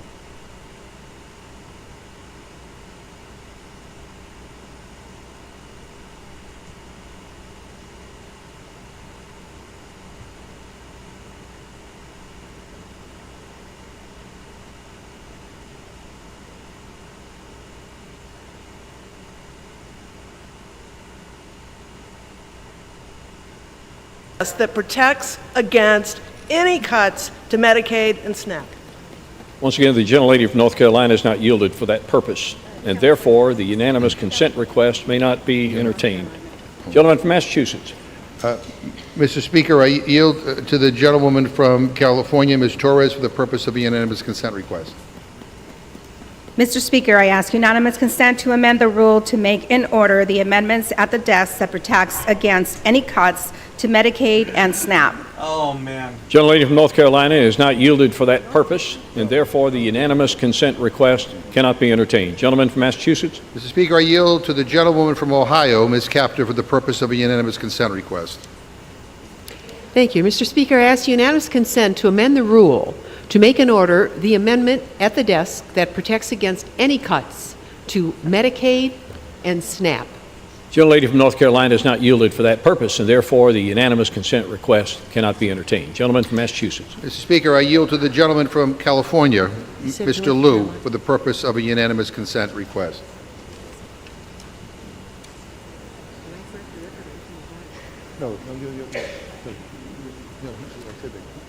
Mr. Speaker, I ask unanimous consent to amend the rule to make in order the amendment at the desk that protects against any cuts to Medicaid This is not and the SNAP. place for that. Obviously. They were told no. What is it Benjamin Franklin called the definition of insanity? Trying something over and over and over again and expecting a different result? Wow.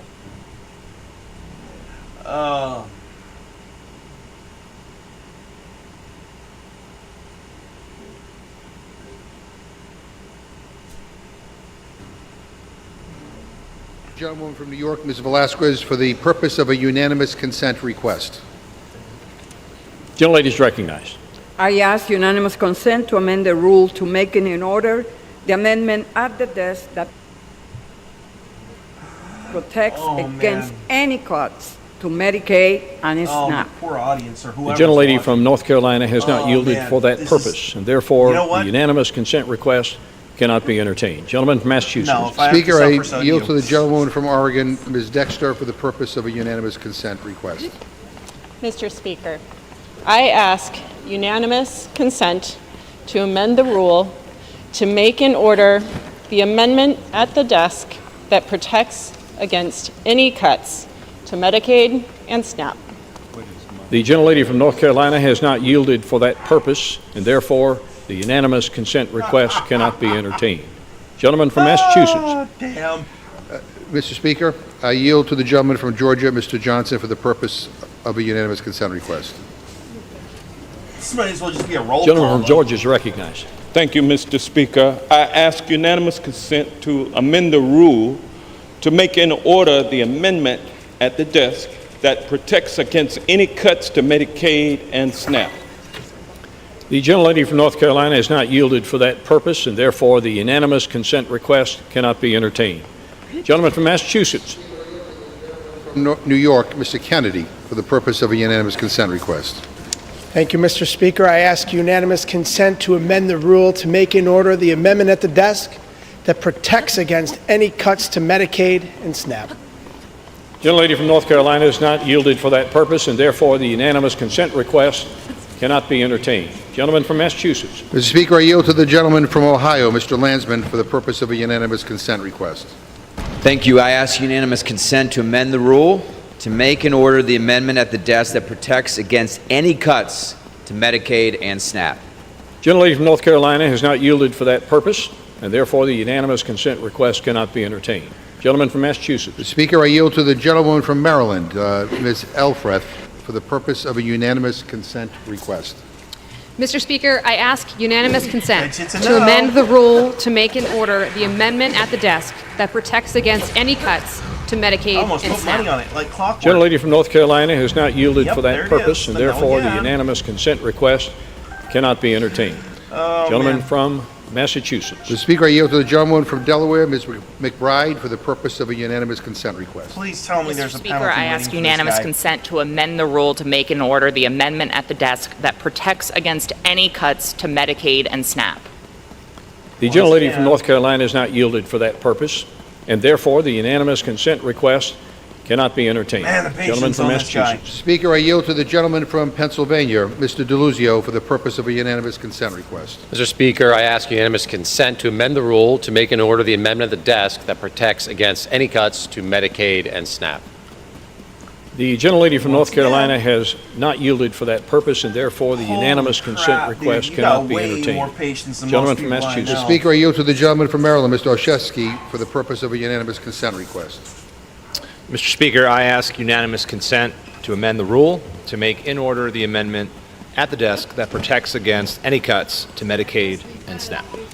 The gentlelady from North Carolina Yeah. has not yielded for that purpose, and therefore the unanimous consent request No, it cannot be doesn't. They're entertained. just Gentleman from grandstanding. Massachusetts. Speaker, I yield to the gentleman from Kentucky, If you Mr. actually McGarvey, read the for bill, the purpose of a it unanimous only consent request. it only applies to people I ask who are unanimous able-bodied consent and to amend working. the rule to make and order the amendment at the desk that protects against any cuts to Medicaid and SNAP. The gentlelady from North Carolina has not yielded for that purpose, and therefore the unanimous consent request cannot be entertained. Gentleman from Massachusetts. Speaker, I yield to the gentleman from Vermont, Ms. Ballant, for the purpose of a unanimous consent request. Mr. Speaker, I ask unanimous consent to amend the rule to make and order the amendment at the desk that protects against any cuts to Medicaid and SNAP. Gentlelady from North They're Carolina literally has not reading from a yielded for script. that purpose, and therefore the They're unanimous literally consent reading request from a cannot be script. entertained. Gentleman from Massachusetts. Mr. Speaker, I yield to the gentleman from Florida, Mr. Soto, for the purpose of a unanimous consent request. Mr. Speaker, I ask for unanimous consent to amend the rule to make it in order the amendment at the desk that protects against any cuts to Medicaid and SNAP. The gentlelady from North Carolina has not yielded for that purpose, and therefore the unanimous consent request cannot be entertained. Gentleman from Massachusetts. I yield to the gentlewoman from Oregon, Ms. Hoyle, for the purpose of a unanimous consent request. Mr. Speaker, I ask unanimous consent to amend the rule to make in order the amendment at the desk that protects against any cuts to Medicaid and SNAP. The gentlelady from North Carolina has not yielded for that purpose, and therefore the unanimous consent request cannot be entertained. Gentleman from Massachusetts. Speaker, I yield to the gentleman from California, Mr. Cisneros, for the purpose of a unanimous consent request. Mr. Speaker, I ask unanimous consent to amend the rule to make in order the amendment at the desk that protects against any cuts to Medicaid and SNAP. Gentlelady from North Carolina has not yielded for that purpose, and therefore the unanimous consent request cannot be entertained. Gentleman from Massachusetts. Speaker, I yield to the gentleman from New Jersey, Mr. Norcross, for the purpose of a unanimous consent request. Mr. Speaker, I ask unanimous consent to amend the rule to make in order the amendment at the desk that protects against any cuts to Medicaid and SNAP. Gentlelady from North Carolina has not yielded for that purpose, and therefore the unanimous consent request cannot be entertained. Gentleman from Massachusetts. Mr. Speaker, I yield to the gentleman from Mississippi, Mr. Thompson, for the purpose of a unanimous consent request. Gentleman from Mississippi is recognized. Mr. Speaker, I ask unanimous consent to amend the rule to make in order the amendment at the desk that protects against any cuts to Medicaid and SNAP. The gentlelady from North Carolina has not yielded for that purpose, and therefore the unanimous consent request cannot be entertained. Gentleman from Massachusetts. Mr. Speaker, I yield to the gentleman from New Jersey, Mr. Menendez, for the purpose of a unanimous consent request. Mr. Speaker, I ask unanimous consent to amend the rule to make in order the amendment at the desk that protects against any cuts to Medicaid and SNAP. The gentlelady from North Carolina has not yielded for that purpose, and therefore the unanimous consent request cannot be entertained. Gentleman from Massachusetts. Mr. Speaker, I yield to the gentleman from California, Mr. Takano, for the purpose of a unanimous consent request. Mr. Speaker, I ask unanimous consent to amend the rule to make in order the amendment at the desk that protects against any cuts to Medicaid and SNAP. Gentlelady from North Carolina has not yielded for that purpose, and therefore the unanimous consent request cannot be entertained. Mr. Speaker. Gentleman from Massachusetts. I yield to the gentleman from California, Mr. Ruiz, for the purpose of a unanimous consent request. I ask unanimous consent to amend the rule to make in order the amendment at the desk that protects against any cuts to Medicaid and SNAP. Gentlelady from North Carolina has not yielded for that purpose, and therefore the unanimous consent request cannot be entertained. Gentleman from Massachusetts. Speaker, I yield to the gentlewoman from Florida, Ms. Castro, for the purpose of a unanimous consent request. Mr. Speaker, I ask unanimous consent to amend the rule to make in order the amendment at the desk that protects against any cuts to Medicaid and SNAP.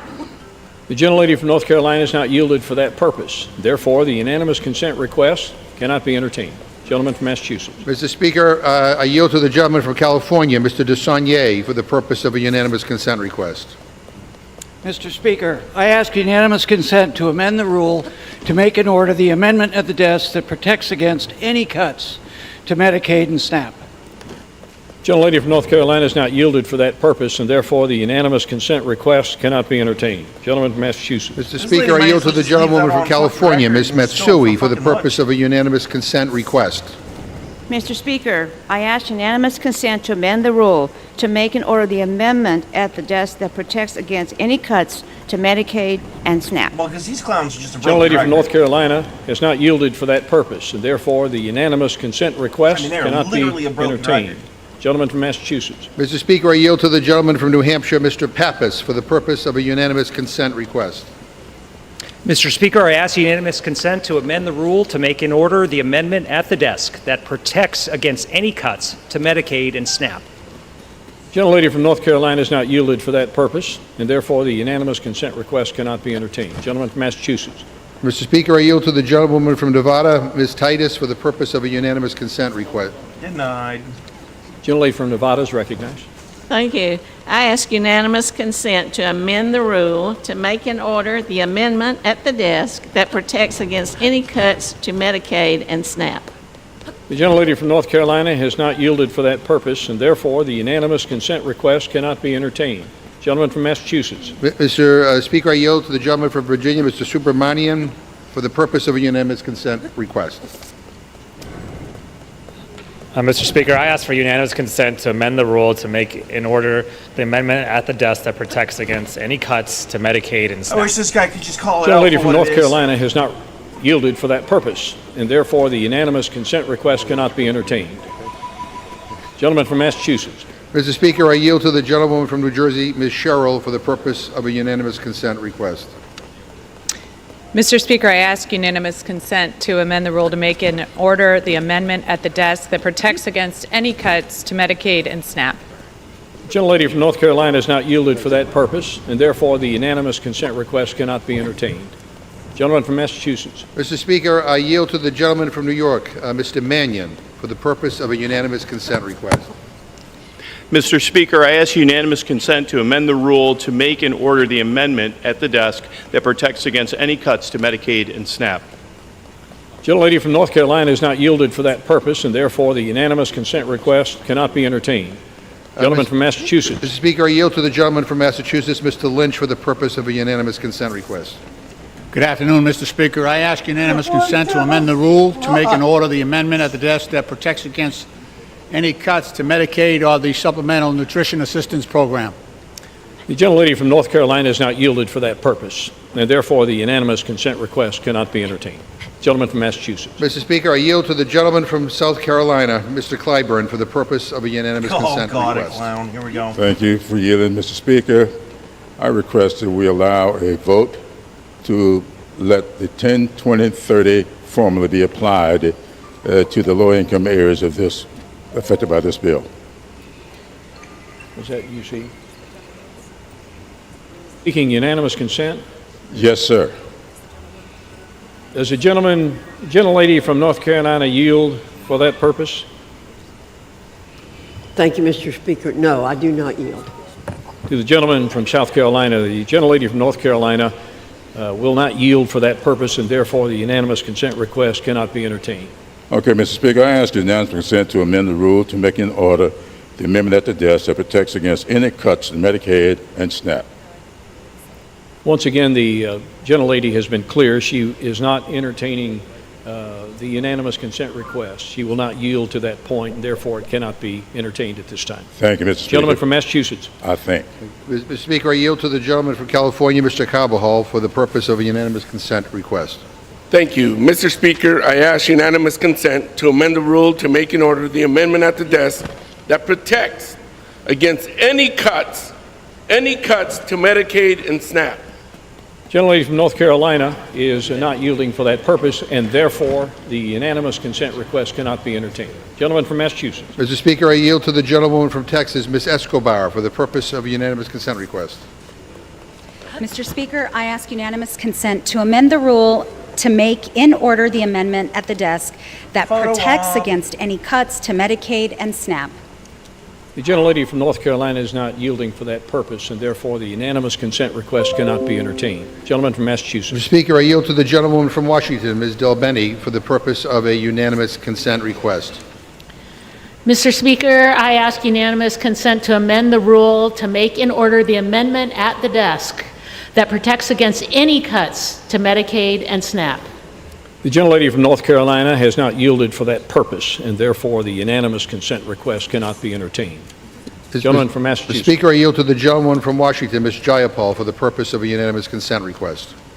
Mr. Speaker, I ask unanimous consent to amend the rule to make in order the amendment at the desk that protects against any cuts to Medicaid and SNAP.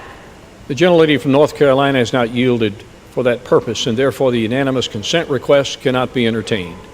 Gentleman from Massachusetts. Mr. Speaker, I yield to the gentleman from Tennessee, Mr. Cohen, for the purpose of a unanimous consent request. Mr. Speaker, I ask unanimous consent to amend the rules to make in order the spirit of Jesus as it's spoken in Matthew. He was sick and I healed him. He was hungry and I fed him. Medicare and health care and SNAP payments, nutrition payments should not be taken away from fellow passengers on this earth. The gentlelady from North Carolina is not yielding for that purpose, and therefore the unanimous consent request cannot be entertained. Thank you. Further, if the gentleman would suspend. Yep. Further, the chair would advise members that although a unanimous consent request to consider a measure is covered by the Speaker's guidelines for recognition, embellishments constitute debate, and as such can become an imposition on the time of the member who is yielded for that purpose. Thank you.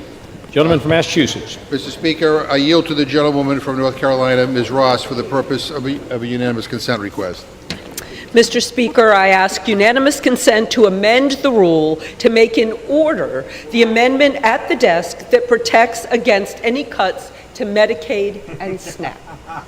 The gentlelady from North Carolina has not yielded for that purpose, and therefore the unanimous consent request cannot be entertained. I'm not talking about the Gentleman from Massachusetts. Mr. Speaker, I yield to the gentleman from California, Mr. Whitesides, for the purpose of a unanimous consent request.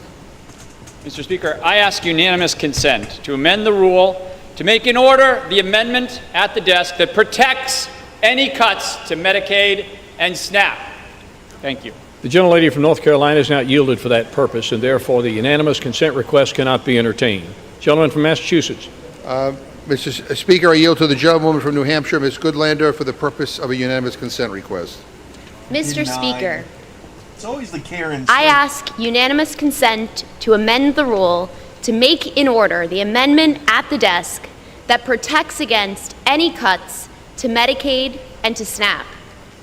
The gentlelady from North Carolina has not yielded for that purpose, and therefore the unanimous consent request cannot be entertained. Gentleman from Massachusetts. Mr. Speaker, I yield to the gentleman from California, Mr. Thompson, for the purpose of a unanimous consent request.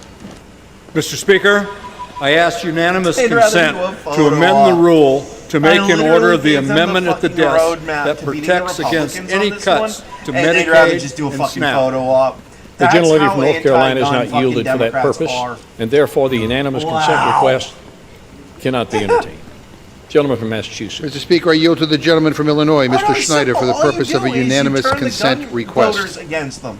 Mr. Speaker, I ask unanimous consent to amend the rule to make in order they've the basically amendment already done it at for the desk themselves. that protects against any cuts But to because the Medicaid fucking and SNAP. Democrats can't be The seen gentlelady as from North Carolina has not yielded for that purpose, and supporting therefore the the Second unanimous Amendment consent in any way, request shape, or form. cannot be entertained. Gentleman from Massachusetts. Mr. Speaker, I yield to the gentleman from Rhode Island, Mr. Magaziner, for the purpose of a unanimous consent request. That's a name. Mr. Speaker, I ask unanimous consent to amend the rule to make in order the amendment at the desk that protects against any cuts to Medicaid and SNAP. The gentlelady from North Carolina has not yielded for that purpose, and therefore the unanimous consent request cannot be entertained. Gentleman from Massachusetts. Mr. Speaker, I yield to the gentleman from Texas, Mr. Cassara, for the purpose of a unanimous consent request. Mr. Speaker, I ask unanimous consent to amend the rule to make in order the amendment at the desk that protects against any cuts to Medicaid and SNAP. The gentlelady from North Carolina has not yielded for that purpose, and therefore the unanimous consent request cannot be entertained. Gentleman from Massachusetts. Mr. Speaker, I yield to the gentleman from Arizona, Mr. Stanton, for the purposes of a unanimous consent request. Thank you very much, Mr. Speaker. I ask unanimous consent to amend the rule to make in order the amendment at the desk that protects against any cuts to Medicaid or SNAP. The gentlelady from North Carolina has not yielded for that purpose, and therefore the unanimous consent request cannot be entertained. Gentleman from Massachusetts. Mr. Speaker, I yield to the distinguished gentlewoman from California, Ms. Pelosi, for the purpose of a unanimous consent request. Gentlelady from California is recognized. Thank you, Mr. Speaker. Mr. Speaker, I ask unanimous consent to amend the rule to make in order the amendment at the desk that protects against any cuts to Medicaid and SNAP. The gentlelady from North Carolina has not yielded for that purpose, and therefore the unanimous consent request cannot be entertained. Gentleman from Massachusetts. Mr. Speaker, over 100 Democratic members just asked to allow an amendment to protect Medicaid and SNAP, just to give us a vote. That's all we ask. And I will say we are here standing up for the American people no matter where they live. And this is what it looks like to fight for the American people, to make sure that this administration and this Republican Congress doesn't rip away their health care and their food benefits. That is disgusting. The gentlewoman from North Carolina's district alone, 142,000 of her constituents would lose some or all of their SNAP benefits. And 5 rural hospitals are at risk of closure. We're here to help people, not to screw them over. I reserve my time. Gentleman's time is reserved. Gentlelady from North Carolina.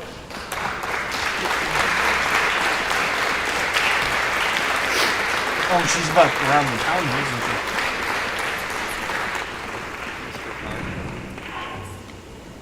she? Gentlelady from North Carolina. Thank you, Mr. Speaker. Wow, that gambit was riveting. I reserve. Gentlelady reserves her time. She's got 7.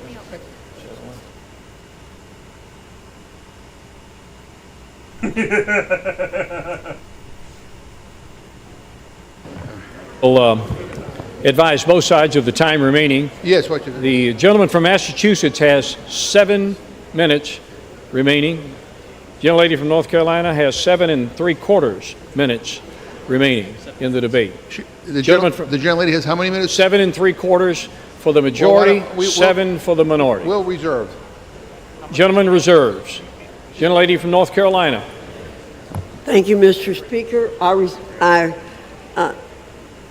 give 1 minute to the gentleman from Florida, Mr. Fine. Gentleman from Florida is recognized for 1 minute. Thank you, Mr. Speaker. As I sat here and listened to that panoply of speeches or motions over the last few seconds, I was reminded of the fact that when we say there should be no cuts to Medicaid, we are saying there should be no cuts to illegal immigrants that are getting Medicaid. Now, we live in a world where we spend more money than we bring in, and it is not fair to actual Americans to be forced to take on additional debt to give benefits to people who are not in this country legally. And I would note that the Democrats have not proposed a solution that would allow us to continue to give benefits to people who shouldn't be here anyway and pay for them without our children going into future debt. We must keep that in mind. We are here to fight for Americans, and that is what this bill does. Thank you, Mr. Speaker. Gentleman from Massachusetts. Mr. Speaker, I don't know if the gentleman's ever read the Medicaid statute, but undocumented immigrants are not entitled to receive Medicaid benefits, and they don't. And our solution to make sure that our children are not saddled with debt is to not give billionaires and millionaires and corporations big tax cuts. Jeff Bezos doesn't need a tax cut.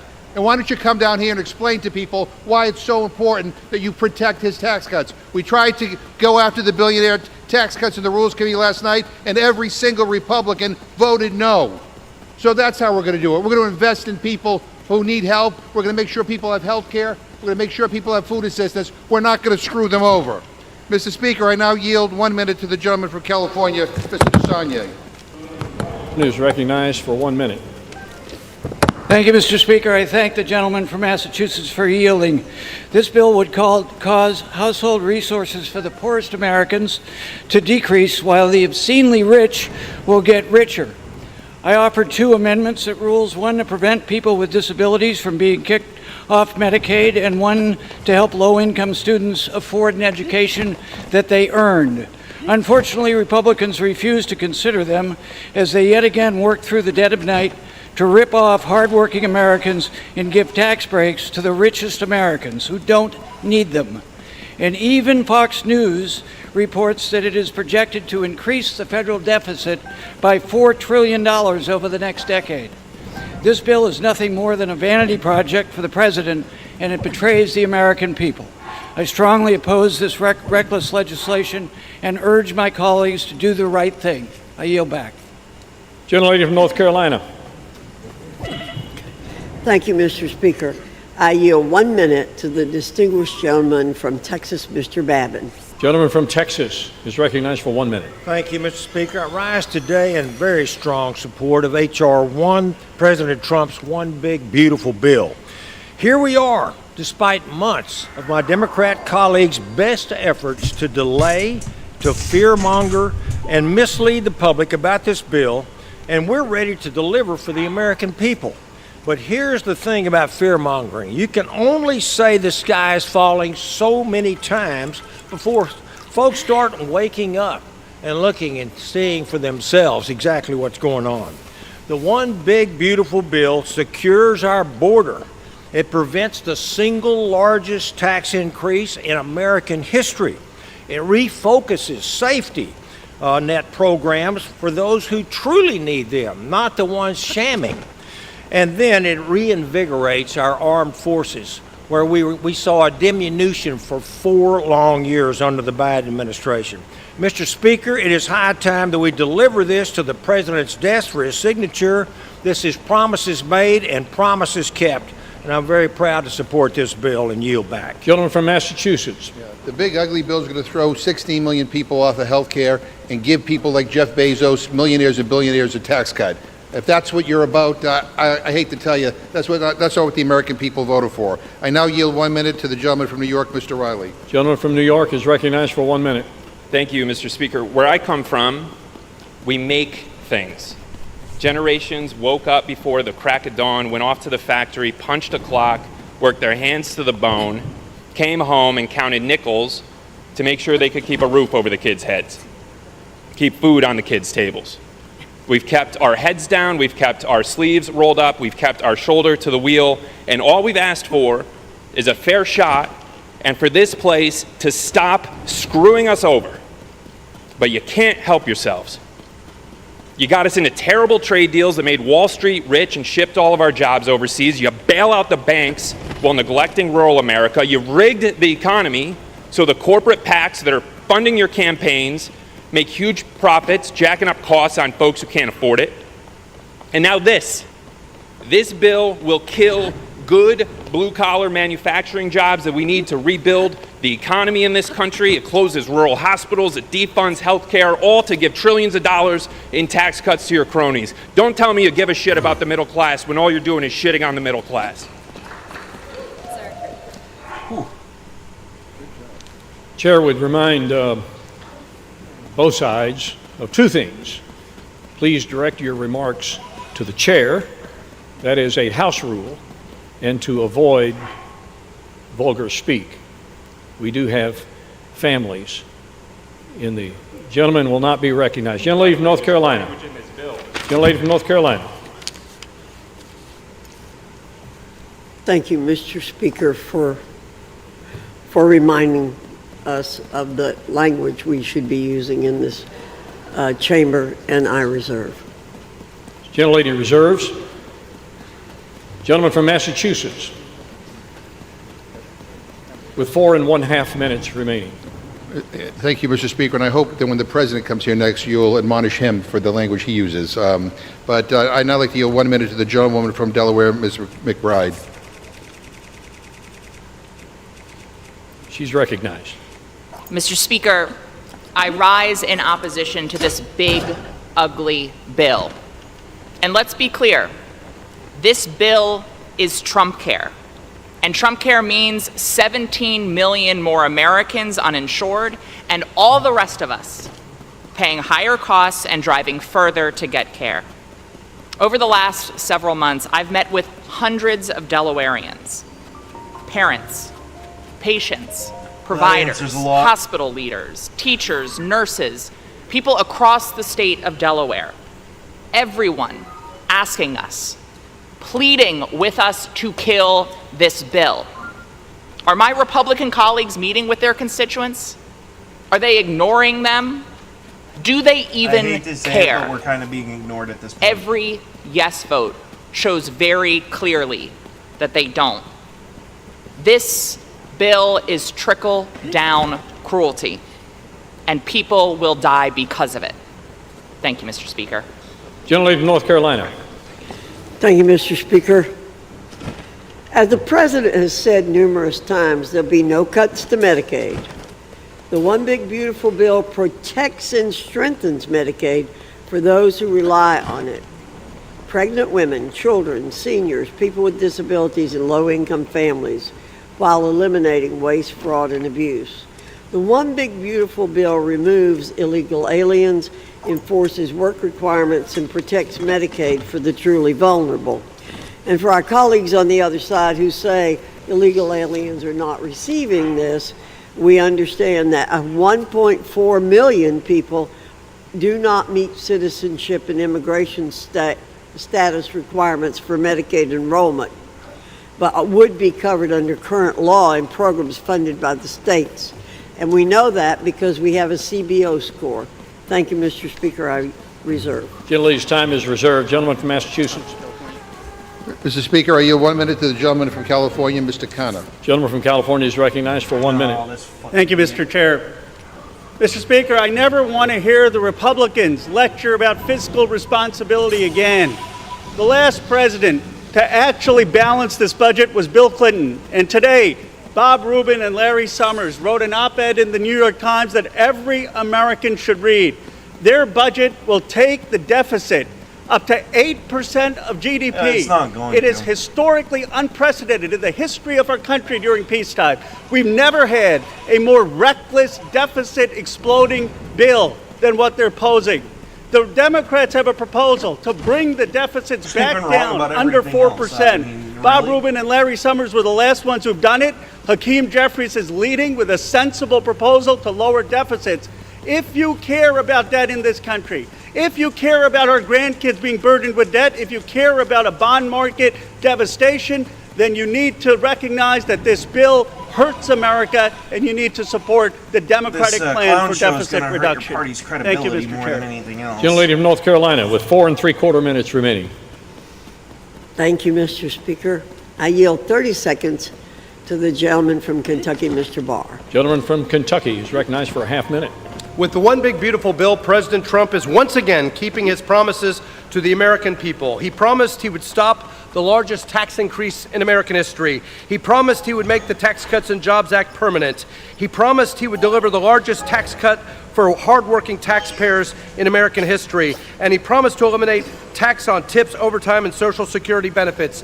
President Trump is keeping his word. He is delivering much needed relief for the American people, and this will produce an investment surge, driving real median incomes up by $10,000 relative to the scenario in which the Tax Cuts and Jobs Act is allowed to expire. And to my friend from California, if he cares about fiscal responsibility, stopping a $4.5 trillion tax increase stops a recession. You cannot balance the budget without growth. Expired. I yield back. Gentleman from Massachusetts. Mr. Speaker, we have like a million more speakers over here, but we're out of time, so I'm prepared to close. So I don't know how many more speakers the gentlelady has. Mr. Speaker, we're prepared to close also.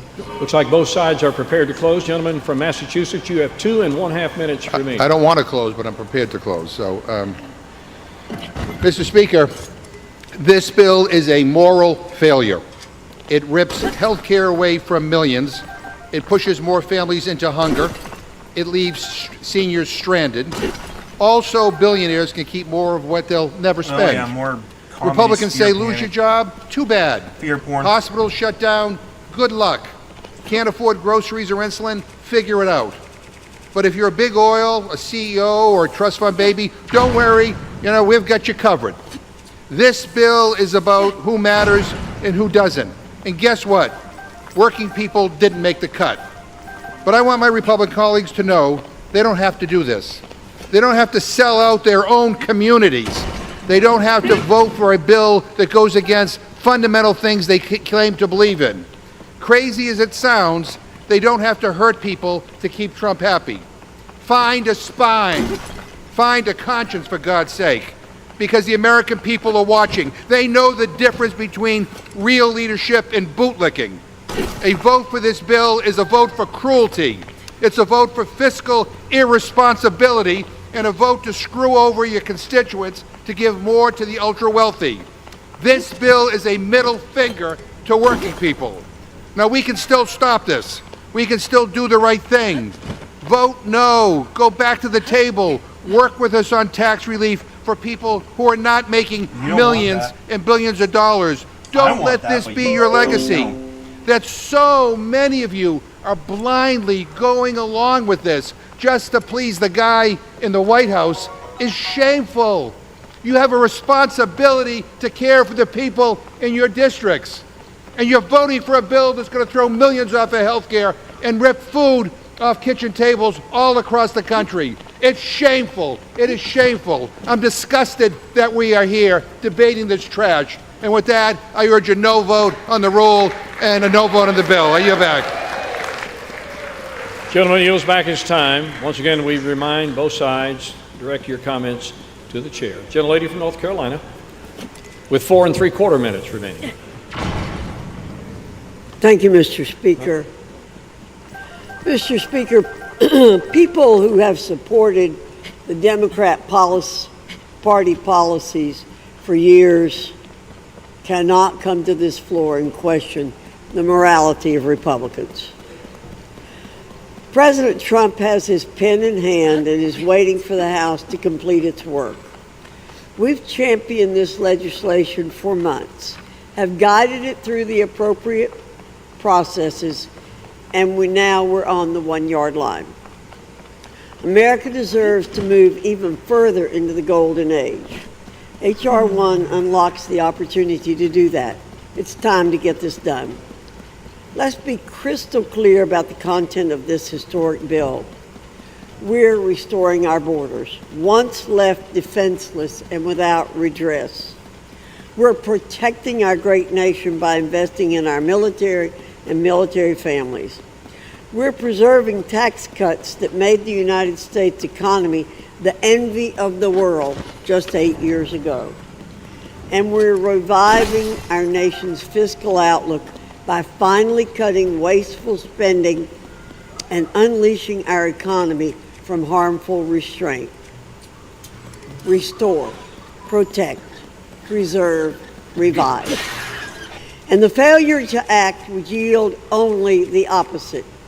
Our Democrat colleagues would tear down the border walls and return us to open border policies. They would have us oversee a continued decline in our military readiness, despite unprecedented theaters of global conflict. They would destroy our economy in their unending appetite for continued tax increases to feed their spending binges. The choice is clear. We must deliver. We must deliver a renewed, restored, revived nation and grant voters the America they stood for just 8 months ago. In a moment, I will offer an amendment to the rule which would correct a technical error in the rule. I urge my colleagues to vote yes on the previous question, yes on the amendment, and yes on the rule. Mr. Speaker, I offer an amendment to the resolution. The clerk will report the amendment. Amendment to House Resolution 566, offered by Ms. Fox of North Carolina. At the end of the resolution, add the following. The previous question shall be considered as ordered on the motion to its adoption without intervening motion. Gentlelady from North Carolina is recognized. Thank you, Mr. Speaker. I yield back the balance of my time and move the previous question on the amendment and on the resolution. The question is on ordering the previous question on the amendment on the resolution. Those in favor say aye. Those opposed, no. Opinion of the chair, the ayes have it. Mr. Speaker. Gentleman from Massachusetts. I ask for the yeas and nays and a hearing aid for you. The yeas and nays are requested. Those favoring a vote by the yeas and nays will rise. Sufficient number having risen, the yeas and nays are ordered. Members will record their votes by electronic device. Pursuant to Clause 9 of Rule 20, this 15-minute vote on ordering the previous question will be followed by 5-minute votes on adoption of the amendment offered by the gentlelady from North Carolina, Ms. Fox, if ordered, and adoption of the resolution, if ordered. This is a 15-minute vote.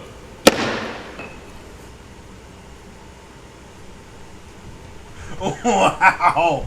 That was embarrassing. I'm totally embarrassed.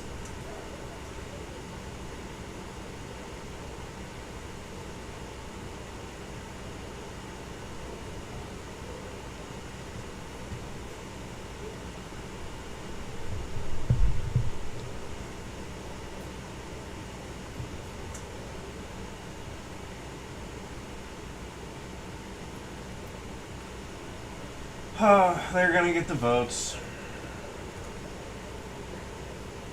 Yep. Just like that. Any chance we had at any sort of progress towards the Second Amendment through the legislature just fucking died. Because the Republicans are too fucking spineless to actually do their job. Shocker. Most of them. About 3 or 4 of them. You know, I'm willing to bet that they didn't even,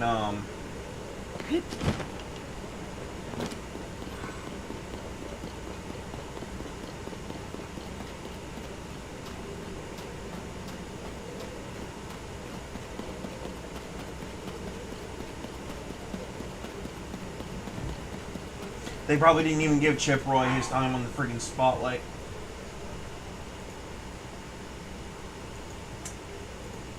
Oh, X is doing the thing again. Yeah, thank you. I know these people did, and I appreciate their following. Much.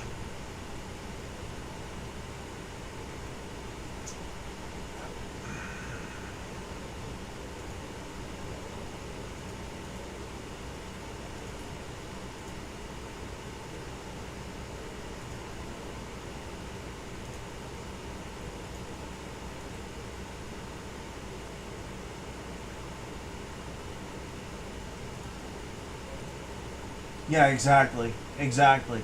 We will 100% treat you like Bud Light after the whole Dylan Mulvaney thing. Not even kidding.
Well, hopefully they find out where that fucking sticking point is, because I think they're about to find out the hard way. Don't you? No, I mean it. Like, we literally spend 10 years I'd even argue 20 years under different administrations as gun owners getting butt fucked by every single one of them. I haven't even been a gun owner that long, and I know this.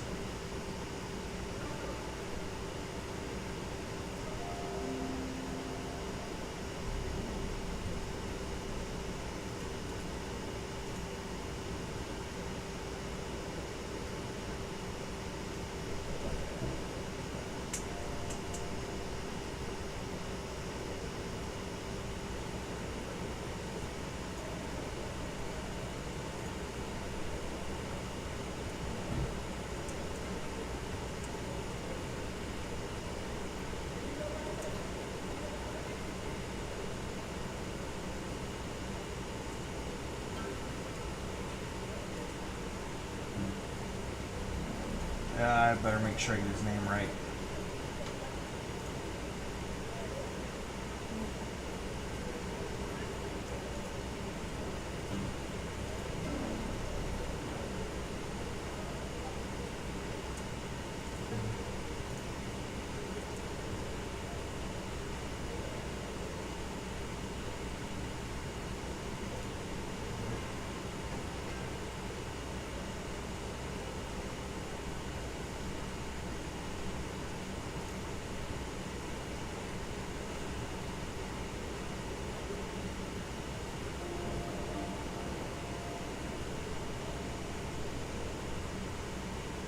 Just boycott the party and stay home.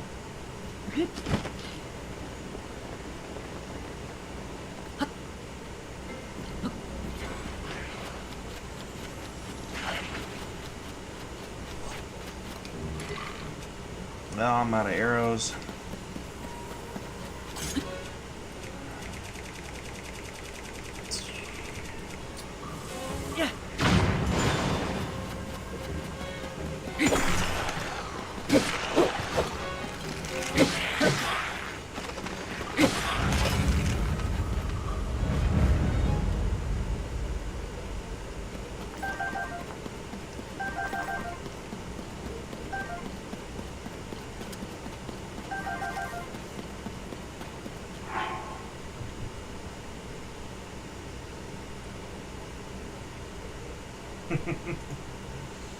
Oh, let's see.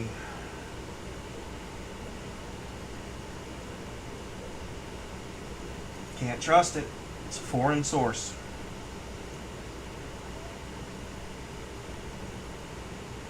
Right.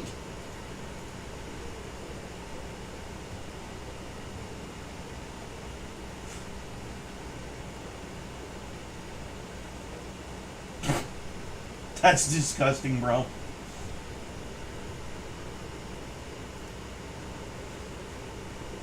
That's gross.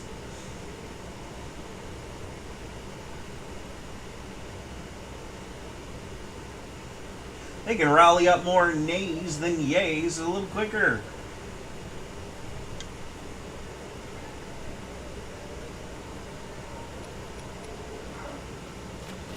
I hate to say this, but I'm kind of rooting for the Democrats here. Not for the same reason, obviously, but...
Gee, imagine that.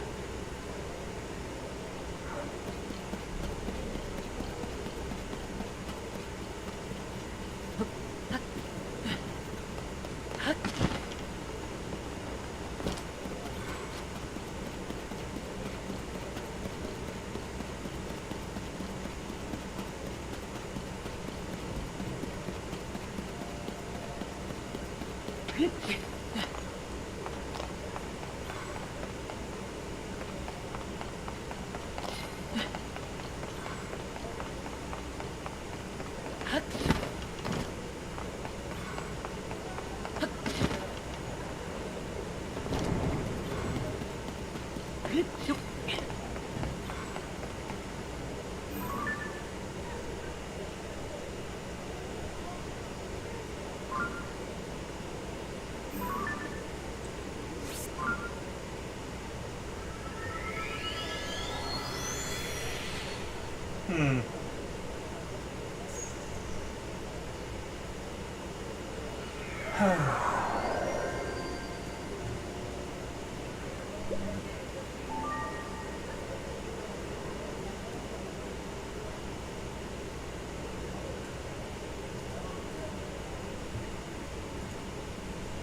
sure I got that name spelled right again. Yep. Yep.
Yeah.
No, that's not recession. That's Microsoft being piss poor at running their company.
Well, let's find out.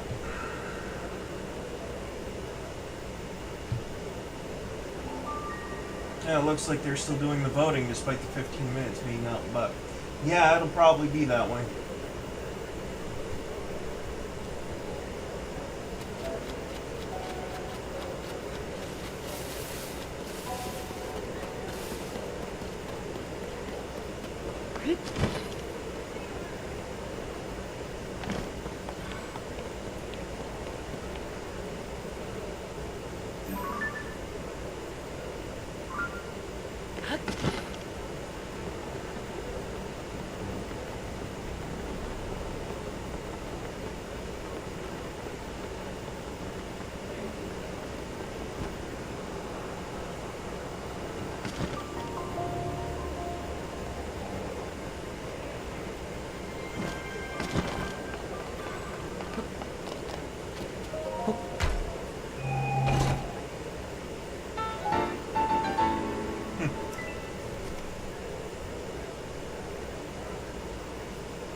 Yep.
Unless they snuck it in. Wait a minute.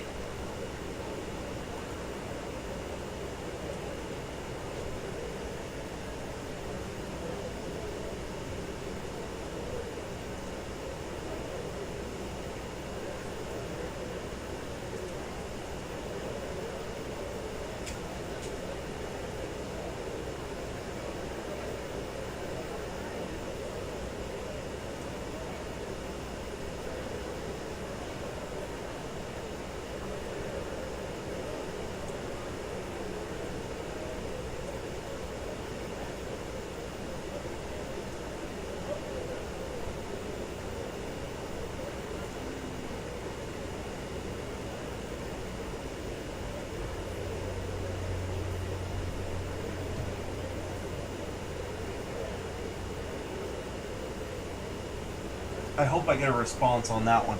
Because that one...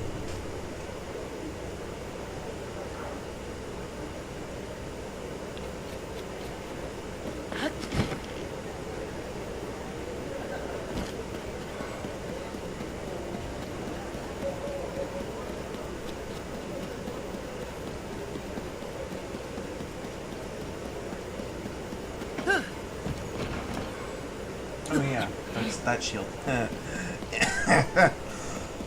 You can't shield surf with that one. No, I'm quite curious to see what they did, actually. Alright. So I'm still kind of pessimistic, right? And I'm probably still going to be spamming the shit out of some of the other reps. But this guy's got me wondering whether they did some sneaky bullshit.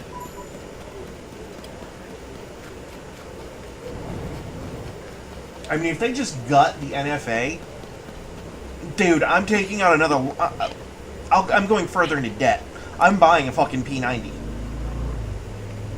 Still going to be the civilian model, but it's going to look like the real thing anyway. I might even go buy the Doom shotgun, actually. Excuse me.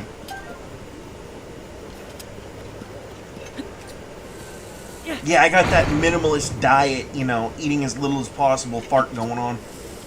The ones that you gotta really be careful of because they might not be just a fart. Not to get too gross here, but it's worrisome. A little bit. But I gotta shrink... I hate to say this, but I gotta force my stomach back down to a normal size. Because lately I lost a little bit of strategic control over my eating habits, basically. And I started eating like a half a fucking pizza all to myself, basically. It's supposed to just be 2 slices, that's the problem. Not 4. So... we're in the process, or rather, I'm in the process of remedying that little problem. It's not really a problem so much as just something that needs to be dealt with.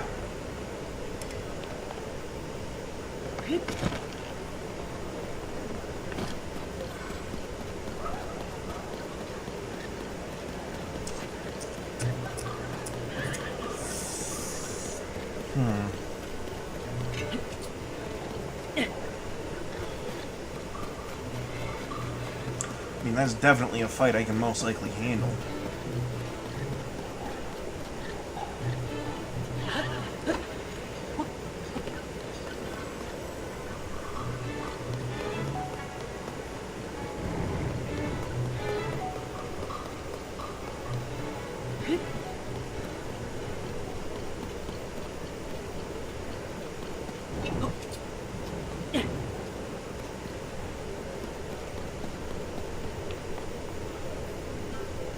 Alright, well...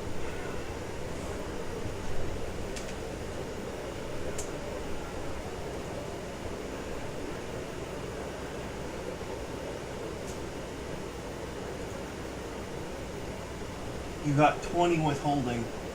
Interesting.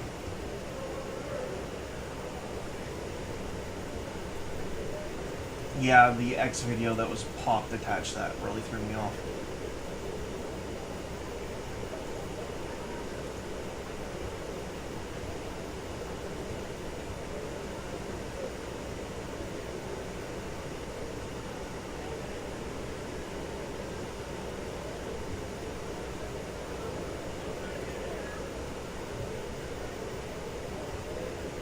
$20 holdouts, or what are we waiting for here?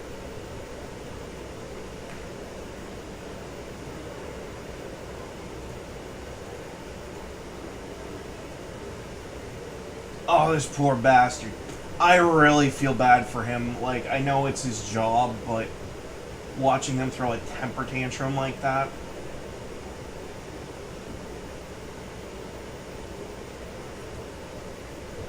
I got a lemon tree, lady. Person wanted lemons. Throw it too close to the road, I'm sure she just felt she could just reach in there and grab one. So.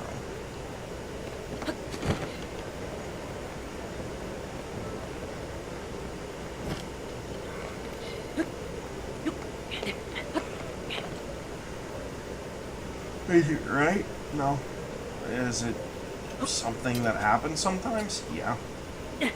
Should you really be making a big fuss about it? Probably not. I don't even think it's worth the X post, really. Yeah, you're gonna get your yay votes. Oh, what is that? What is that, like 7? Yeah. Sure. I mean, look, as a gun owner, they kind of tried to desensitize us to getting knifed in the back all the damn time. The problem is that it's not really working anymore. And we're kind of fed up with the bullshit. We vote in November when we vote for these people, and voting day comes around. We're not just single issue voters, but it does play a very large, what's the word, percentage on our decision making. And when it comes to stuff like this, might not be a single issue voter, but it might make me look towards an independent candidate somewhere. Just saying.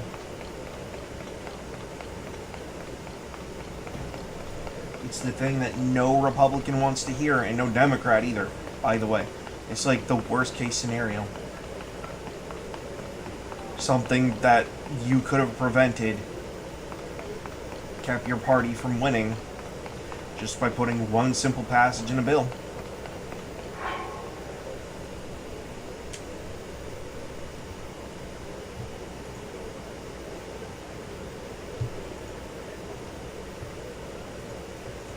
I would be interested to see the response from Mr. Clyde on that thing that I posted to him.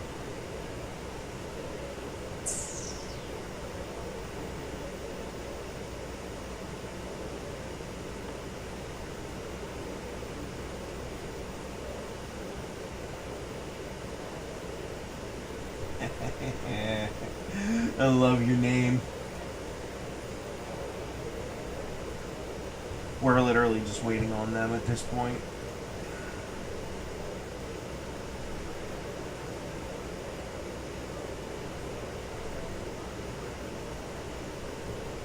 It's probably going to be a keep waiting moment, but, you know.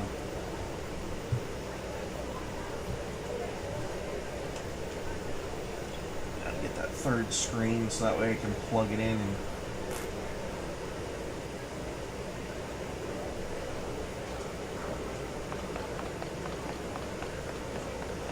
oh, so hefty AI bets.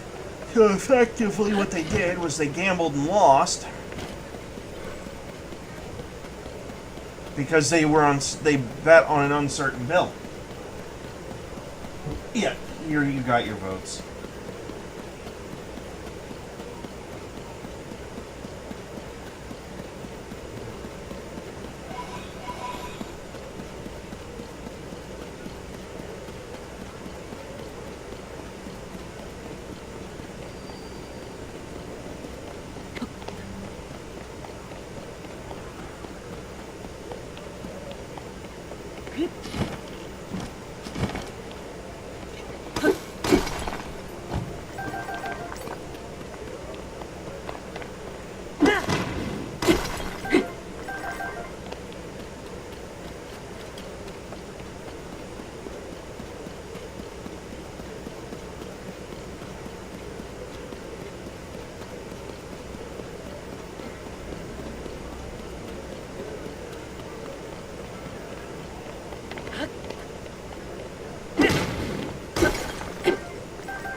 Of course they have the votes. Are you kidding? It's one of those things, they may protest against it, and I might harass them to try to get them to fucking do their jobs. But realistically speaking, they're the fucking machine. Like, you can throw a wrench at it all that you want, but unless you hit the right fucking note, sorry. But I'm not going to chalk it up as just a, oh, well, I tried, we're not going to have our P90s, and Matt Hoover's going to have to stay in jail for the rest of his fucking life. No. Nope.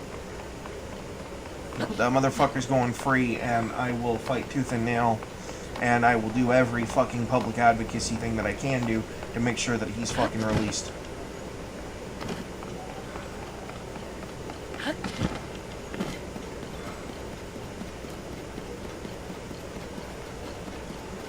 Oh, because he scratched something on a fucking card and sold it to some people. I don't think so. That's not the kind of world I want to live in. Was it wrong? Sure. Did he fuck up? Sure. Does he deserve to spend that much fucking time in prison? No. Should have been a fucking fine of like $1,000 or so, plus restitution for whatever he fucking, you know, made from it. And sent on his merry fucking way.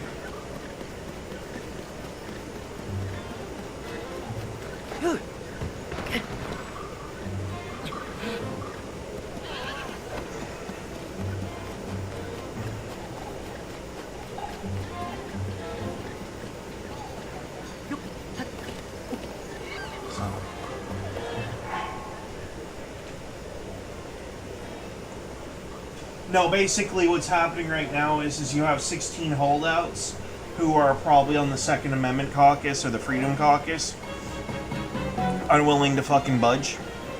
And basically they're trying to browbeat them into doing it. Making all kinds of false promises and shit, lying their asses off so they can get their fucking bill passed. That's usually how it fucking happens. And no, it doesn't mean they're a rhino, it means they're standing on the principle that they fucking, that they said they would.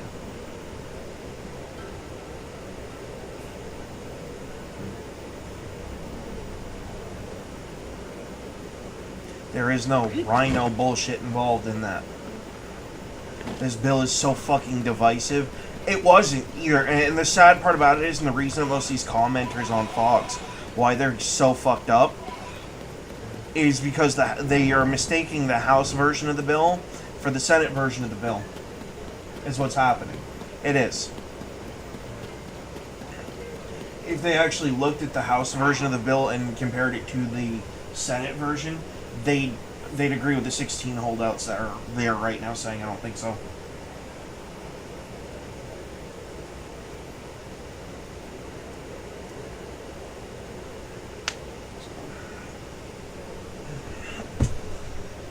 In fact, actually, if the other 204 weren't so weak-willed, they'd probably vote against it in general.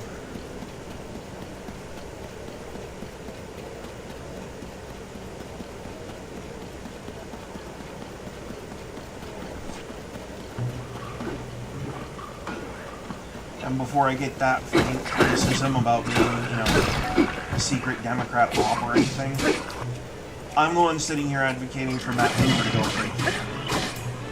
I'm the only one mentioning his fucking name at this point.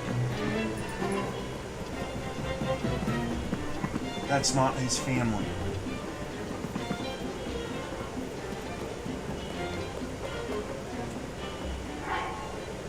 So, kind of let that sink in. I'm not some Democrat op. I just know what we needed to make it happen, and we got fucked out of it. Because I know what's going to happen. The 16 remaining votes are going to cave in. They always do.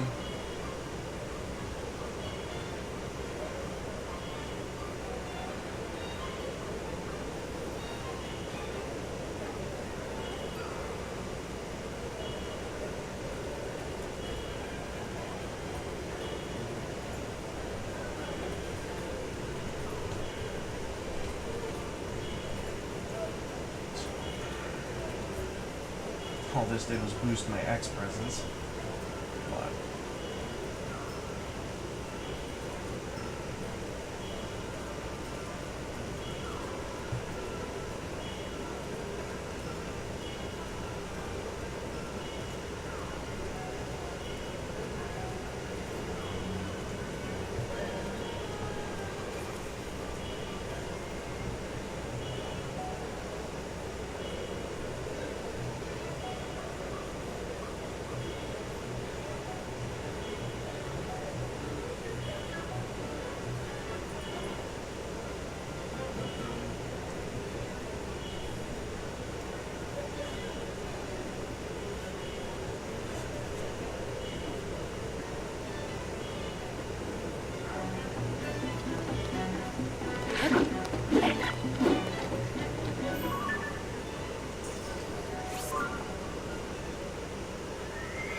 Okay. I don't know what that was about.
Butter Biden biscuits.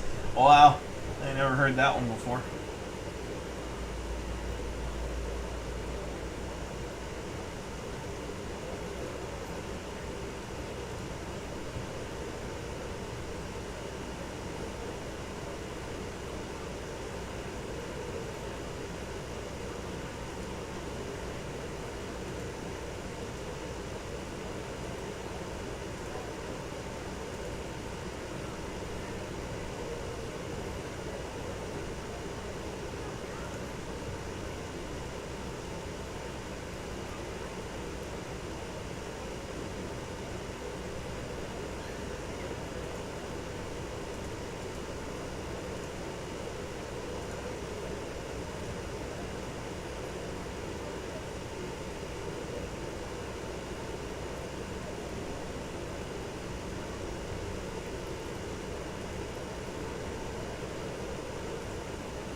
Good. Then that's probably what we're looking at. That's the 16 votes that'll fuck over Trump's agenda on this one. Sorry, Mr. Trump, I like you, I voted for you, but you're wrong on this one. Yeah, that's right. You just heard a Trump voter say that. Trump voter, Trump supporter. I'm basically his biggest fucking fan. But this is one time he got it wrong. He underestimates the American people and our will and our desire to have our fucking rights back.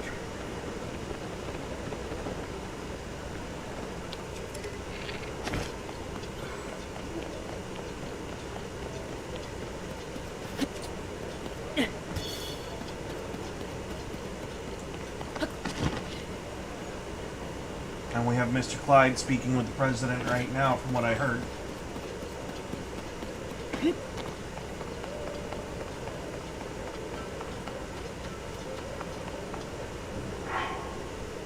So, yep.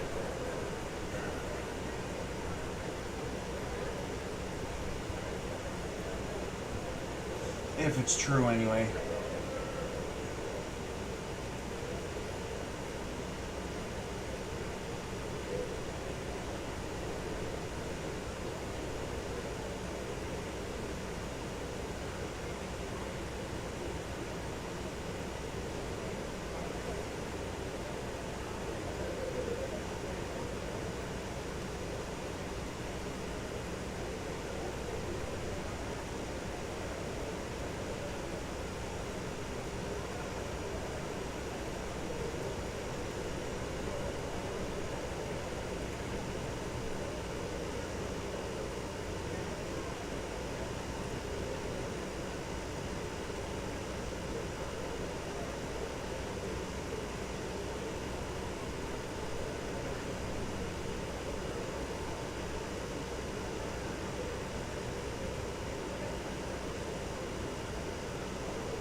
Sorry, Randy.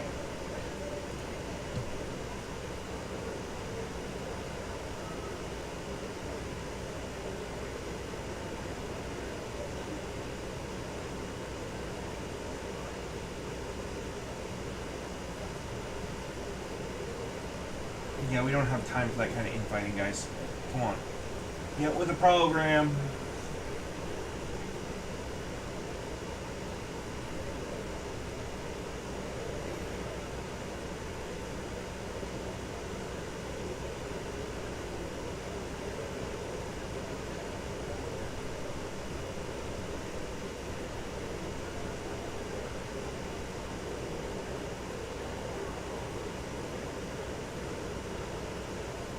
Well, that's interesting news.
It's holding, so I think these might be the holdouts.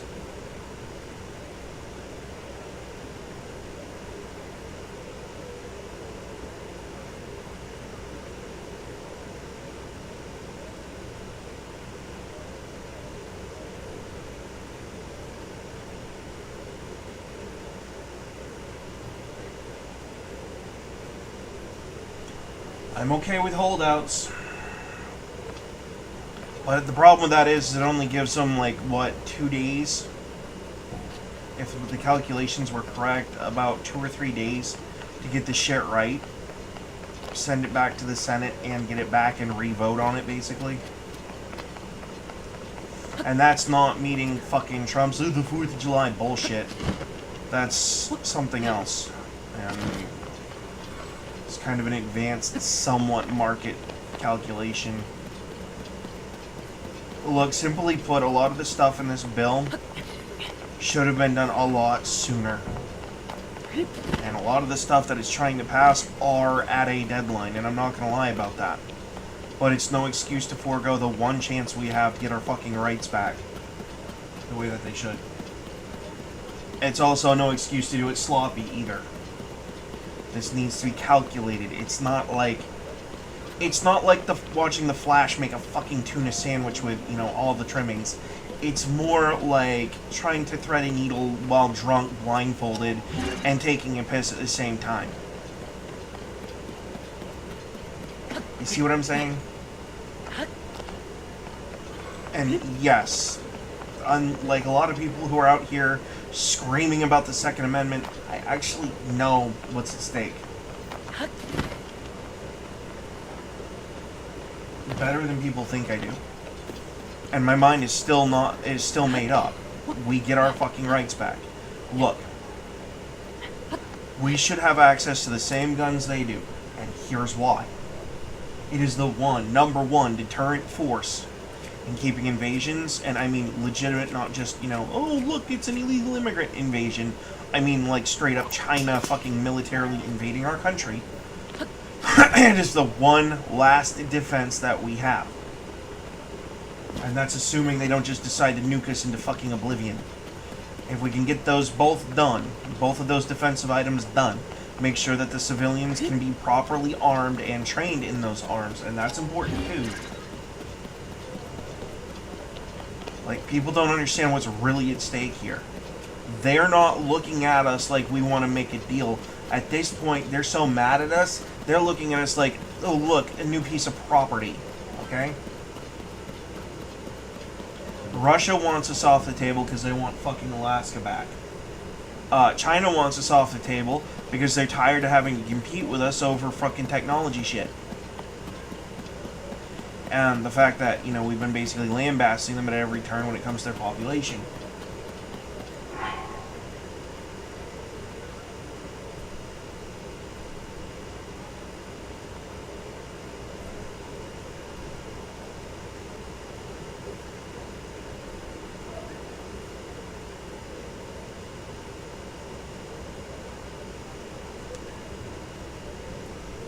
I'd like to know where he's getting that number from.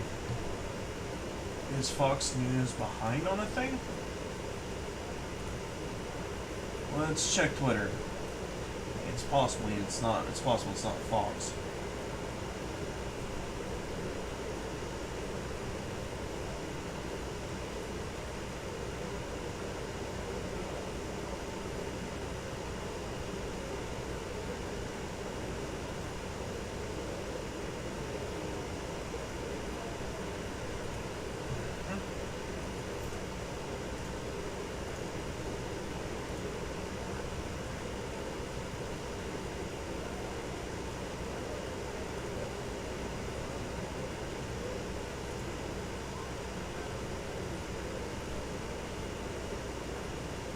I think this guy might be a troll.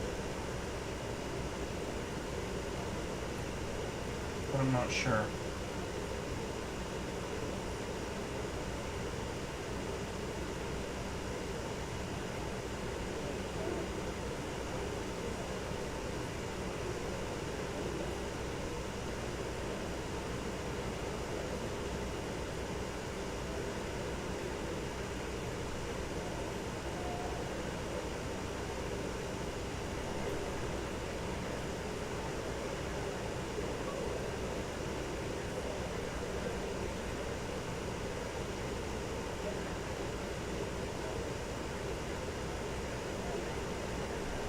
I don't know, I think they're gonna get it. I think they're gonna get the votes. Really. Well, thinking about the 16, it could be.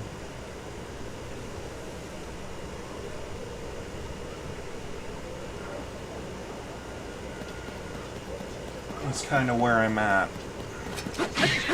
If I knew exactly who it was, I could probably tell you whether or not this is gonna succeed or not. I'm pretty sure Marjorie Taylor Greene said that she was gonna vote for it. So unless for some reason she changed her mind, I mean very recently, like 24 hours recently.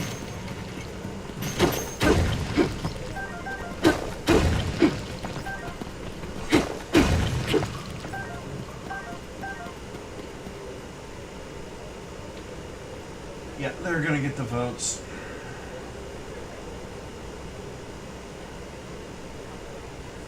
Look, Massey's all bluster. I hate to say it, but he doesn't have as many votes as he thinks he does. And besides, this is just procedural. If I remember hearing correctly, this was about one specific thing. About the Medicare thing. Oh, if you think this is done, no. Democrats are gonna drag this fucking shit as long as they fucking can.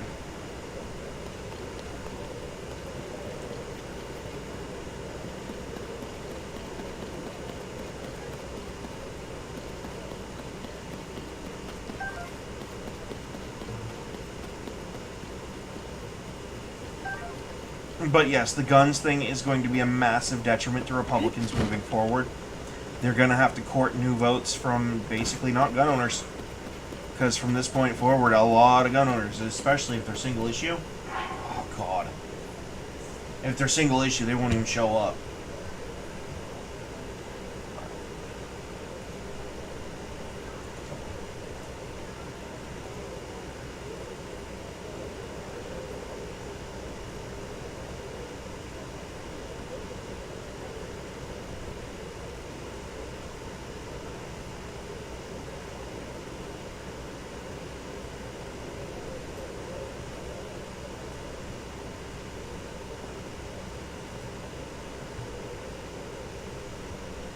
it's performative.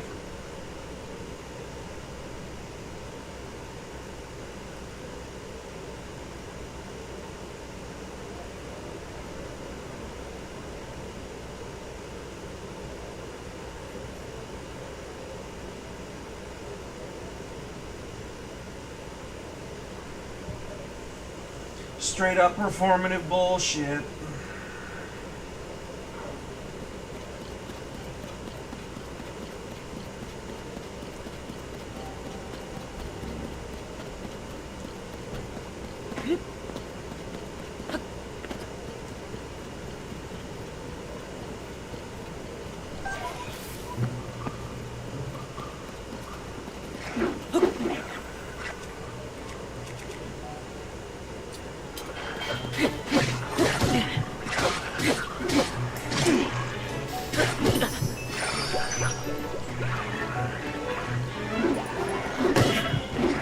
Oh, my shield's gone. Yeah, like gone. It was my last one. And I'm not doing enough damage, this freaking silver thing to actually make it worth the shit. Yeah, they're tied.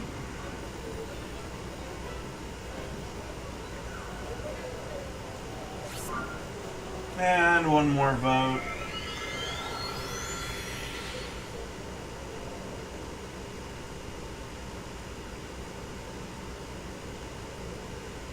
They're gonna get it. I'm pretty sure they're gonna get it. You're not gonna get that kind of solidarity in the Freedom Caucus. It's just gone. It doesn't exist. The second Speaker Johnson comes in and says, if you don't, you'll never get funding again. Well, there you go. Yep, right there. There's your shut off. Yep, and there's the rest of them.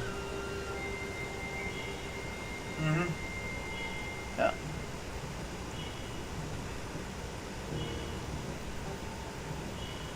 But I'd be very interested to see if I get an answer to my question from Clyde.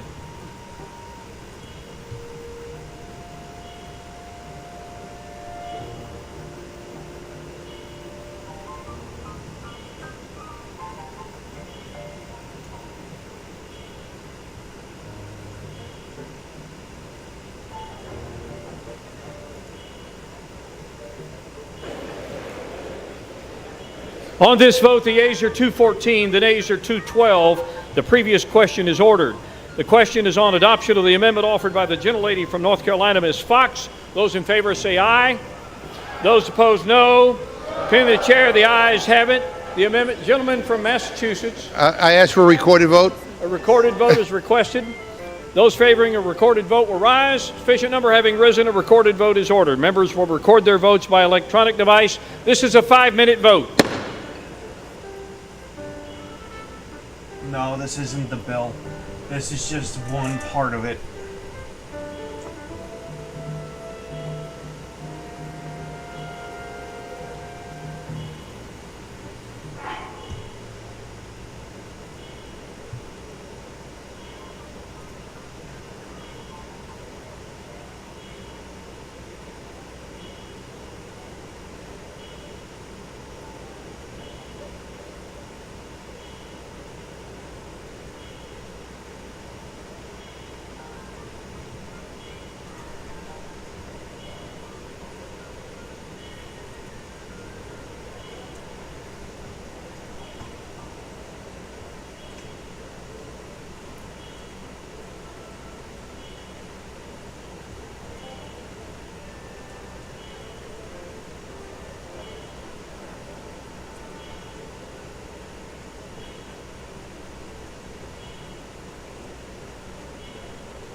Oh, Asmongold went live. Nice. I might.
5 hours. Holy shit. How long have I been on? Hey, hang on. It's 2 o'clock. Jeez.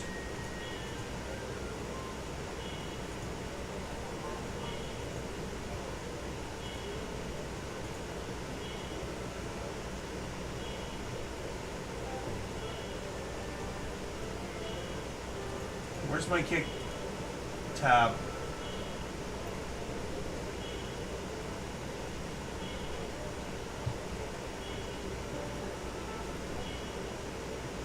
Wait.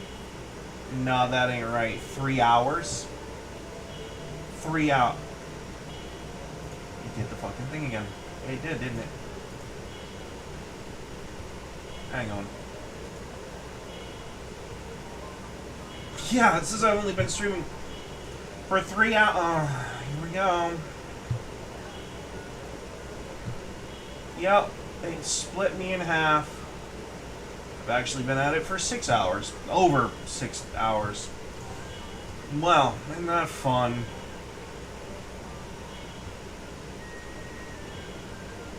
You know,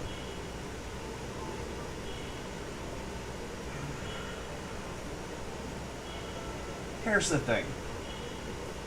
I might take you up on that. But you didn't tell me what platform you're on!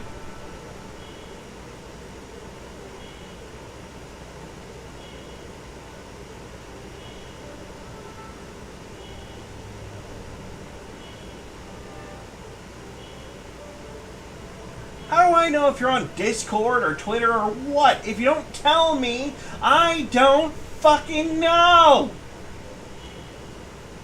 I'm not psychic!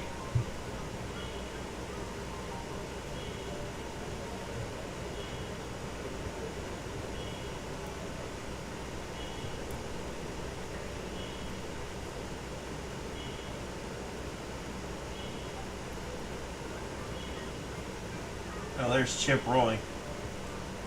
I think. It looks like him. Maybe. I don't know, does he have the beard thing going on still?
Oh, the memes. Yeah, they're gonna be fucking nuts.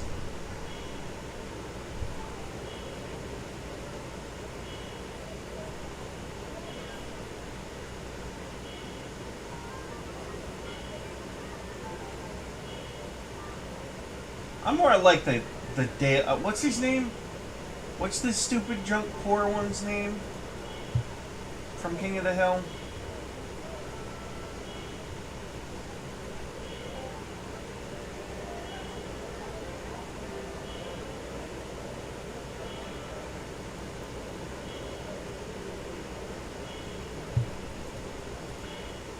Man, I wish I could say this has been a watch party, but it's more like a slog.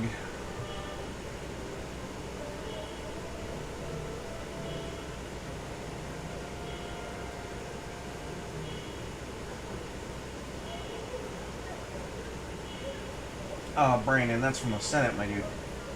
I mean, I wait to see your...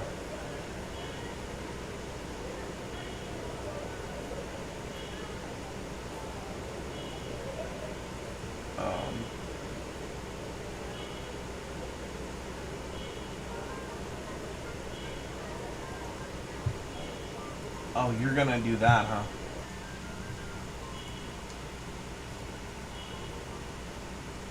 Yeah. Yeah, you're doing that shit again. Just like they did the other day.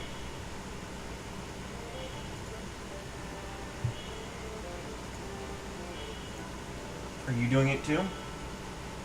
No, it's just Firefox.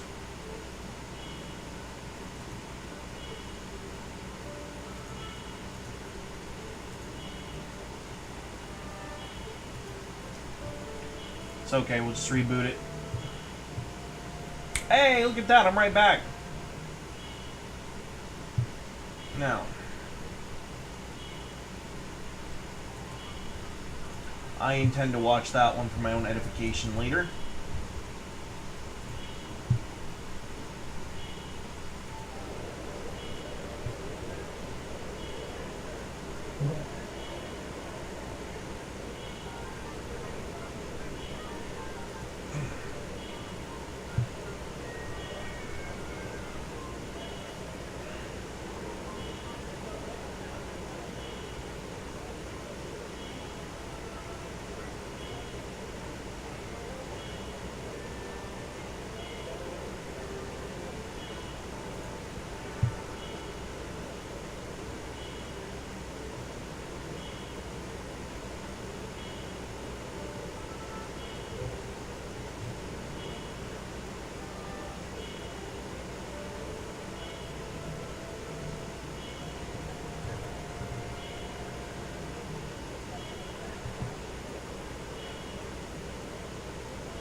Oh, this isn't even the final.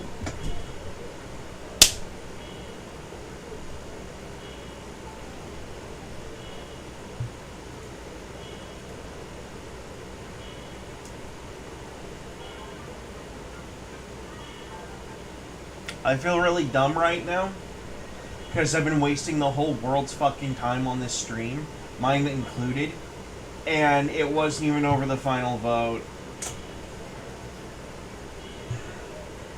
I'm guessing the final vote is going to be about 3, 4 o'clock. Just about the time I have to go do groceries, pick up my wife. Yeah, of course.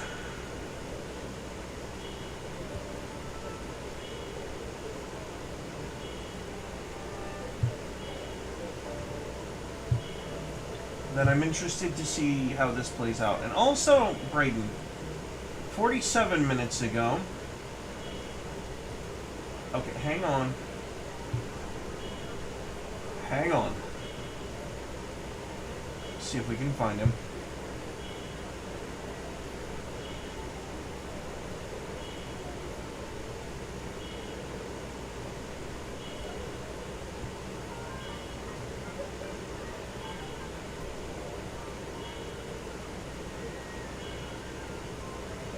Get over it, nerd.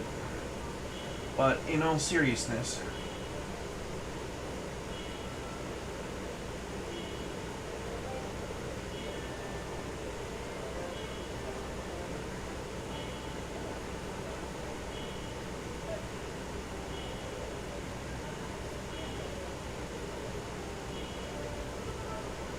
except by it saying that you're admitting that you didn't win fairly the last few times either.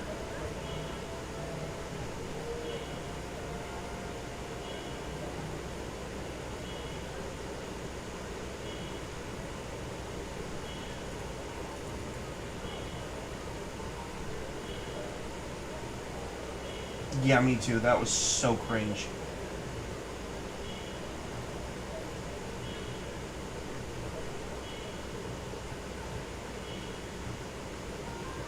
And the worst part is I think she's attractive. Tell my wife. I'm of course kidding. I know Nancy Mace is married too. And I'm happily fucking married. But you get the point. Okay, why can't I... Oh, where are they?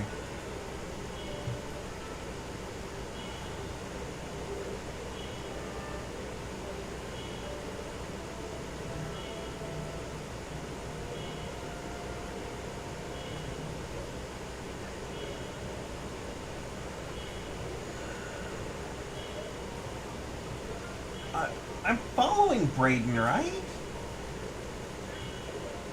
Well, there's Kentucky Bullet. There he is. Alright, I need his post.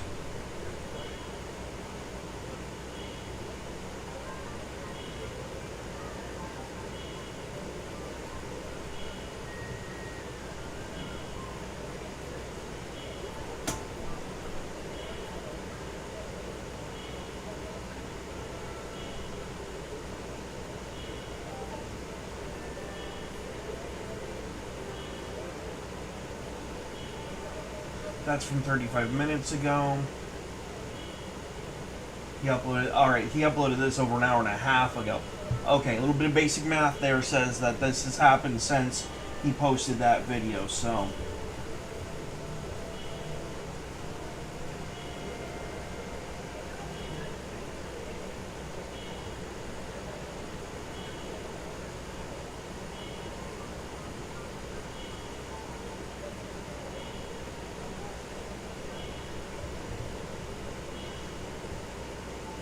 Yeah, the problem is that this bill is a Trojan horse.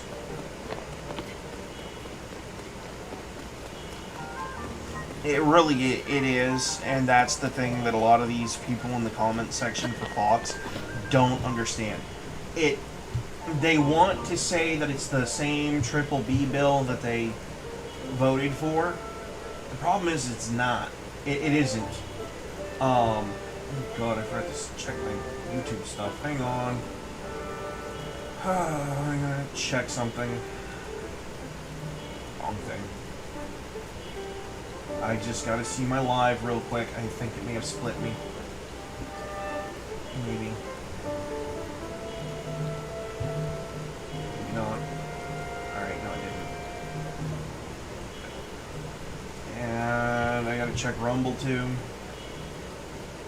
Alright, we're still good to go on Rumble. I got a thumbs down in a comment. I can't read the comment. Huh. Fascinating. Well, anyway.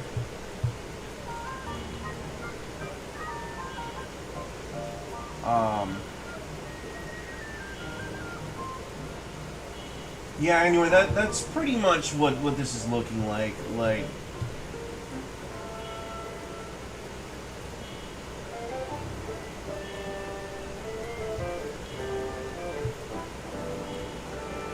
Like the one best chance we have to fix this shit, and it gets flushed down the toilet because of Trump's ego, basically.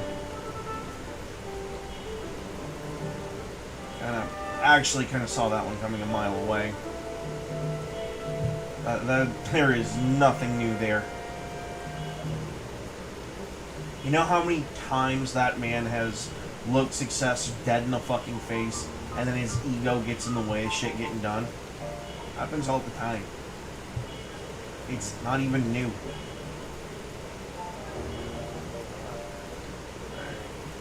Let's see.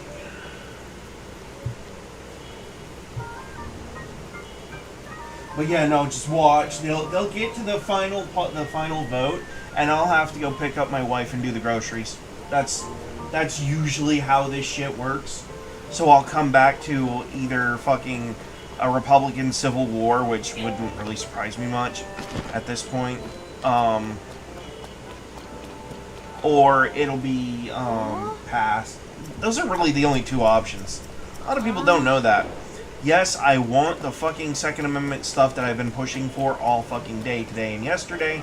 I've even devoided myself of doing Seraph Shield on Destiny 2, just to make sure that I'm watching this shit and paying attention.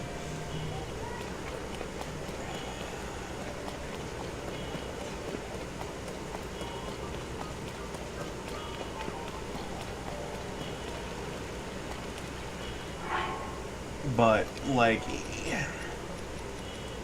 if we're being honest, and I mean really being honest. Oh, here we go.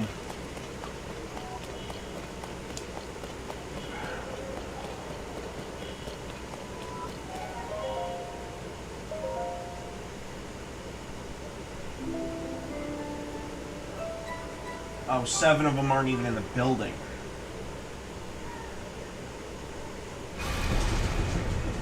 When the glow of the blood-stained moon shines upon the land,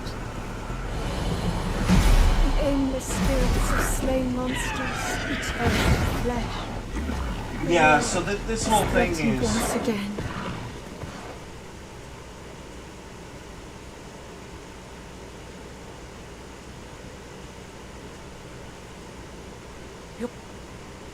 They locked in the lounge. Nice.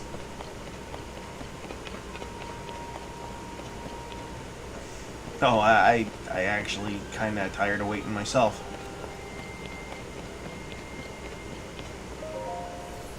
No, it's all a game. It really is too.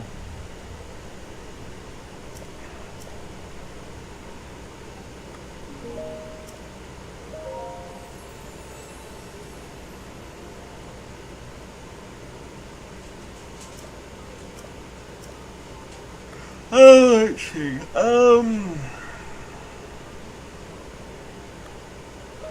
I can always get more stamina later. The shrines that I have unlocked are like super easy. So. Magnus, why aren't you using the pad, dude?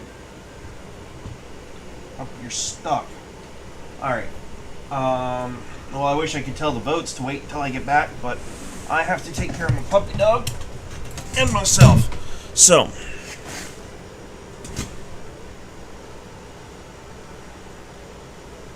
I shall return in a little bit.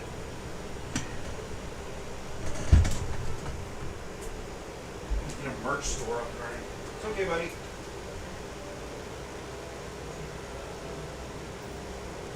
There you go. Yeah, Daddy saved you from meandering through the house with poop hanging out the butt. Move. I gotta go to the bathroom, dude. Jesus. Long streaming complete shit.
stream I go.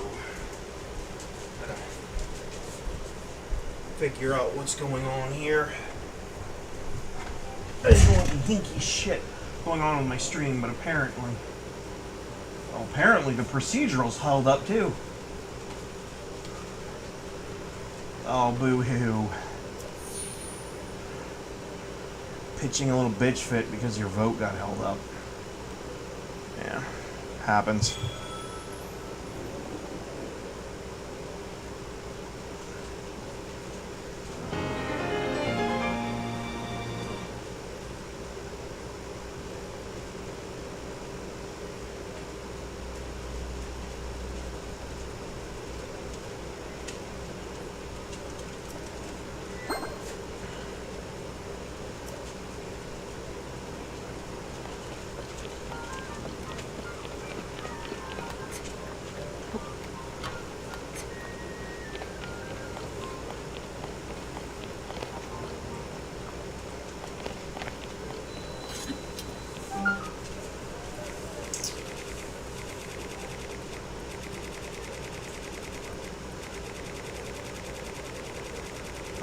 I didn't think I used all the bombs. Yeah.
See, alienating gun owners is really not that good of an idea.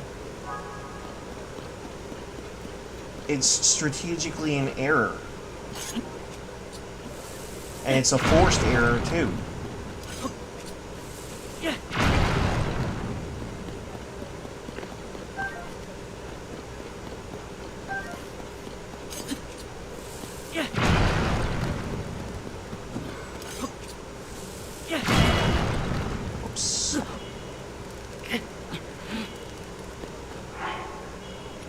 That's why I like using the arrows with this instead.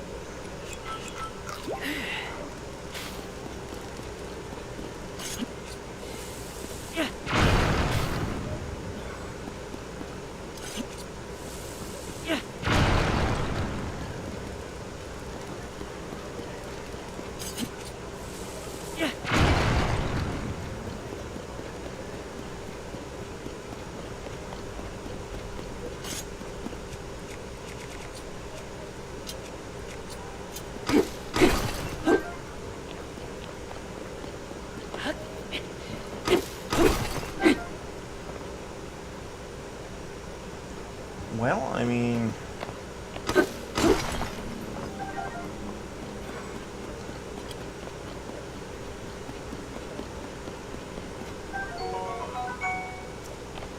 Well, sure, you can look at it that way. You can also look at it at the fact that, you know, we did show up for you people in force when November rolled around. And all we're asking you is just for this one thing.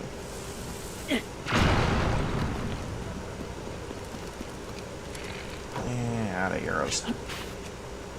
And one bomb is not going to be enough to do it. I know he just lost that weapon, but that's okay. Whoa.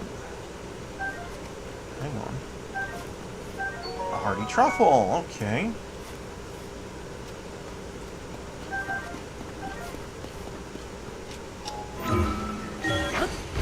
Oh, so special about this little hideaway?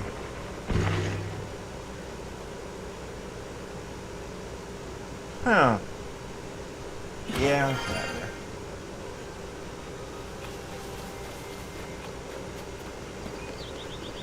Oh, I hope the nine. Oh man, that'd be terrible if this 9 was like a fat fucking no way.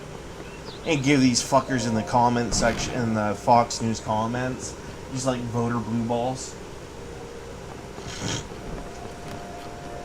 It just did be funny. I hate these ignorant pricks, if I'm being honest. They'll sit here and tout off, but oh, you're a single issue voter. No. My vote is just weighted a little different than yours. A single issue voter is someone who votes on something like only the Epstein files, for example. Now, I do agree, though, they need to be released for sure. But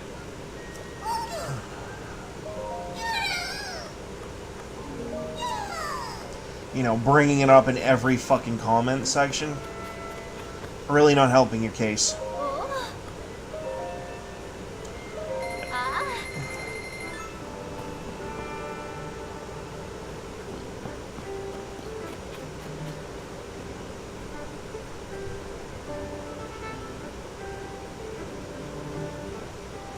Yeah, no, it's the vote leading up to that vote. And there might even be 2 or 3 more between here and there, which sucks because, well...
No, if I were a Democrat right now, I'd be hoping that they pass this fucking bill.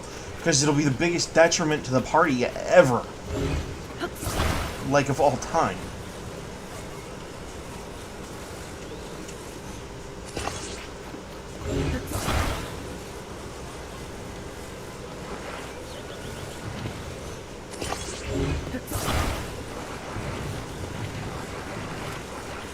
And that's not me psyoping it either. I am being legitimate when I say that. And I know, oh, it's always the guy who says he's not who is. True, but this time I'm actually not. A lot of people don't like this bill.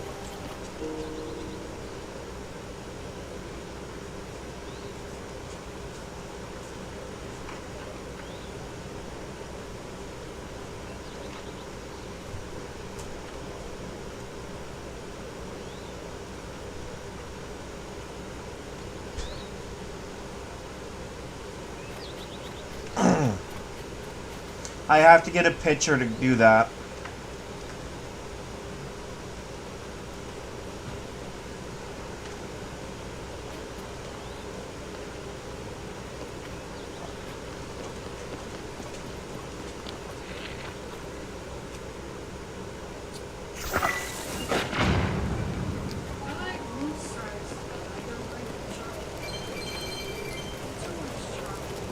Well, anyway, it's still streaming, so if you don't want anything sensitive to get out, be careful what you say.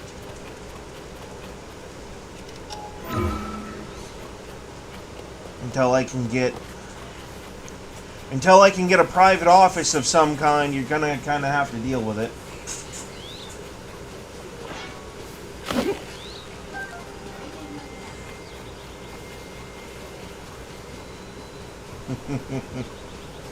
You being a good boy?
Really?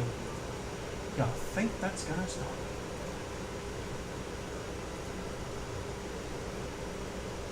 Clearly you haven't been paying attention.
We don't just want breaks for the middle class. We want our fucking rights back. What do you think I give a damn more about? Being able to defend myself with a fucking gun of my fucking choice, or your fucking tax break?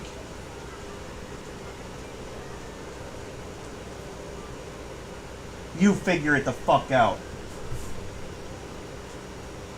Because we've been paying the same damn taxes for a long fucking time. And you know what's changed about that? Not a damn thing. We have a chance to roll back a tax on an item that should have never been taxed, protected under the Second Amendment.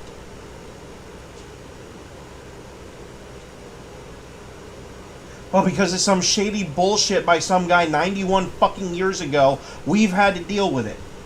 No. We've had enough.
Oh, that might actually be...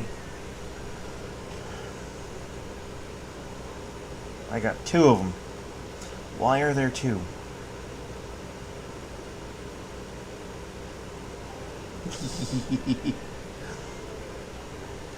It's my mother-in-law.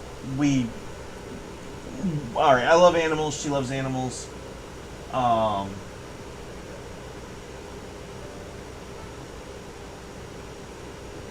She has a little pet, what are they called? Bearded dragon, I guess.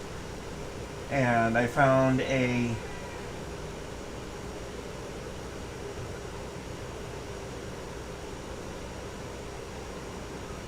meme where it's the bearded dragon who pulls out the aerosol can and the lighter after the kid makes fun of it for not being able to breathe fire or some shit. It's a pretty funny one.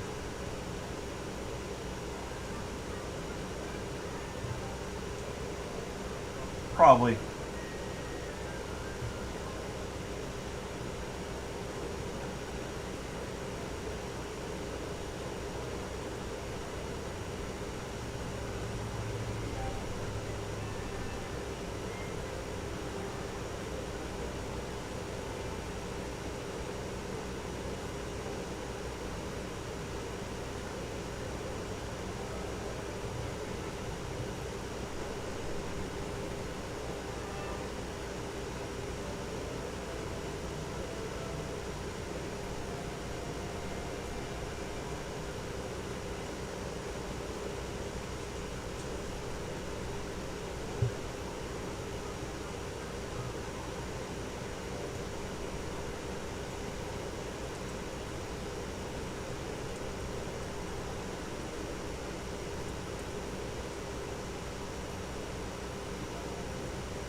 Except Johnson's already voted.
No, it only needs 213. It doesn't need 217. It's a simple majority in the House. It's not.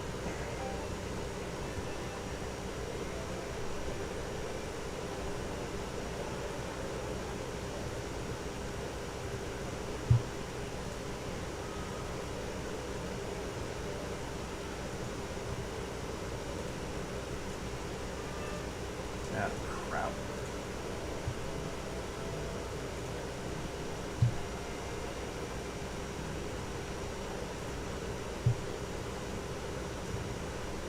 Oh, I'm gonna bird dog you. At every turn.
No, what's happening now is just a procedural vote because they can't get their ducks in a row. And they know it. They're using it to try to intimidate Freedom Caucus members into voting for this fucking thing. Hey, you can see it happening right here. You see right underneath where it says press. Here. That, if I'm not mistaken, that looks like Chip Roy. Yep, right there.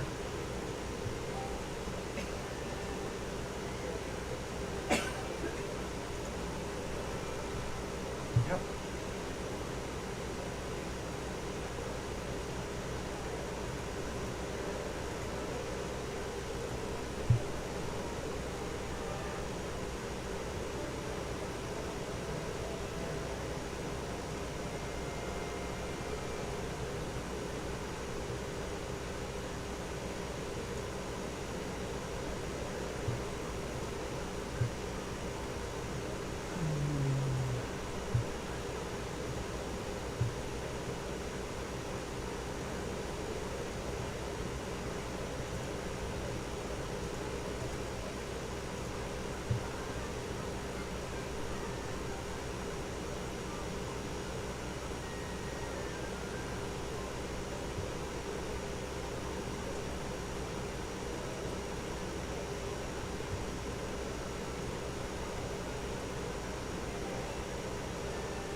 Good.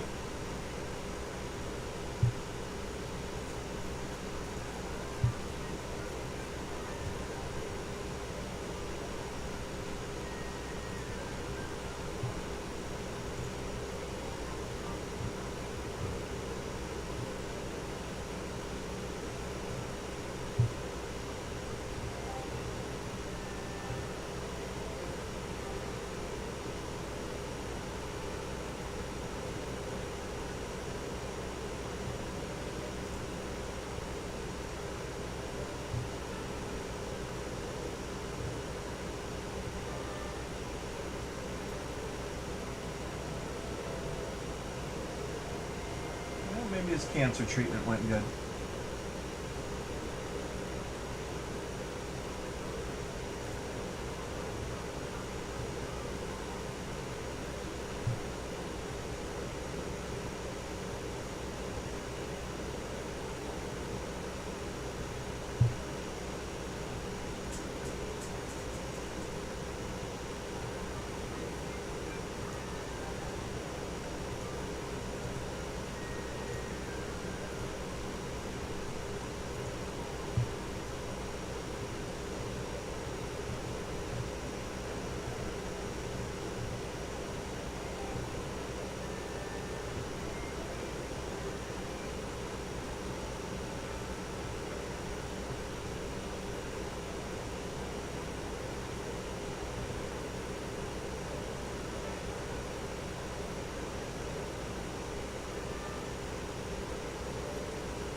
pretty sure I already nailed him earlier with something.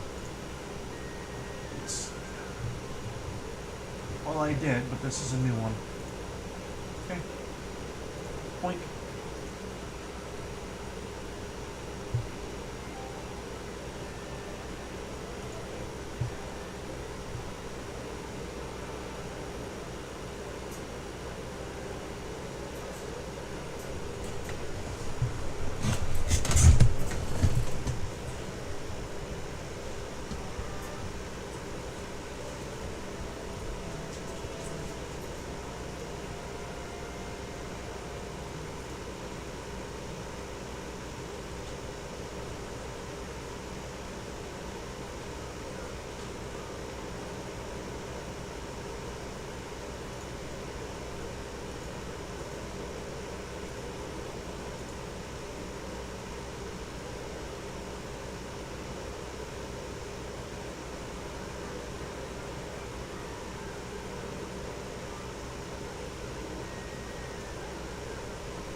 Yeah, by the way, keep trying to ban me off of Twitter. You're gonna have to perma-ban me, Elon, because I'm not stopping.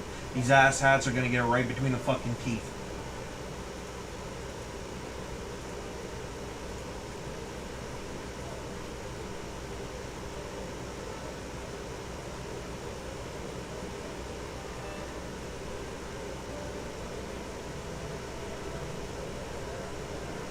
Just like I did last November, I'm doing it right the fuck again.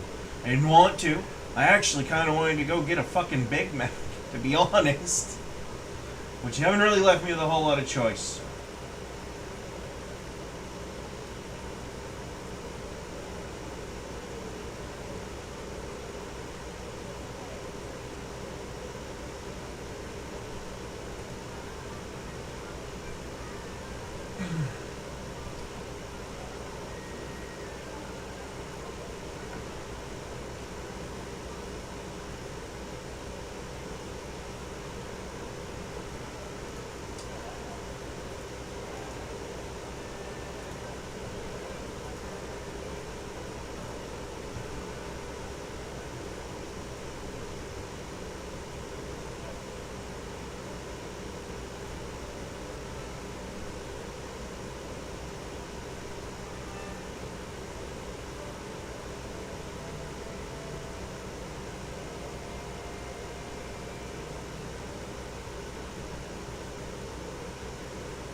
On the note of Dr. Strangelove's comment here about boomers burning their wealth by going on endless cruises, to be honest, it's their money to burn.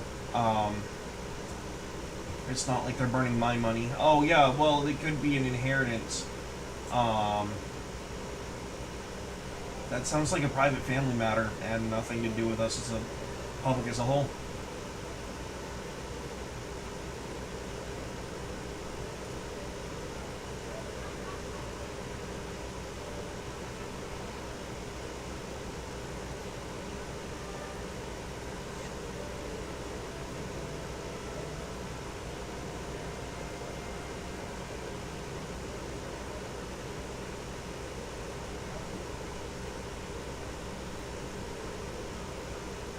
Really?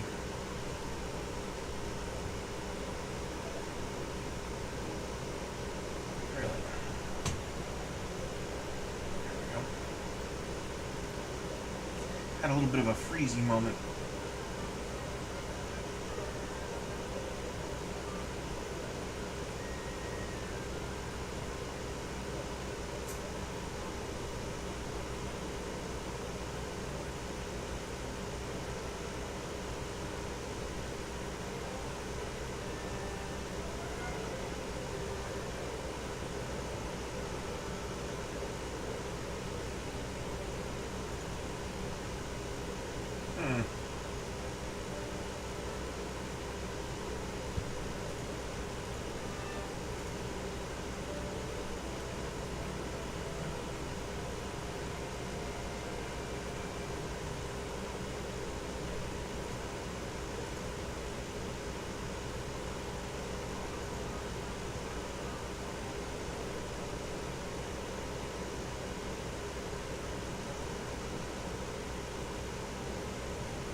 That's probably her, right? Check your phone. Well, I mean, she knows better than to text you. She didn't text me. Probably a refill notification.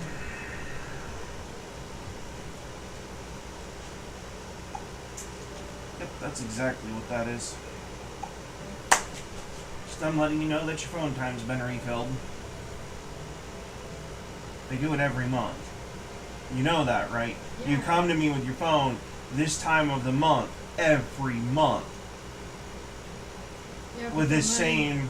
Money doesn't come out of my checking until after the 3rd. Because it takes the bank time to clear it. But they know the money's there, so they don't give a shit. So, there you go.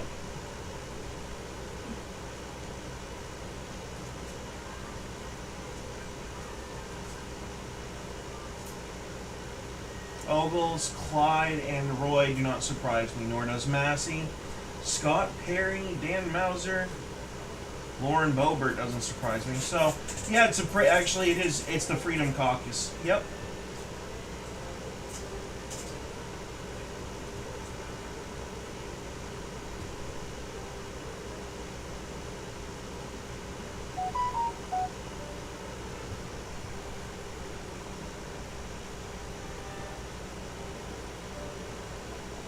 That might be her, actually. Nope. And that was Geico we'll talk about that after I'm done streaming. I'll let you know about that when I'm done.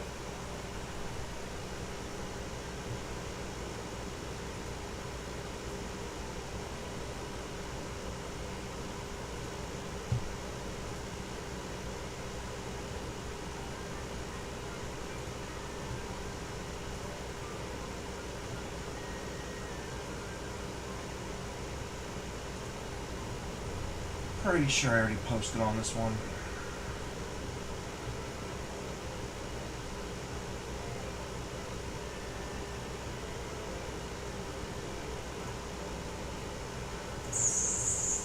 Oh. He tried to repost.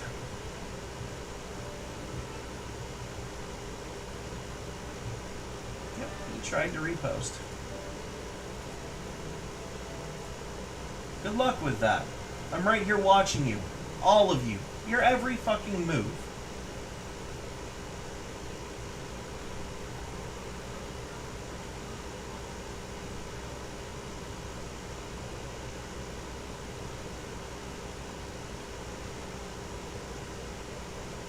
And before you ask, this is not my only X account that does this.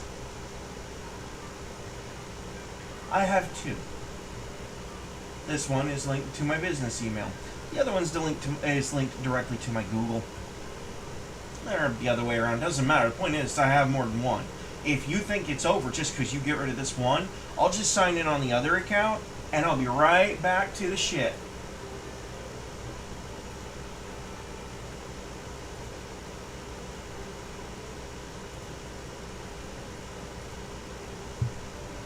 See, when they say elections have consequences, it goes both ways, my dude.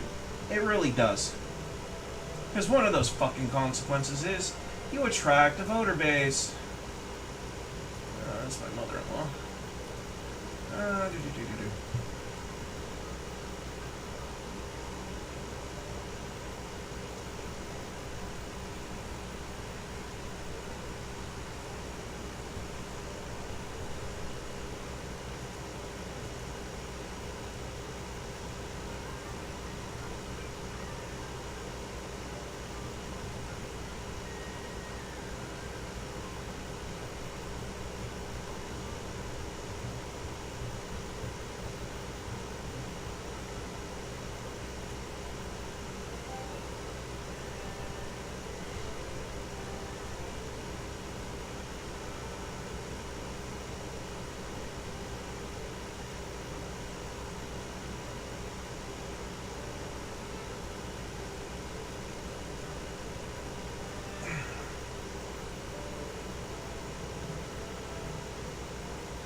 Parliamentary inquiry, Mr. Speaker. Gentleman will state his inquiry. Mr. Speaker, my understanding is that Republican leadership has issued a notice to their members that they are not to be, aren't required to be on the floor, essentially an informal adjournment, notwithstanding that this amendment vote is pending. Is it appropriate under the rules of procedure, Jefferson's manual, to keep a vote open while simultaneously declaring to members that they're free to leave?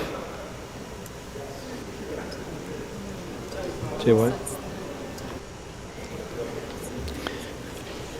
What the chair would say to the gentleman from Colorado is that the under Clause 9 of Rule 20, the minimum, underlined minimum time for voting is 5 minutes on this vote. This vote remains open. So the minimum time is 5 minutes, and there's not a maximum time, nor to this chair's knowledge is there a requirement that during the vote that the members remain on the floor.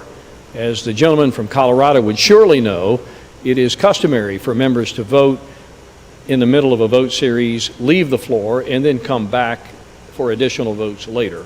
So I hope that clears up any misunderstanding the gentleman from Colorado would have. Mr. Speaker, it does, and I appreciate the Speaker's response. Is it customary for a vote to go over 1 hour? It is not unprecedented, though the chair is not a historian. And so you would have to talk to people that are engaged in the history of in the proceedings of the House of Representatives to be able to ascertain that answer. Sorry. My final parliamentary procedure request, would it be permissible, Mr. Speaker, or would the Speaker entertain a motion to adjourn, given that Republicans don't intend to complete that would this not vote? be in order. Gentleman rose for a parliamentary inquiry. That answer has been given, and that would be the limitation to the gentleman's ability on the floor. I thank the Speaker.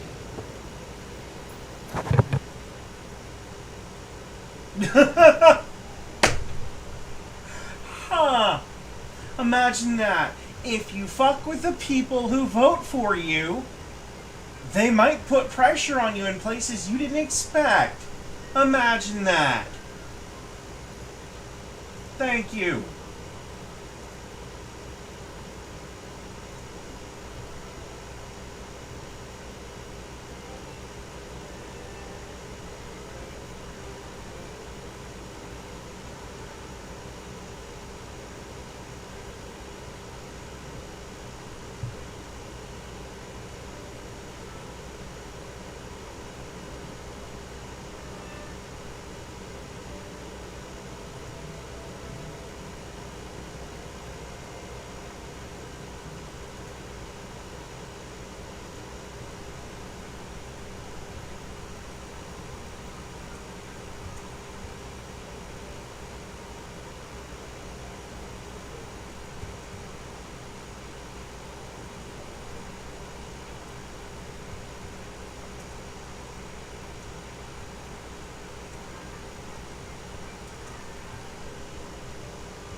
except you have it backwards. It's the Democrats that have to clear the 60 vote hurdle, not the Republicans.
Good.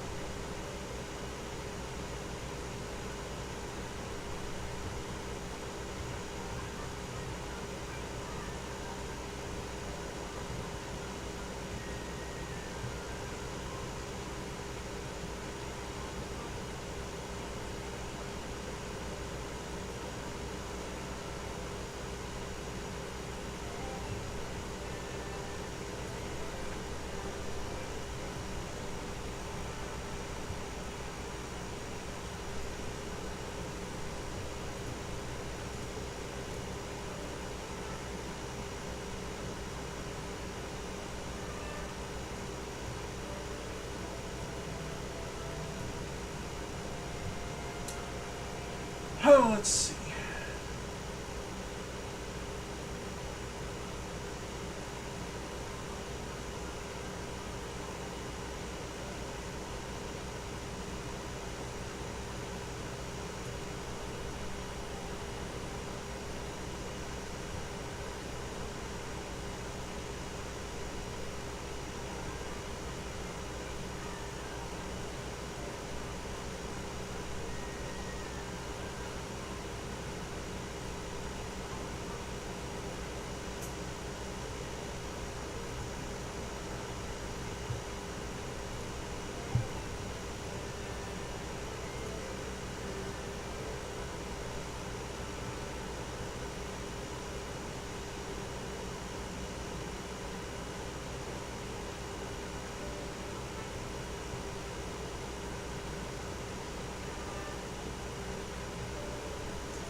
Yep, sure do.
My Toyota is a Lambo. Right.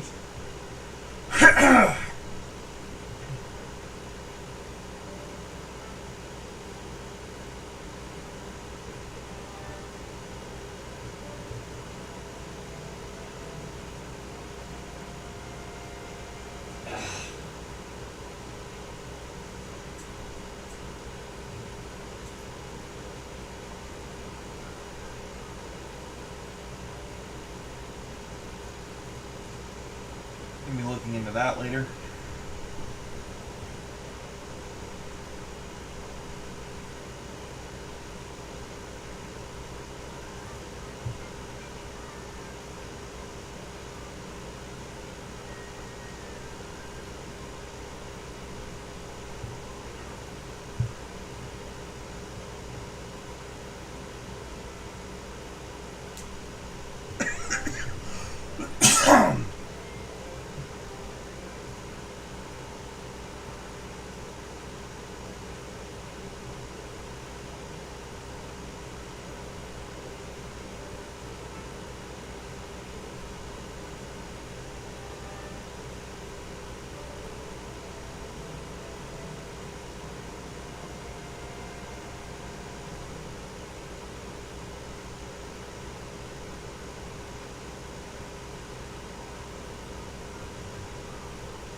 Except he already voted, he can't vote twice.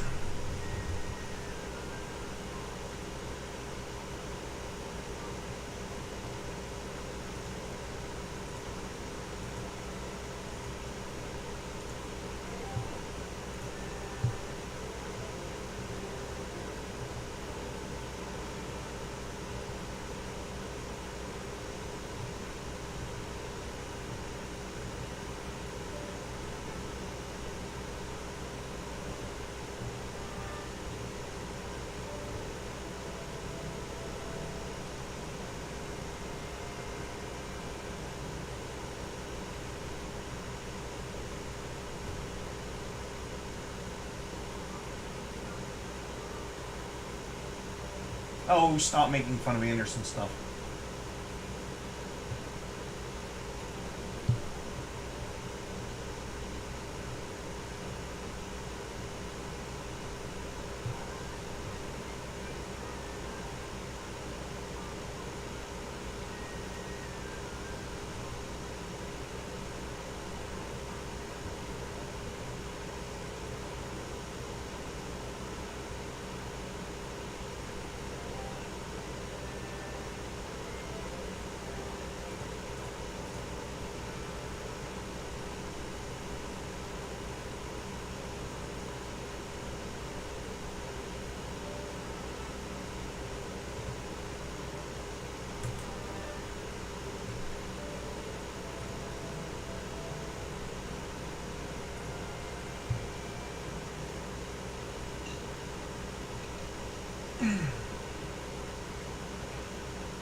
Yeah, sad part is we could get you 3 votes right now.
Yep.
Gee, they must be talking about me.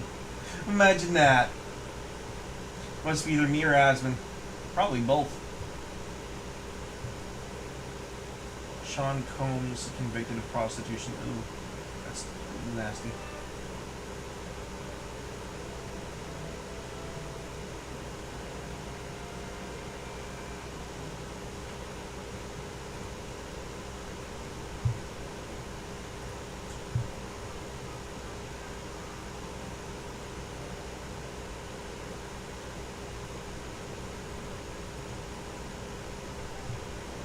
Well,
When is she gonna call you when she's ready to come home? I'm gonna go up and pick her up when I'm ready to fucking go. You can take a fucking chill pill, please.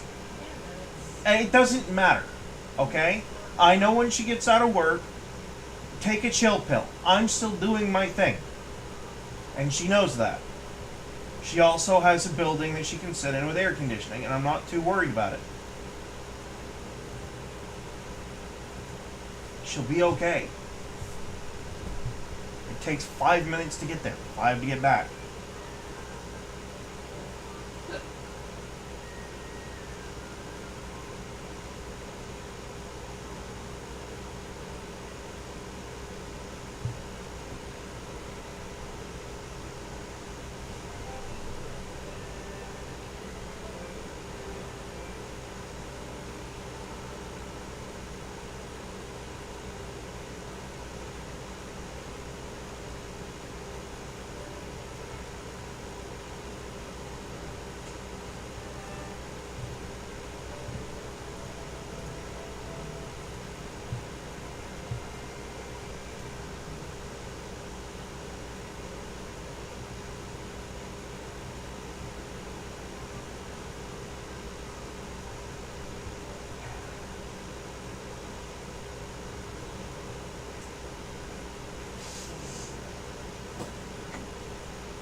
Okay, well, that's gonna have to do it for the stream. I've got stuff I have no choice now. We've hit, like, literally the last second of the last second. So, hopefully y'all enjoyed the content. I know it's been an interesting ride for the last pretty close to 7 hours.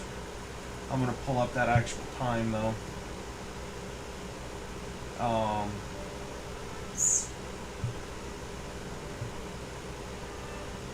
Okay, well, Rumble didn't. Yeah, it's been basically 7 hours. Get out, do your part. Tell them either we get the Clyde Amendment, or the HPA Short Act, or they can kiss gun owners' votes goodbye in the midterms. And good luck when you're missing anywhere from 5 to 47% of your base. So, this is a reminder. They answer to you, you don't answer to them. They took our rights away almost 100 years ago, and we're going to take them back. It's just going to take time and effort. Hopefully this is one of those efforts, because we need the NFA gutted. It's the first step towards getting our freedoms back. Anyway, in the meantime, this has been Zero. If y'all enjoy the content, like I said, hit the like and subscribe buttons, hit the follow buttons. Get on the horn with your local House of Representatives critter and let them know what you think. Do it respectfully, please. I may harass people online, and that's one thing because that's the nature of X. Do not be disrespectful on the phone. You detriment the cause when you do that. Anyway, have a good day, and hopefully we wake up hopefully tomorrow we come back to a freer